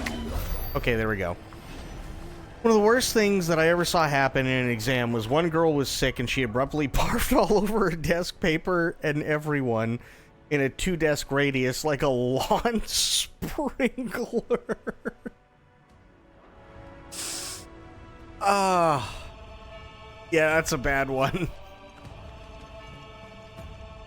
That's definitely a bad one.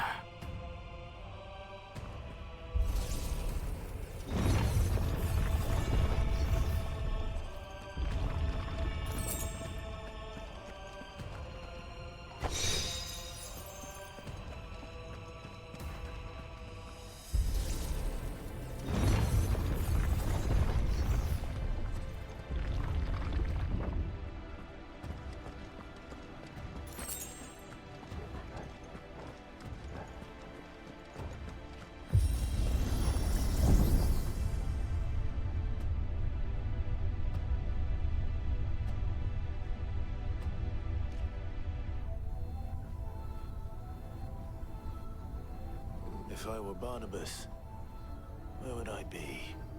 The top. So I could look down on the world. All right.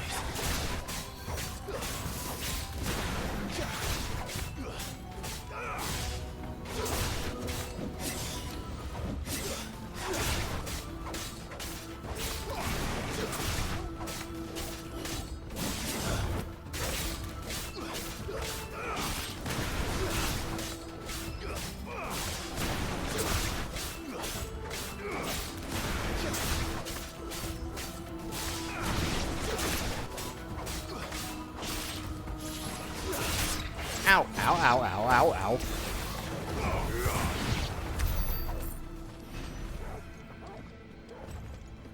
Was not close enough for 2 hours. It smelled like the inside of a corpse lightly braised with yogurt and wet cat. Oh. Oh, yeah. And everybody knows what that smells like, too. That's the worst part.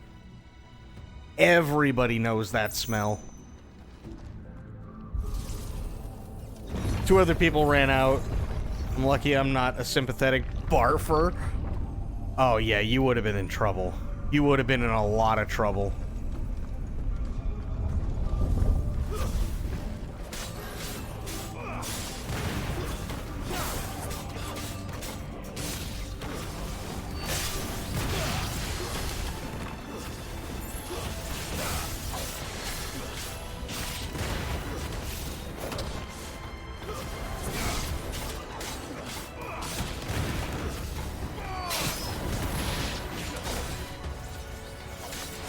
Ow.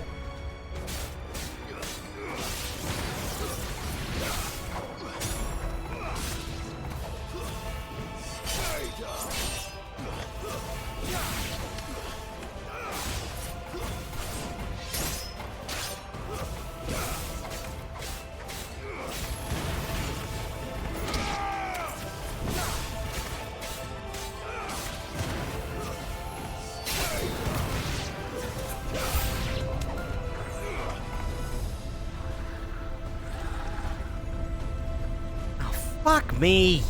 God damn it. Nice try. Ow.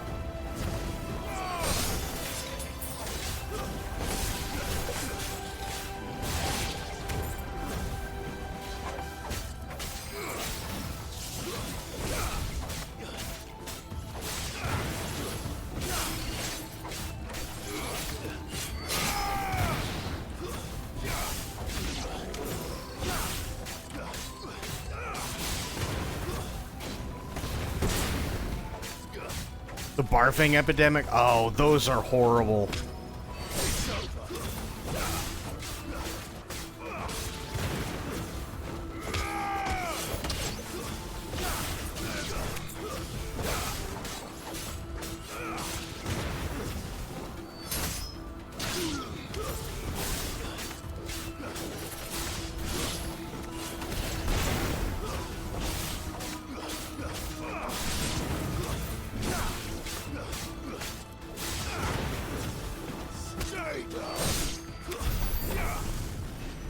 Did I get them all? Yes, I did. Okay.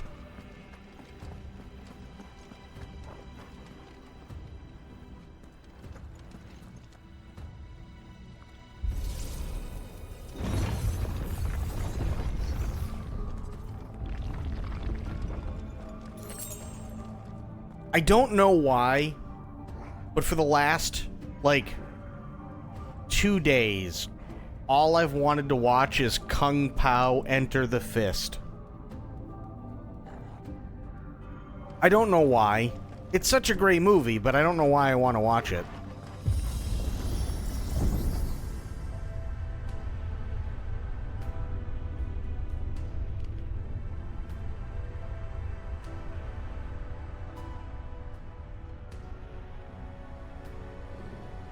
Got the DLC for Power Wash Sim, currently cleaning the guard tank. Nice. You've not seen that one? Oh my god.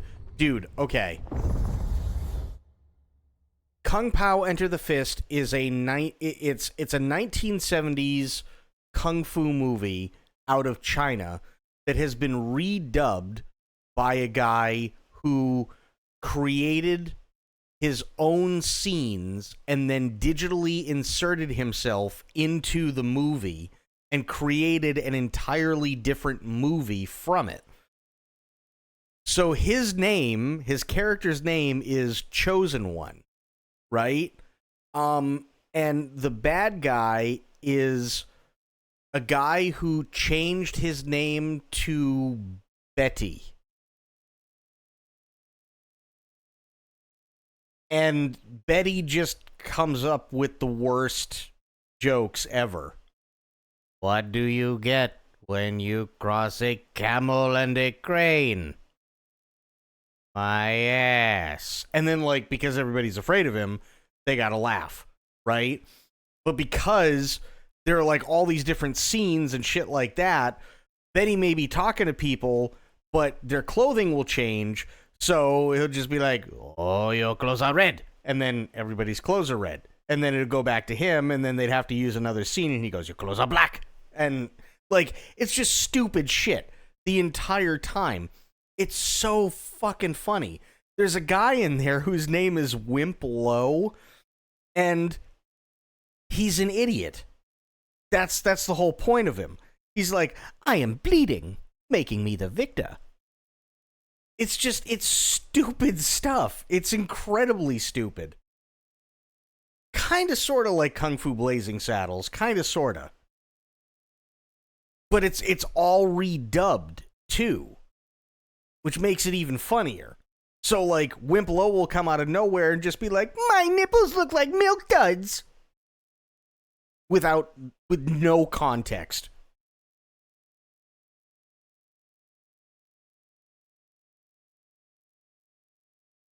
Zero fucking context.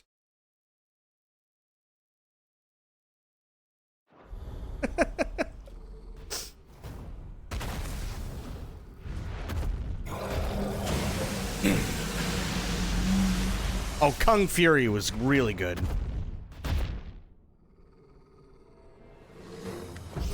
My favorite part of Kung Pao, and I don't know why, but it always just makes me laugh, is, and then he told me the significance of it. And it goes into a flashback, and the guy goes, it is significant. I don't know why that's the line that fucking floors me every time. But it is. Well, that's new. Though I expected it to be the rest.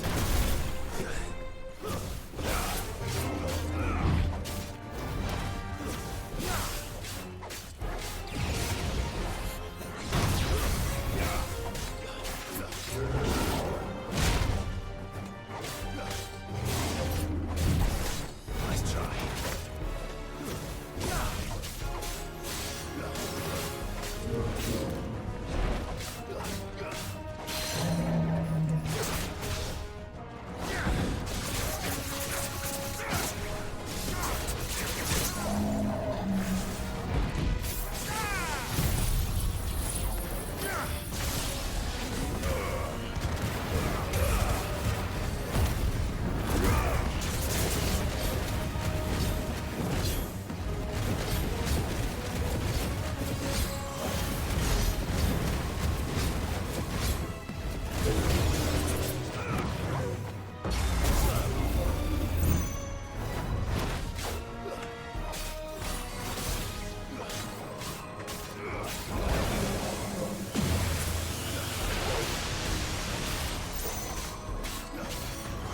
YouTube the nipples line and now I can't breathe. I'm telling you, it's just, it doesn't make... The other one is Chosen One's girlfriend. She makes this sound. Well, she makes two sounds. Let me see if I can recreate her sounds. The first one is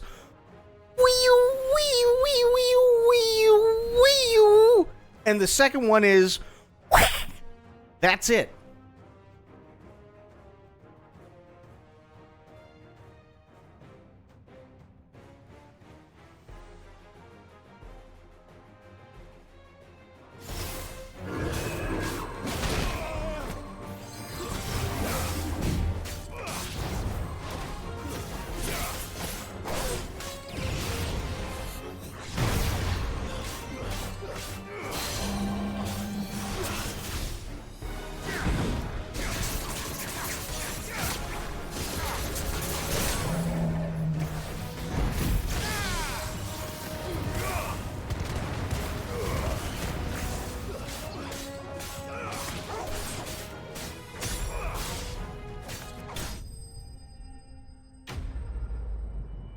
Or like there's a point where it's supposed to be like a touching moment between Chosen One and his girlfriend, right? And she's you know, he's like he's doing the thing where like he runs his hand like along her hair, right, very gently, and he's doing it, but then like he realizes that like his hand is still like really fucked up. So then she takes like a, I don't know, some type of poultice or whatever, and he's just like, she's like, it hurts, and he nods, and then she takes salt from a salt shaker and just like shakes salt in his hand, and she goes, and now. And he nods again, and then she takes a slice of lemon and squeezes it in the wound. How about now? And he nods again, and then she takes a thermometer and cracks it open, and it's just mercury in the wound. She goes, what about now? And he goes, you broke a thermometer in my hand. And then she just goes, rub it in my hair. It's like, what the fuck is going on? What was that thing? Hopefully there aren't any more.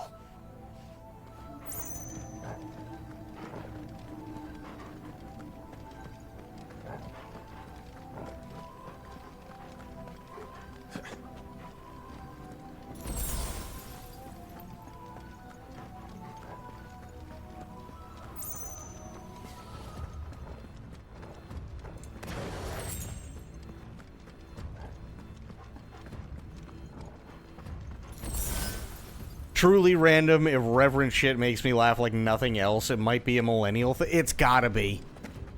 It has to be, because I am all about it. You know what to do, boy.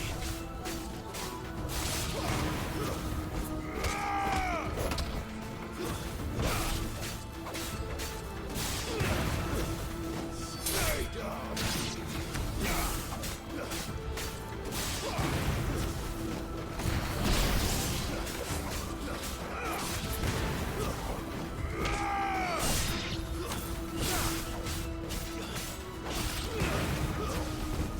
Like, what's the other movie? My God, I can't tell you how many times I fucking quote this movie. I've quoted this movie over the years. Anchorman. Because you want to talk about random, irreverent shit. Anchorman is full of it. And it's so dumb. So, which cologne are you bringing out tonight? Oh, wait, let me guess. Blackbeard's Musk. Oh, no. No, this one calls for a truly special one. It's called Sex Panther. It's illegal in 9 countries. That's because it's got real bits of panther in it. And then it's just like, that's pungent. Stings the nostrils. You know, I'm not gonna lie, that smells like pure gasoline.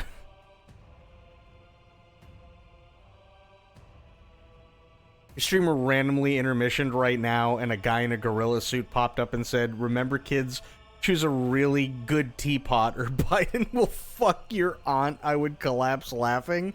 It's just like, oh God. If you haven't seen Anchorman, Anchorman is another one that like just is amazing. Or like they'll just break out into song in Anchorman for no reason. Gonna find my baby, gonna hold her tight, looking for some afternoon delight. And then they'll just keep talking. Is that the I Love Lamp? It is I Love Lamp. Yes. I love Lamp!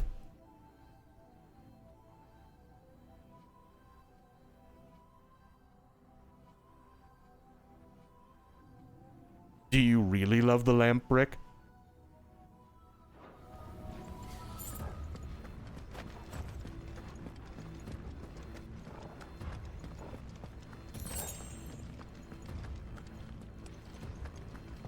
I don't know how to tell you this, but I'm kind of a big deal.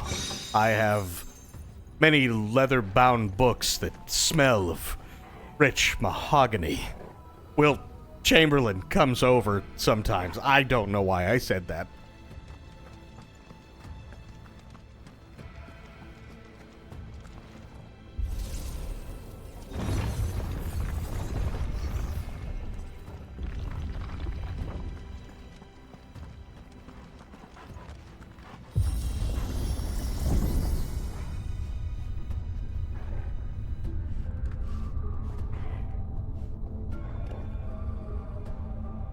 See, I was never big into Vine.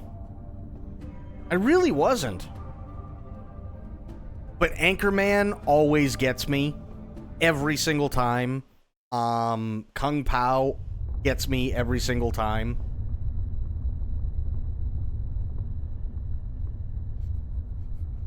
But I also grew up on stuff like Airplane, Blazing Saddles, and so on, right? Where, again, it's just more random, irreverent shit.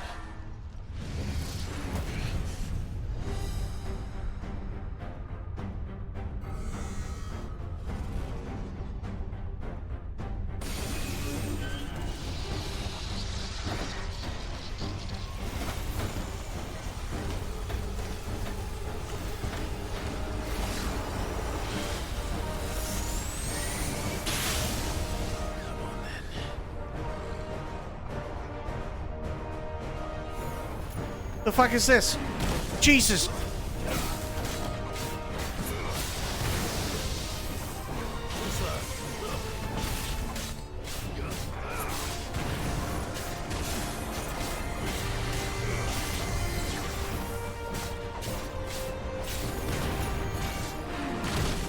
Ow! My Beepus!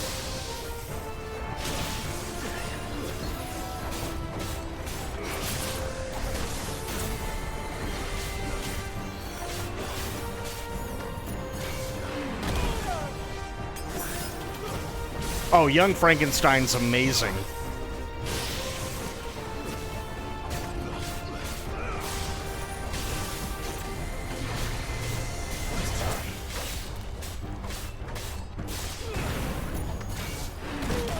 Oh.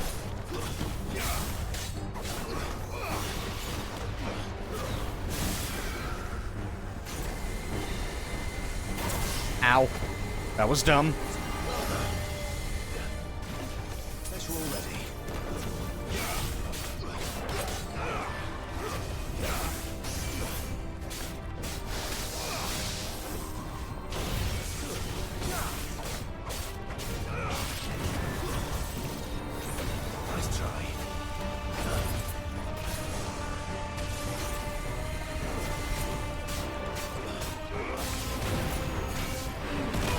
Ass!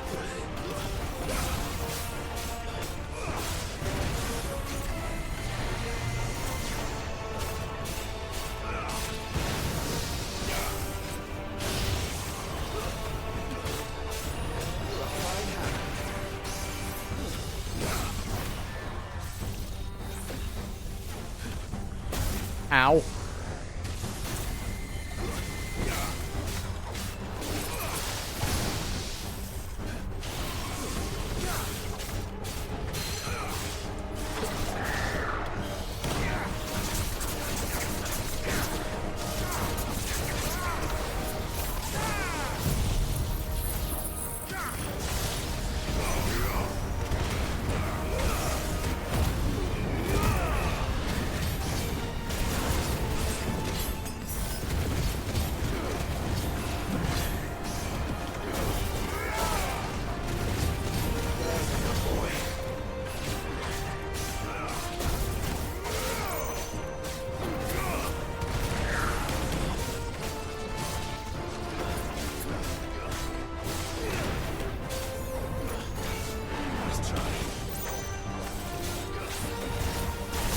Ow, ow, ow. Hey, crit. Pop shop is open. I might be basic and get something with pumpkin spice. Oh, dear God. Good to see you. How the power. How was the brisk breeze? Honestly, I didn't get anything. I was really surprised. No rain, no thunder, nothing. So I didn't have to worry about anything. And thankfully, people that I cared about who were in the path of it, either A, got out of the path, or B, just got rain and wind, and that was pretty much it. But how you doing, Crit? Oh, shit. Ow.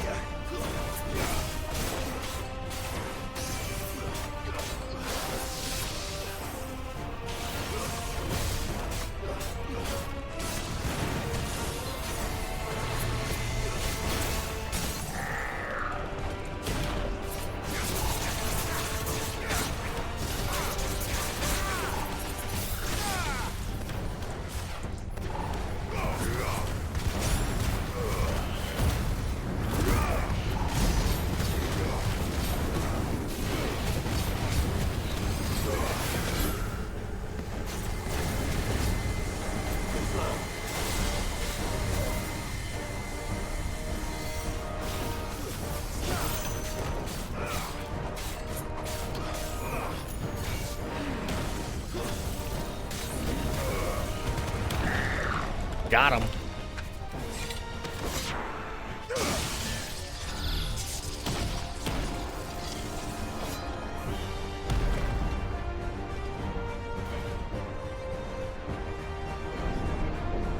Oh, fuck me. Get the feeling your soul's getting chipped away? Yes. I've totally been there, Bloop. It's not fun.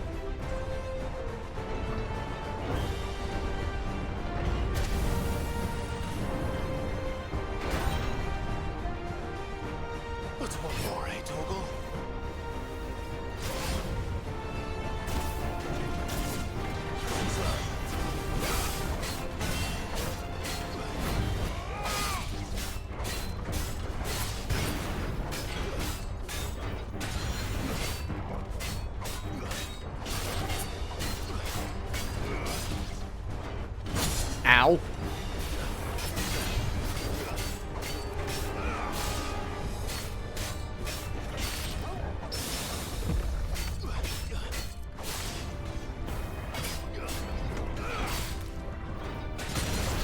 Ow. My everything.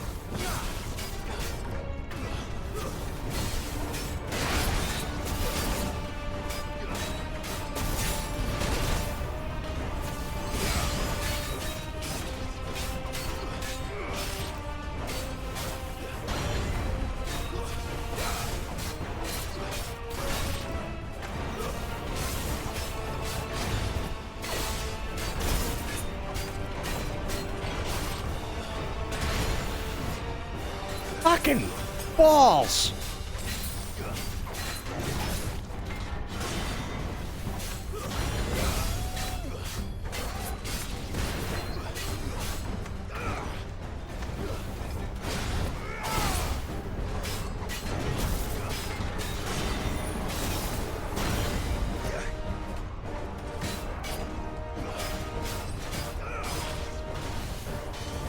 Uh-oh. Oh, Jesus.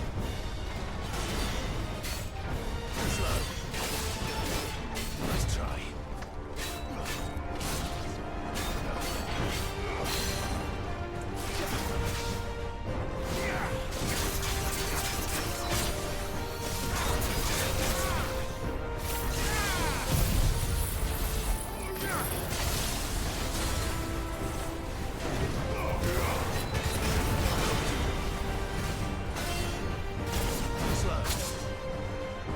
Christ. Bro just brought out the Ass Clapper 9000.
There we go.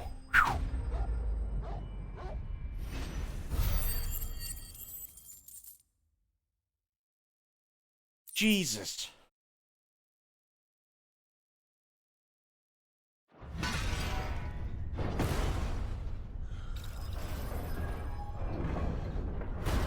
That thing tried to spread my cheeks.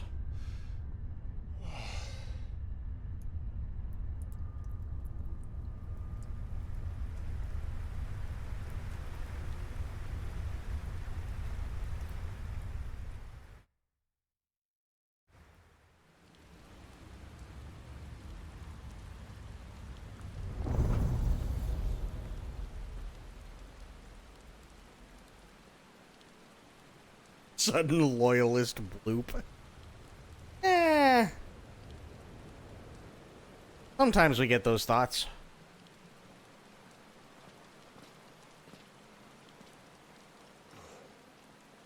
Almost there.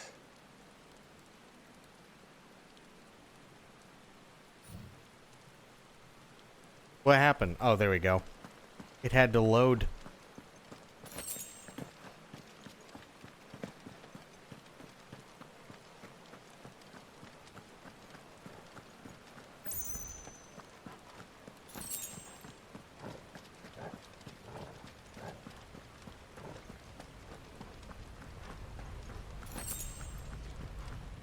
He's here. I can feel him.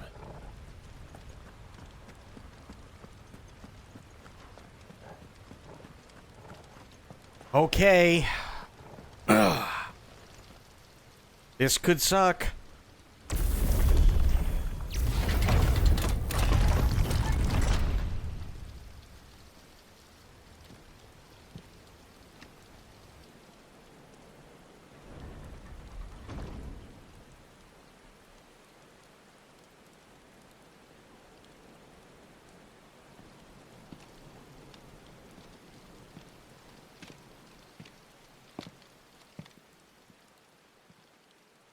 Hey there, Margie. How's a fricassee? Yep. Why? The blade must ever feed if her edge is to remain keen. Watcha. What care you for these worthless creatures? They are nothing. Weak from the moment of their conception, ever longing for power not theirs to command, they turn unfailingly upon themselves.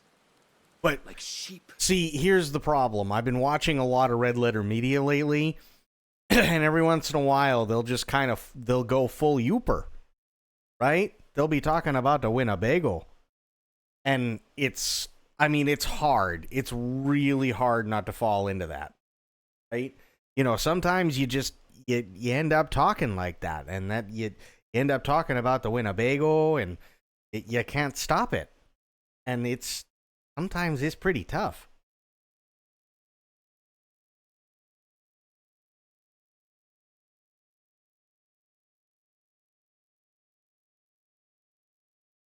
Listen, you know, it's very, very easy to fall into going full Youper. It is.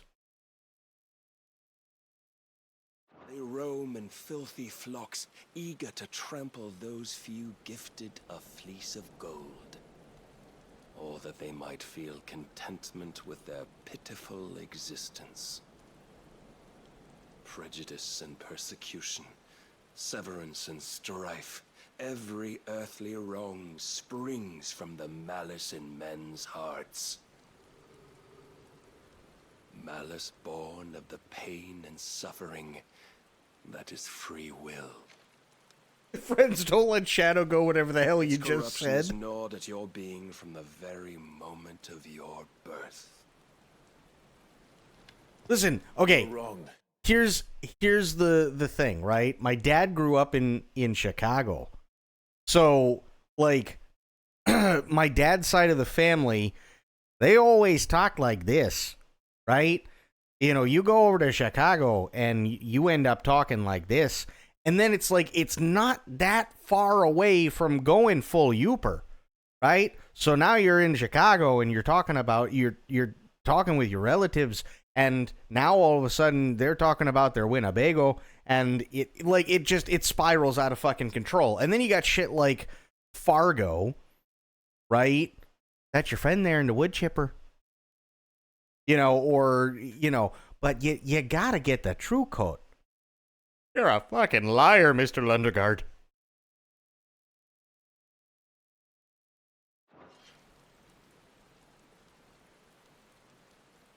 It is no corruption. It is who I am. Every choice I make, right or wrong, gives me reason to carry on. And carry on I shall. Not as a puppet, but as a man. Which are you? There was a time I too thought those the only choices. What? Long ago, God granted man the gift of magic. And with that gift... So a Youper is typically somebody from, like, usually Michigan, but it's kind of like gone full over into like Minnesota too, because it's that accent, right? It's kind of like, it's just kind of turned into like a regional thing. All I'm saying is if you ever go back to some form of RP again, you got to use this accent, but you can't let anyone that knows you know this. Oh no. You got to go full Youper. That's right.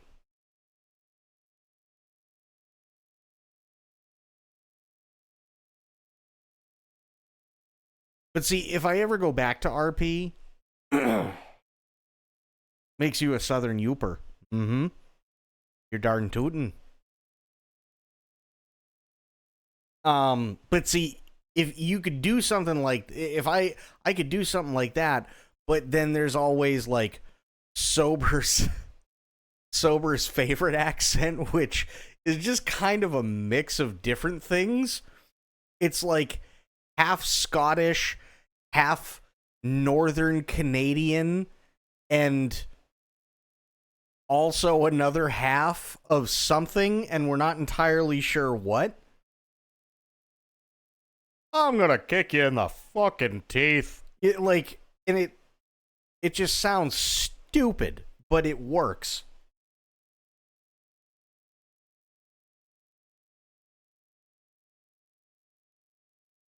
Maori, what's going on, buddy? Makes me laugh every time. Well, I used it in all of FF14 for all the fucking the Rogaden, all the big guys. Ah, yes, good to see you again, my lad. But now you have to do something for me. So if you make sure that you do it and you come back and you have everything that you need, I won't have to kick you in the fucking teeth. I used to do that all the time. Did he build great civilizations? Yet over time, man lost sight of the gift's true meaning, stepping from the path of shared prosperity to one of avarice. He abandoned his creator for sword and flame, and through his folly, beckoned the blight.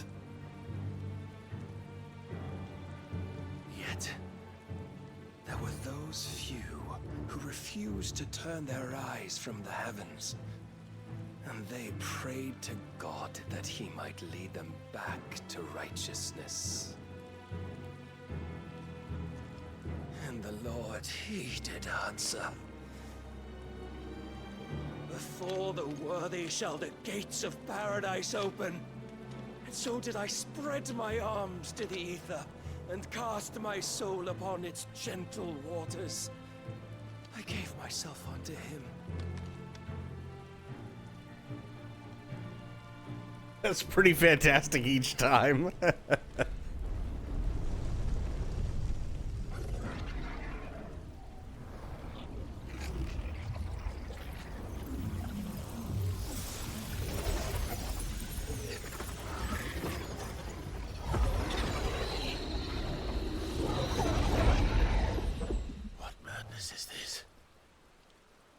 My worth proven, the Lord charged me thus, If your kind are to find salvation, they must be made to serve.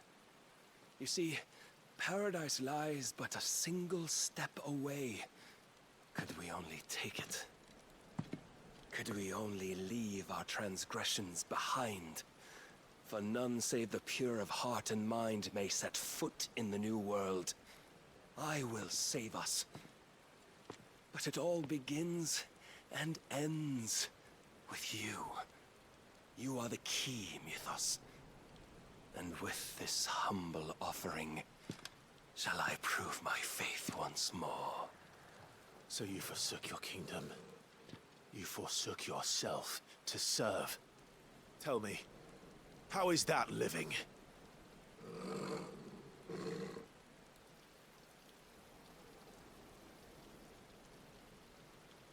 What you seek to provide is not salvation. It's anything but. Life is about always having a choice. Take that away, and we might as well be dead.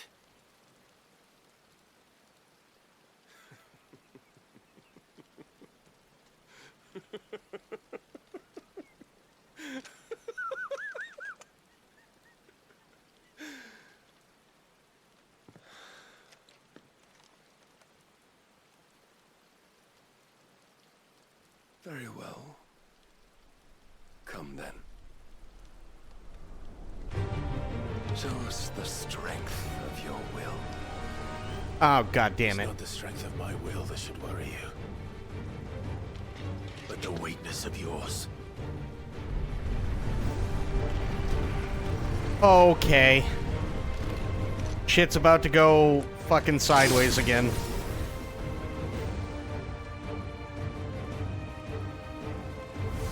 If you think your will the stronger, prove it. By this day's end, you shall know the truth.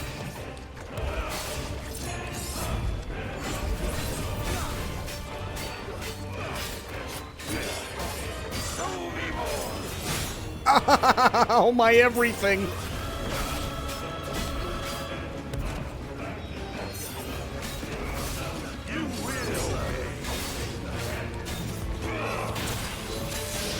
Blessed with the might of a god, yet still you fight like a man.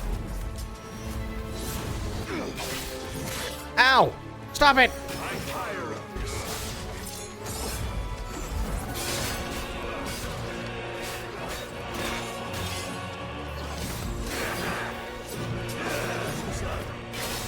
Must I show you?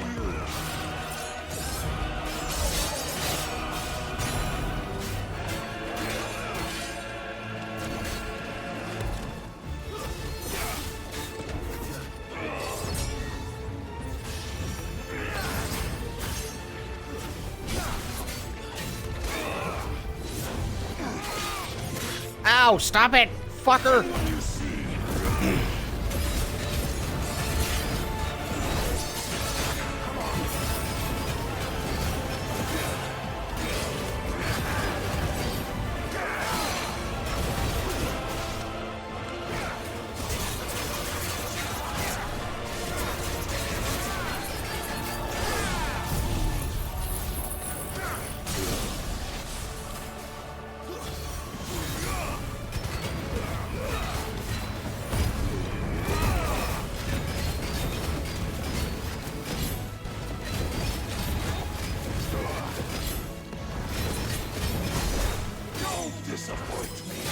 Oh! Shit!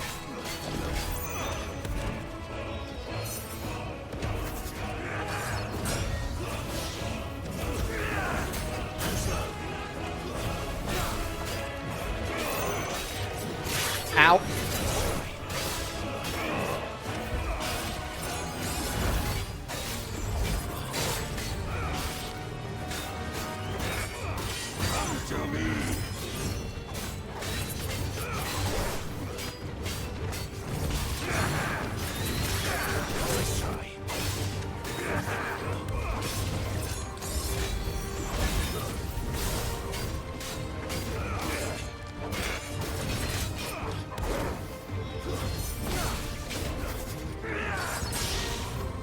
Uh-oh. Uh-oh.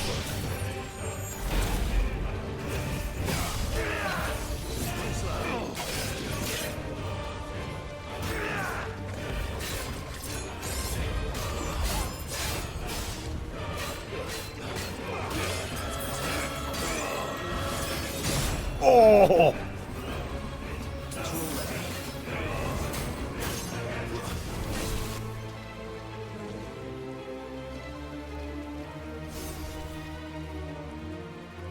God chose you to serve as his vessel, and you cling to this foolish notion of hope when there is none.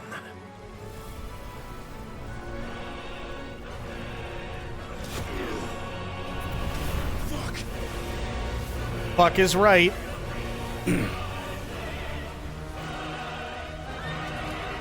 Ah, shitballs. Desperate, are we?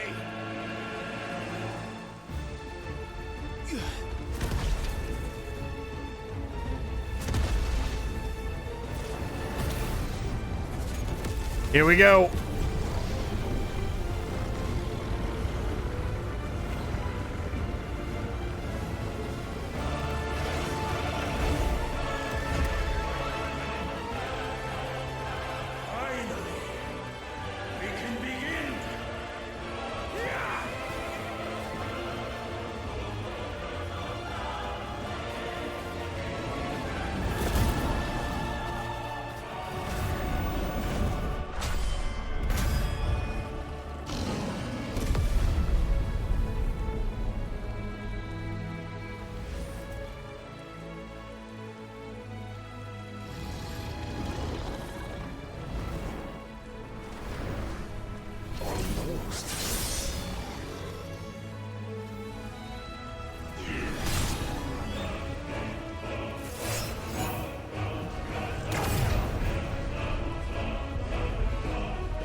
Shown the path. Now you must follow it. Free yourself, Mythos. You will not defeat me otherwise. We'll see. Do I have to? Perhaps you still require persuasion. Oh, owie, owie, owie, owie. Fuck. Shit.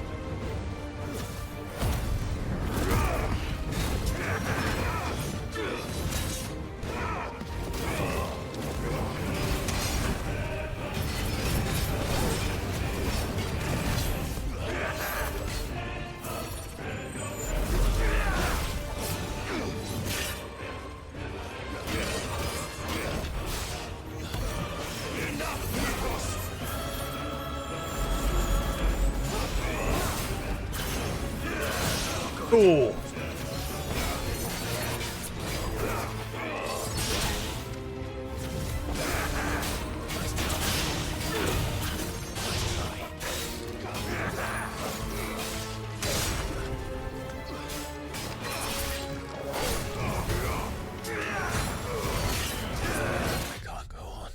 I knew that was coming. Wait for it, though. Oh, it wouldn't let me do it. God damn it. Do I not have one? I thought I had one. Maybe I died before. I don't know.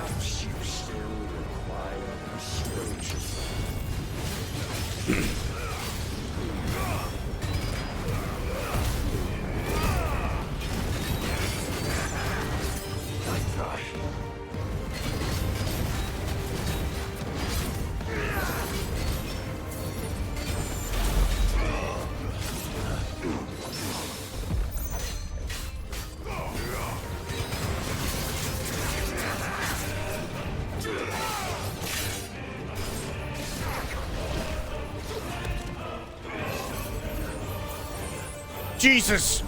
Fucking shit nuts!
Must I show you?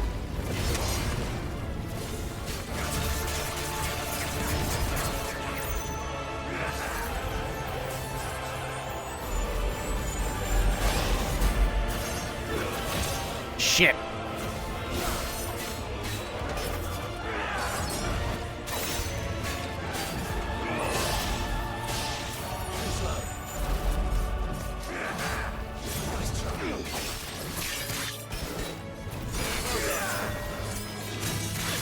Oh.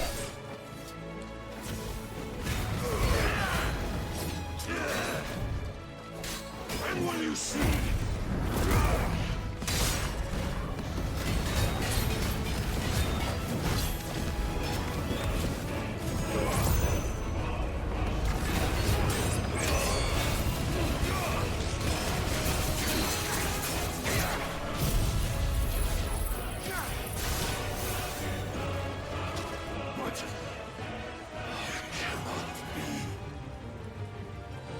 Defeated. You admitted defeat the moment you turned your back on us. When you turned your back on the truth, Barnabas. We are not as weak as your god believes. Oh. Well, why didn't I just fucking do that at the beginning?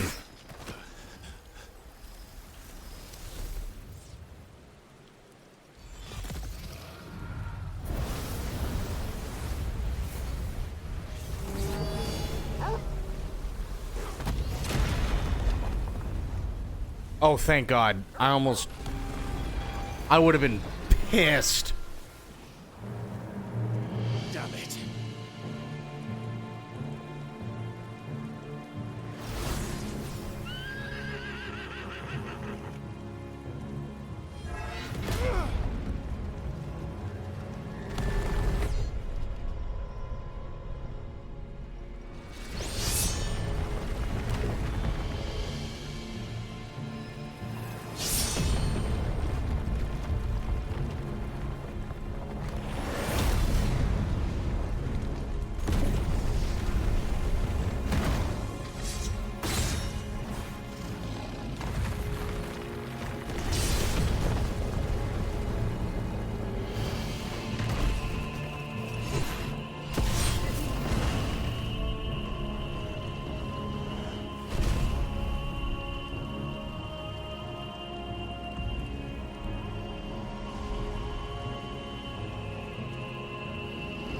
What are you waiting for?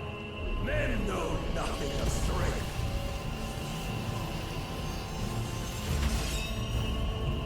But you will.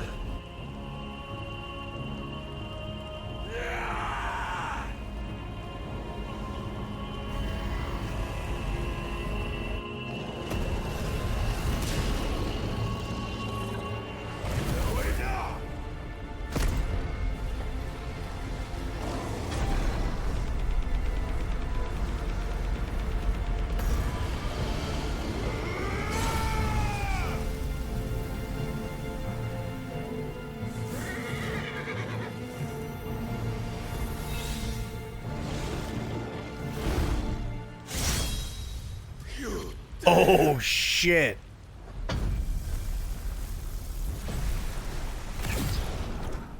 Could it be you have made a weapon of your weakness?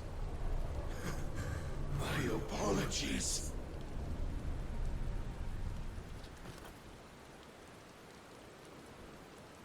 You are not the fool I took you for. And so it ends. No!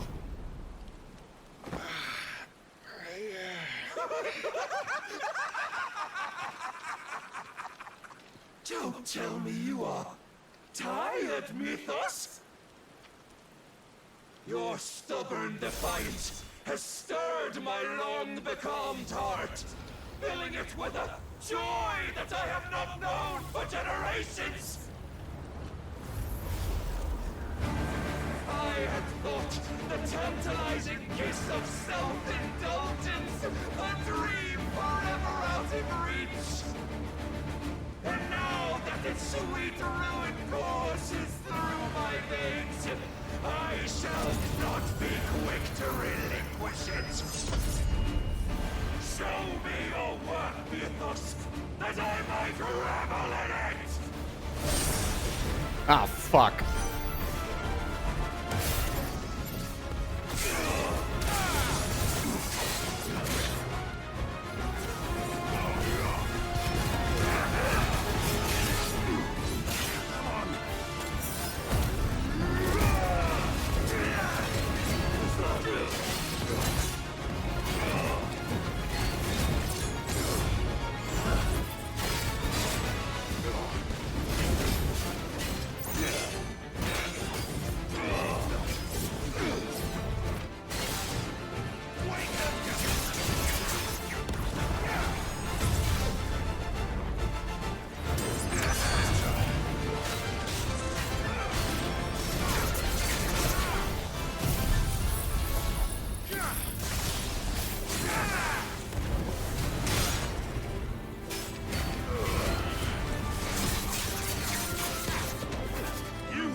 Uh-oh. Salvation is come. Rejoice as our souls are granted peace unending. How do you know this day will come? What proof have you? Your mere existence is proof of the Lord's grand design.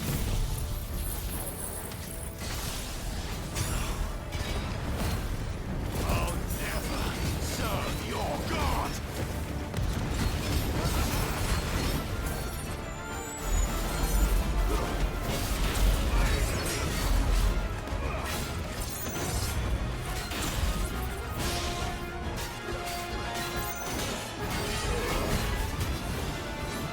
Oh.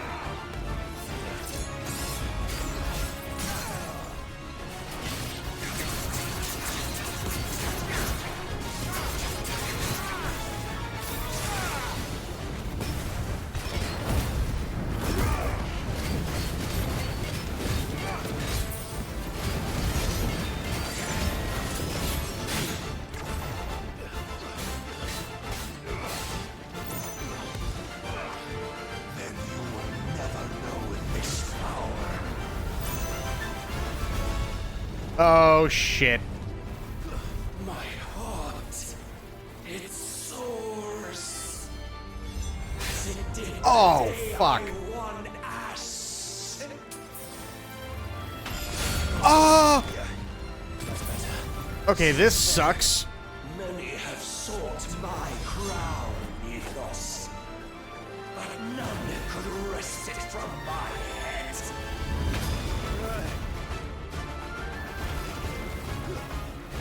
Come! Have you the strength? Have you the will?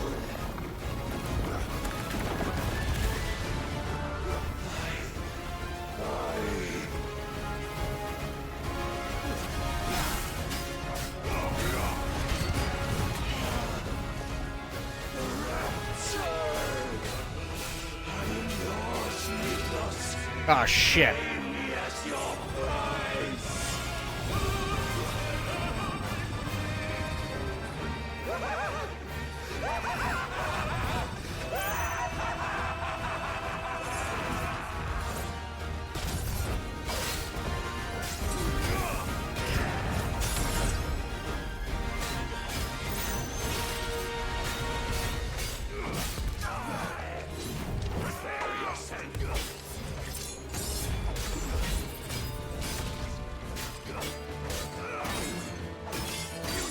Ow,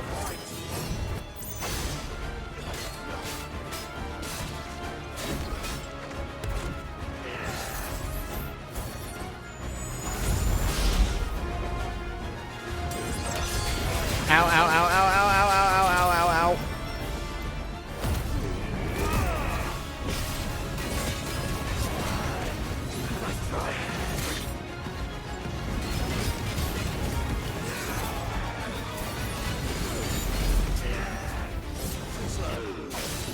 Come on.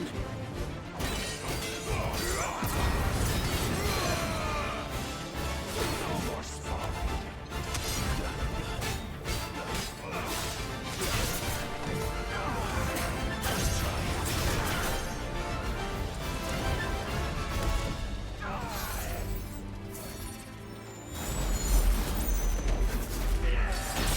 Damn.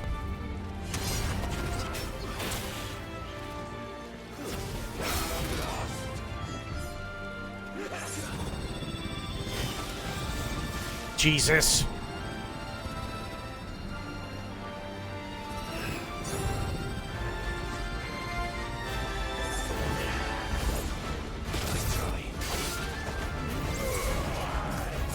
Yeah, I knew I wasn't gonna get that one. Holy fuck.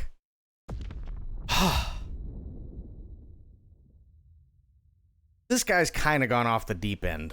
Like a wee bit.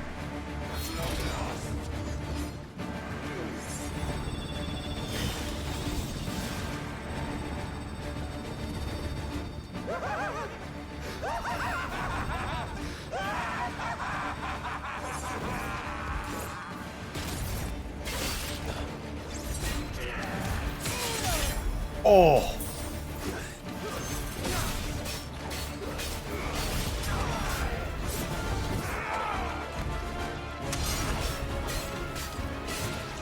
Insane laugh. Oh no.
Ow, ow, ow.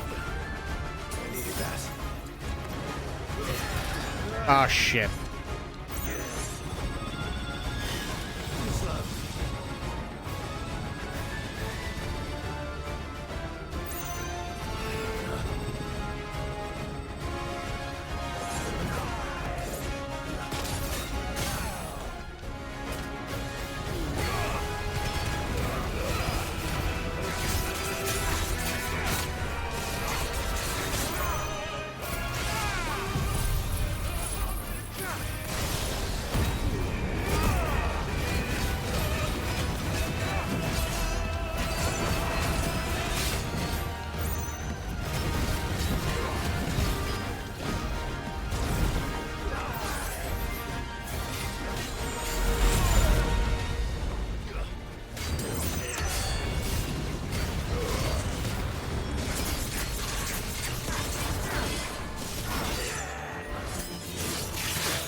Ah, shit.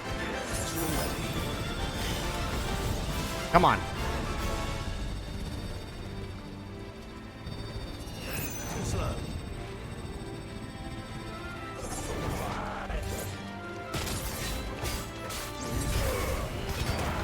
Let's try. Got him.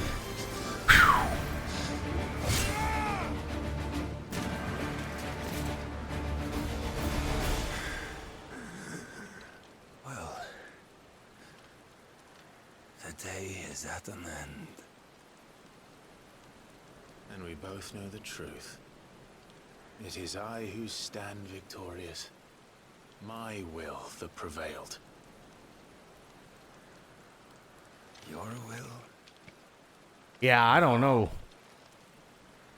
I think we're about to find out, though. It was his.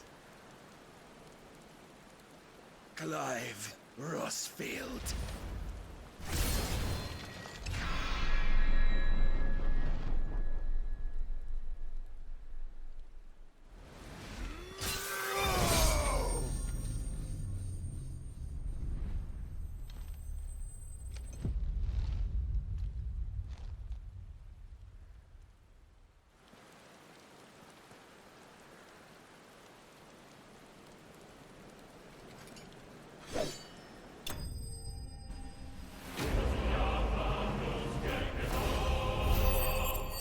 Sweet fuck.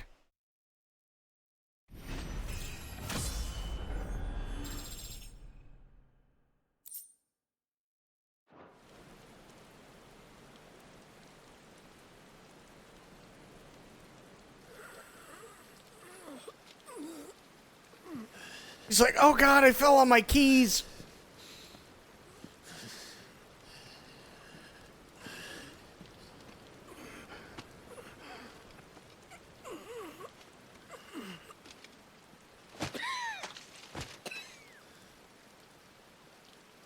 Perhaps there is strength in will. Would that I had not relinquished my own.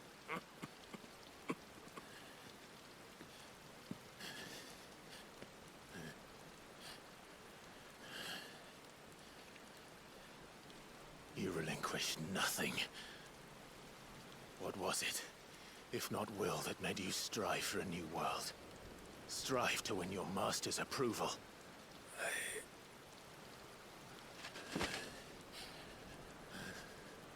He needs a nap. You were shown a fantasy, and you chose to believe it. But you were wrong. There is no world, but the one we live in. And that world is worth saving, even if it means killing a god.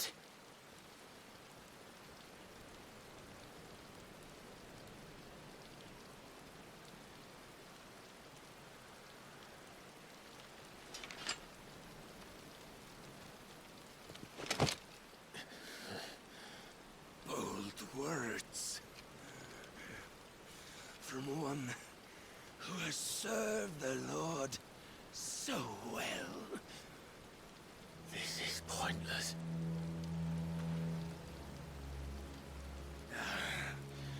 But I almost forgot.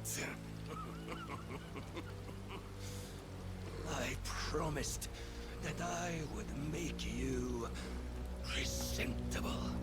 Did I not? Uh-oh. We shall fulfill our destinies. Just as the Lord's Mother Crystals have fulfilled theirs. Come, Clive Rossfield. Take what is rightfully yours. Become one with God. No.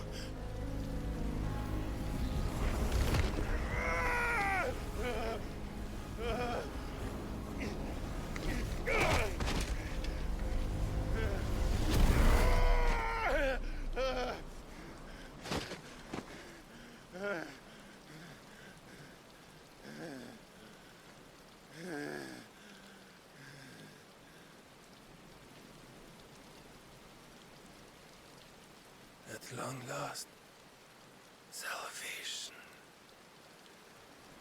I'm coming home. Mother.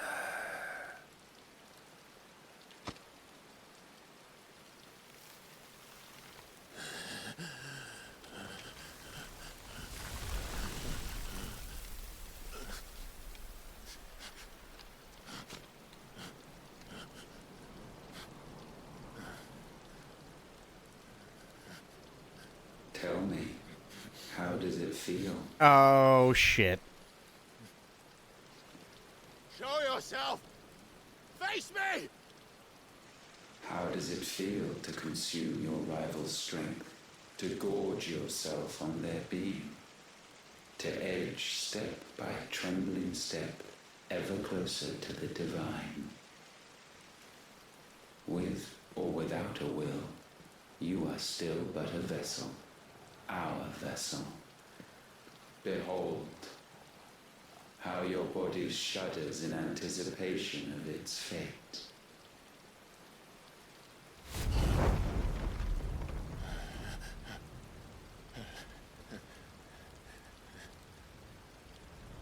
Oh, it's not yours yet. No. Come then, O wayward child. We shall await you upon the back of the first worm. There all shall end and begin again.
Meanwhile,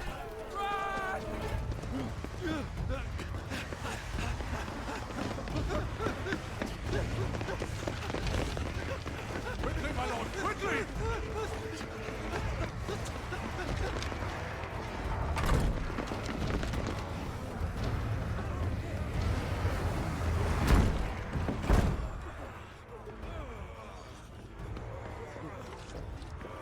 Why the hell is my city calling with the captain?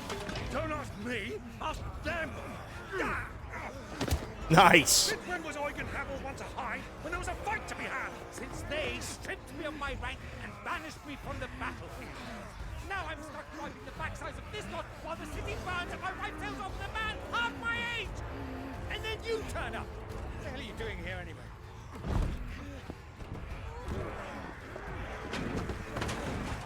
What indeed?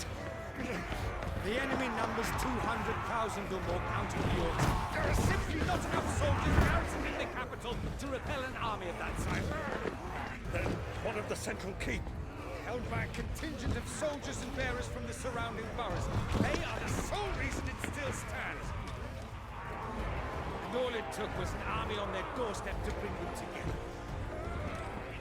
The prospect of death does put things into perspective. Perspective. Perhaps it's what we've lacked all along.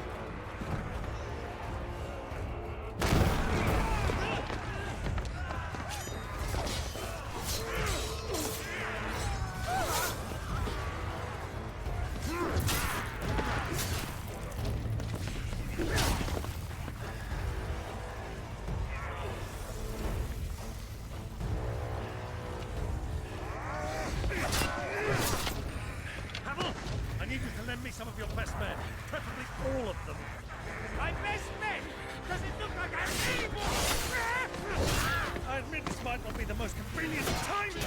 nephew's in trouble, and I may have already promised him your help.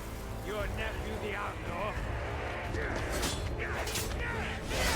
My soldiers have better things to do than die for nothing. Then you and he are of the same mind.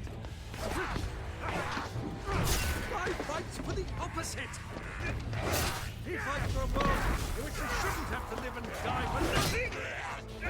And he fights today to give us all a chance of a better tomorrow. Be that as it may, a handful of men cannot stand against the kingdom.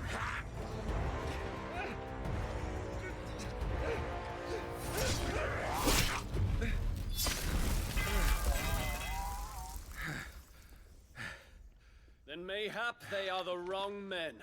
Nice. There he is. I'll be damned.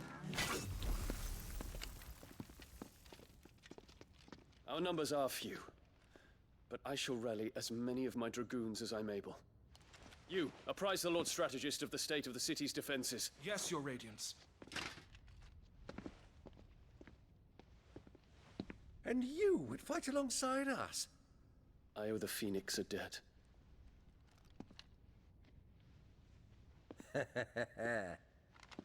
Does this vouch for my nephews? Aye, but I still have my doubts about you. Which we can discuss later. Indeed. You said you had men garrisoned in the keep. Captain, do you know how many yet remain? Allow me to confirm. Commander? Whatever their number, Randalar will be needing Gather the them bodies all. and build a pyre in the courtyard. Quickly. Terence. My lord.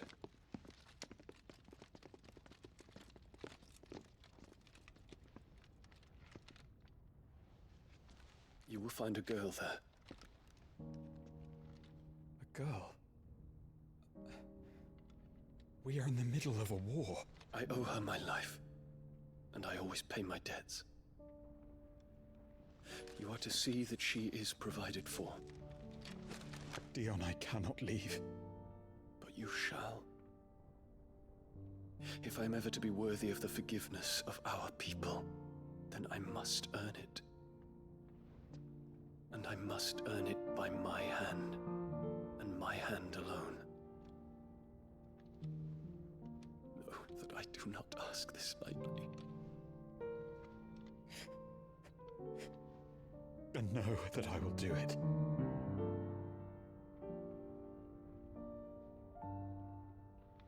Farewell, Terence.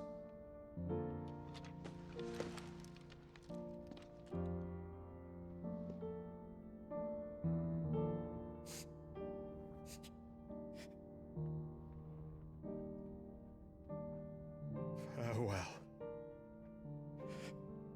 my prince.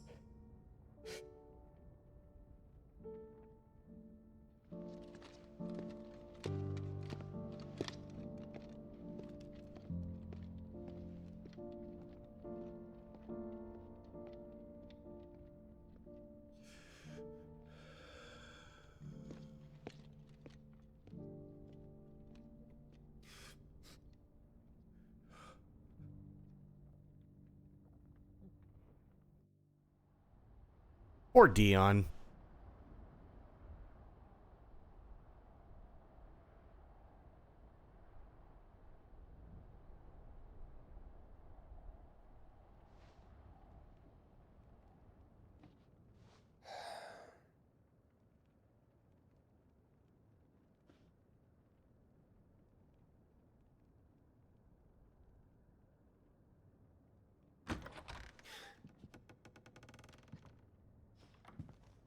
Clive. Thank fuck.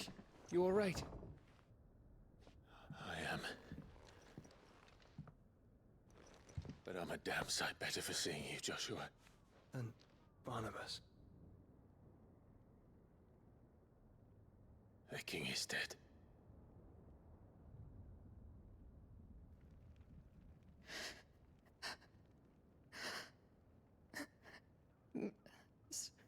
So they're all...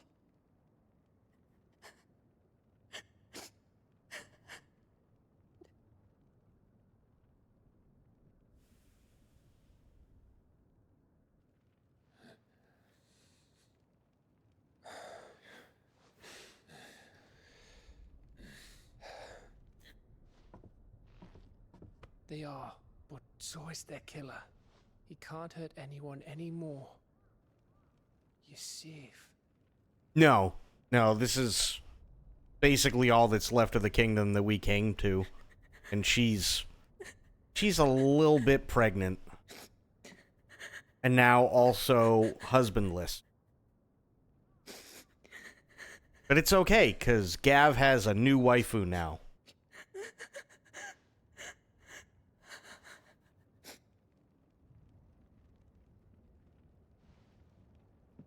Gav, we need to talk.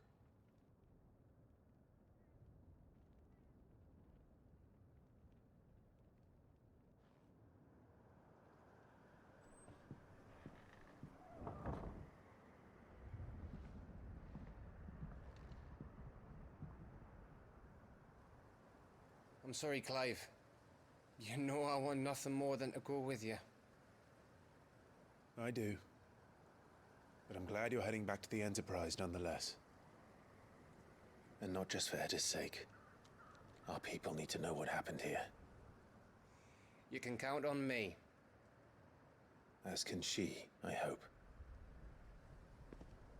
Thank you, me lords.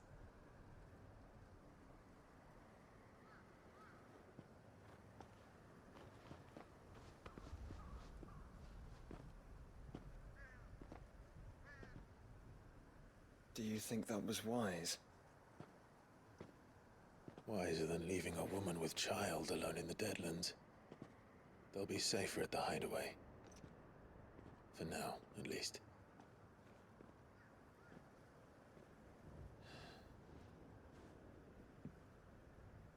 This land is overrun with Akashic.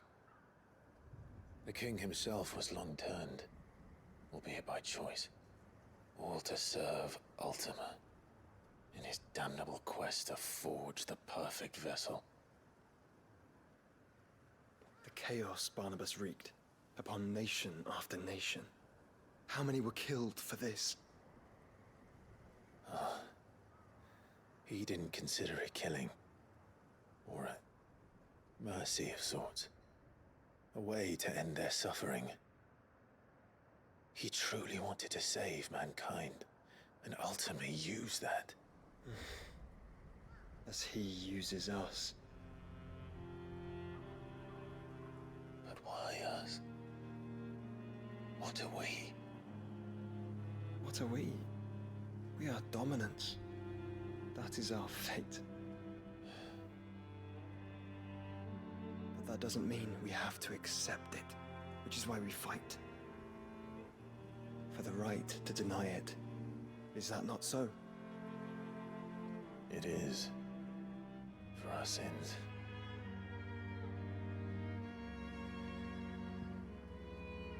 Barnabas said something else. That the Mother Crystals were Ultimas. Ultimas? Are you certain? We know that the Mother Crystals have been leading the land of Ether. And we also know that it's this which hastens the spread of the Blight. But what I cannot fathom is what Ultima stands to gain from that. What did you find at the Stronghold? The truth about Ultima's prize. For so long, I believed it to be you, and you alone. Yet, it is not merely a fruit that he desires, but a fruit and phoenix both. That which we became in the skies over Twinside. Only when the twin flames are joined, shall his vessel be complete. Quite why he needs a vessel is another question. Unless there is something he cannot achieve without one. Something his immaterial form precludes. Something requiring an unthinkable amount of ether and a body resilient enough to channel it. If I did not know better, brother, I would think that he meant to cast a spell. A spell 1,000 years in the making. A spell to end all spells. Like magic missile. And he cannot do it without us. Nor without the mother crystals. But if we destroy them all, we will stop not only the Blight, but Ultima as well.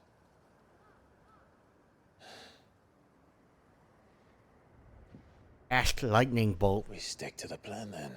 Cast it against the darkness. We face him together. Well, it's a long walk to Stone here. Let's not keep Ultima waiting.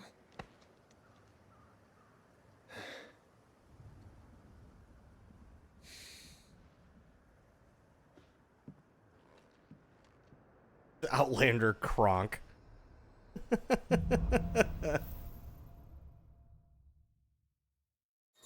I'll tell you what we're gonna do though. Uh-oh. Odin's essence. Yeah. We get it. What does Odin give me? Oh, okay.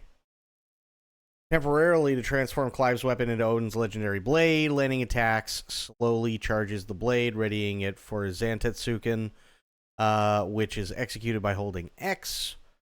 Zantetsuken potency is determined by the blade's charge at the time of execution. Nice. Okay.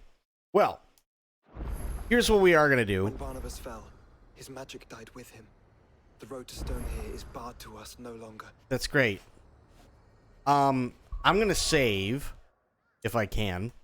I'm going to save right here for tonight. Oh, God damn it. For tonight. That way, everybody who wants to see the end, we can see it tomorrow. And tomorrow's a big day anyway, because I'm not entirely sure how it's going to go. I'm really kind of hoping that YouTube Translate works out well. But basically, when I start tomorrow is the start of the Death Stranding 2 showcase live in Japan. So that should be about 90 minutes. I'm really, really, really hoping that that YouTube's closed captioning system works for live, but I don't know. So we're gonna find out. So we're gonna do that, and then it looks like tomorrow we'll probably be finishing this up. So, having said that, guys, gals, pals, thank you so much for hanging out. I really, really appreciate all of you. We had True, we had Sober, we had Bloop, we had Medicine, we had Sophia. Spoiled was here. We had a lot of awesome people tonight. Crit was here as well. Can't forget Crit.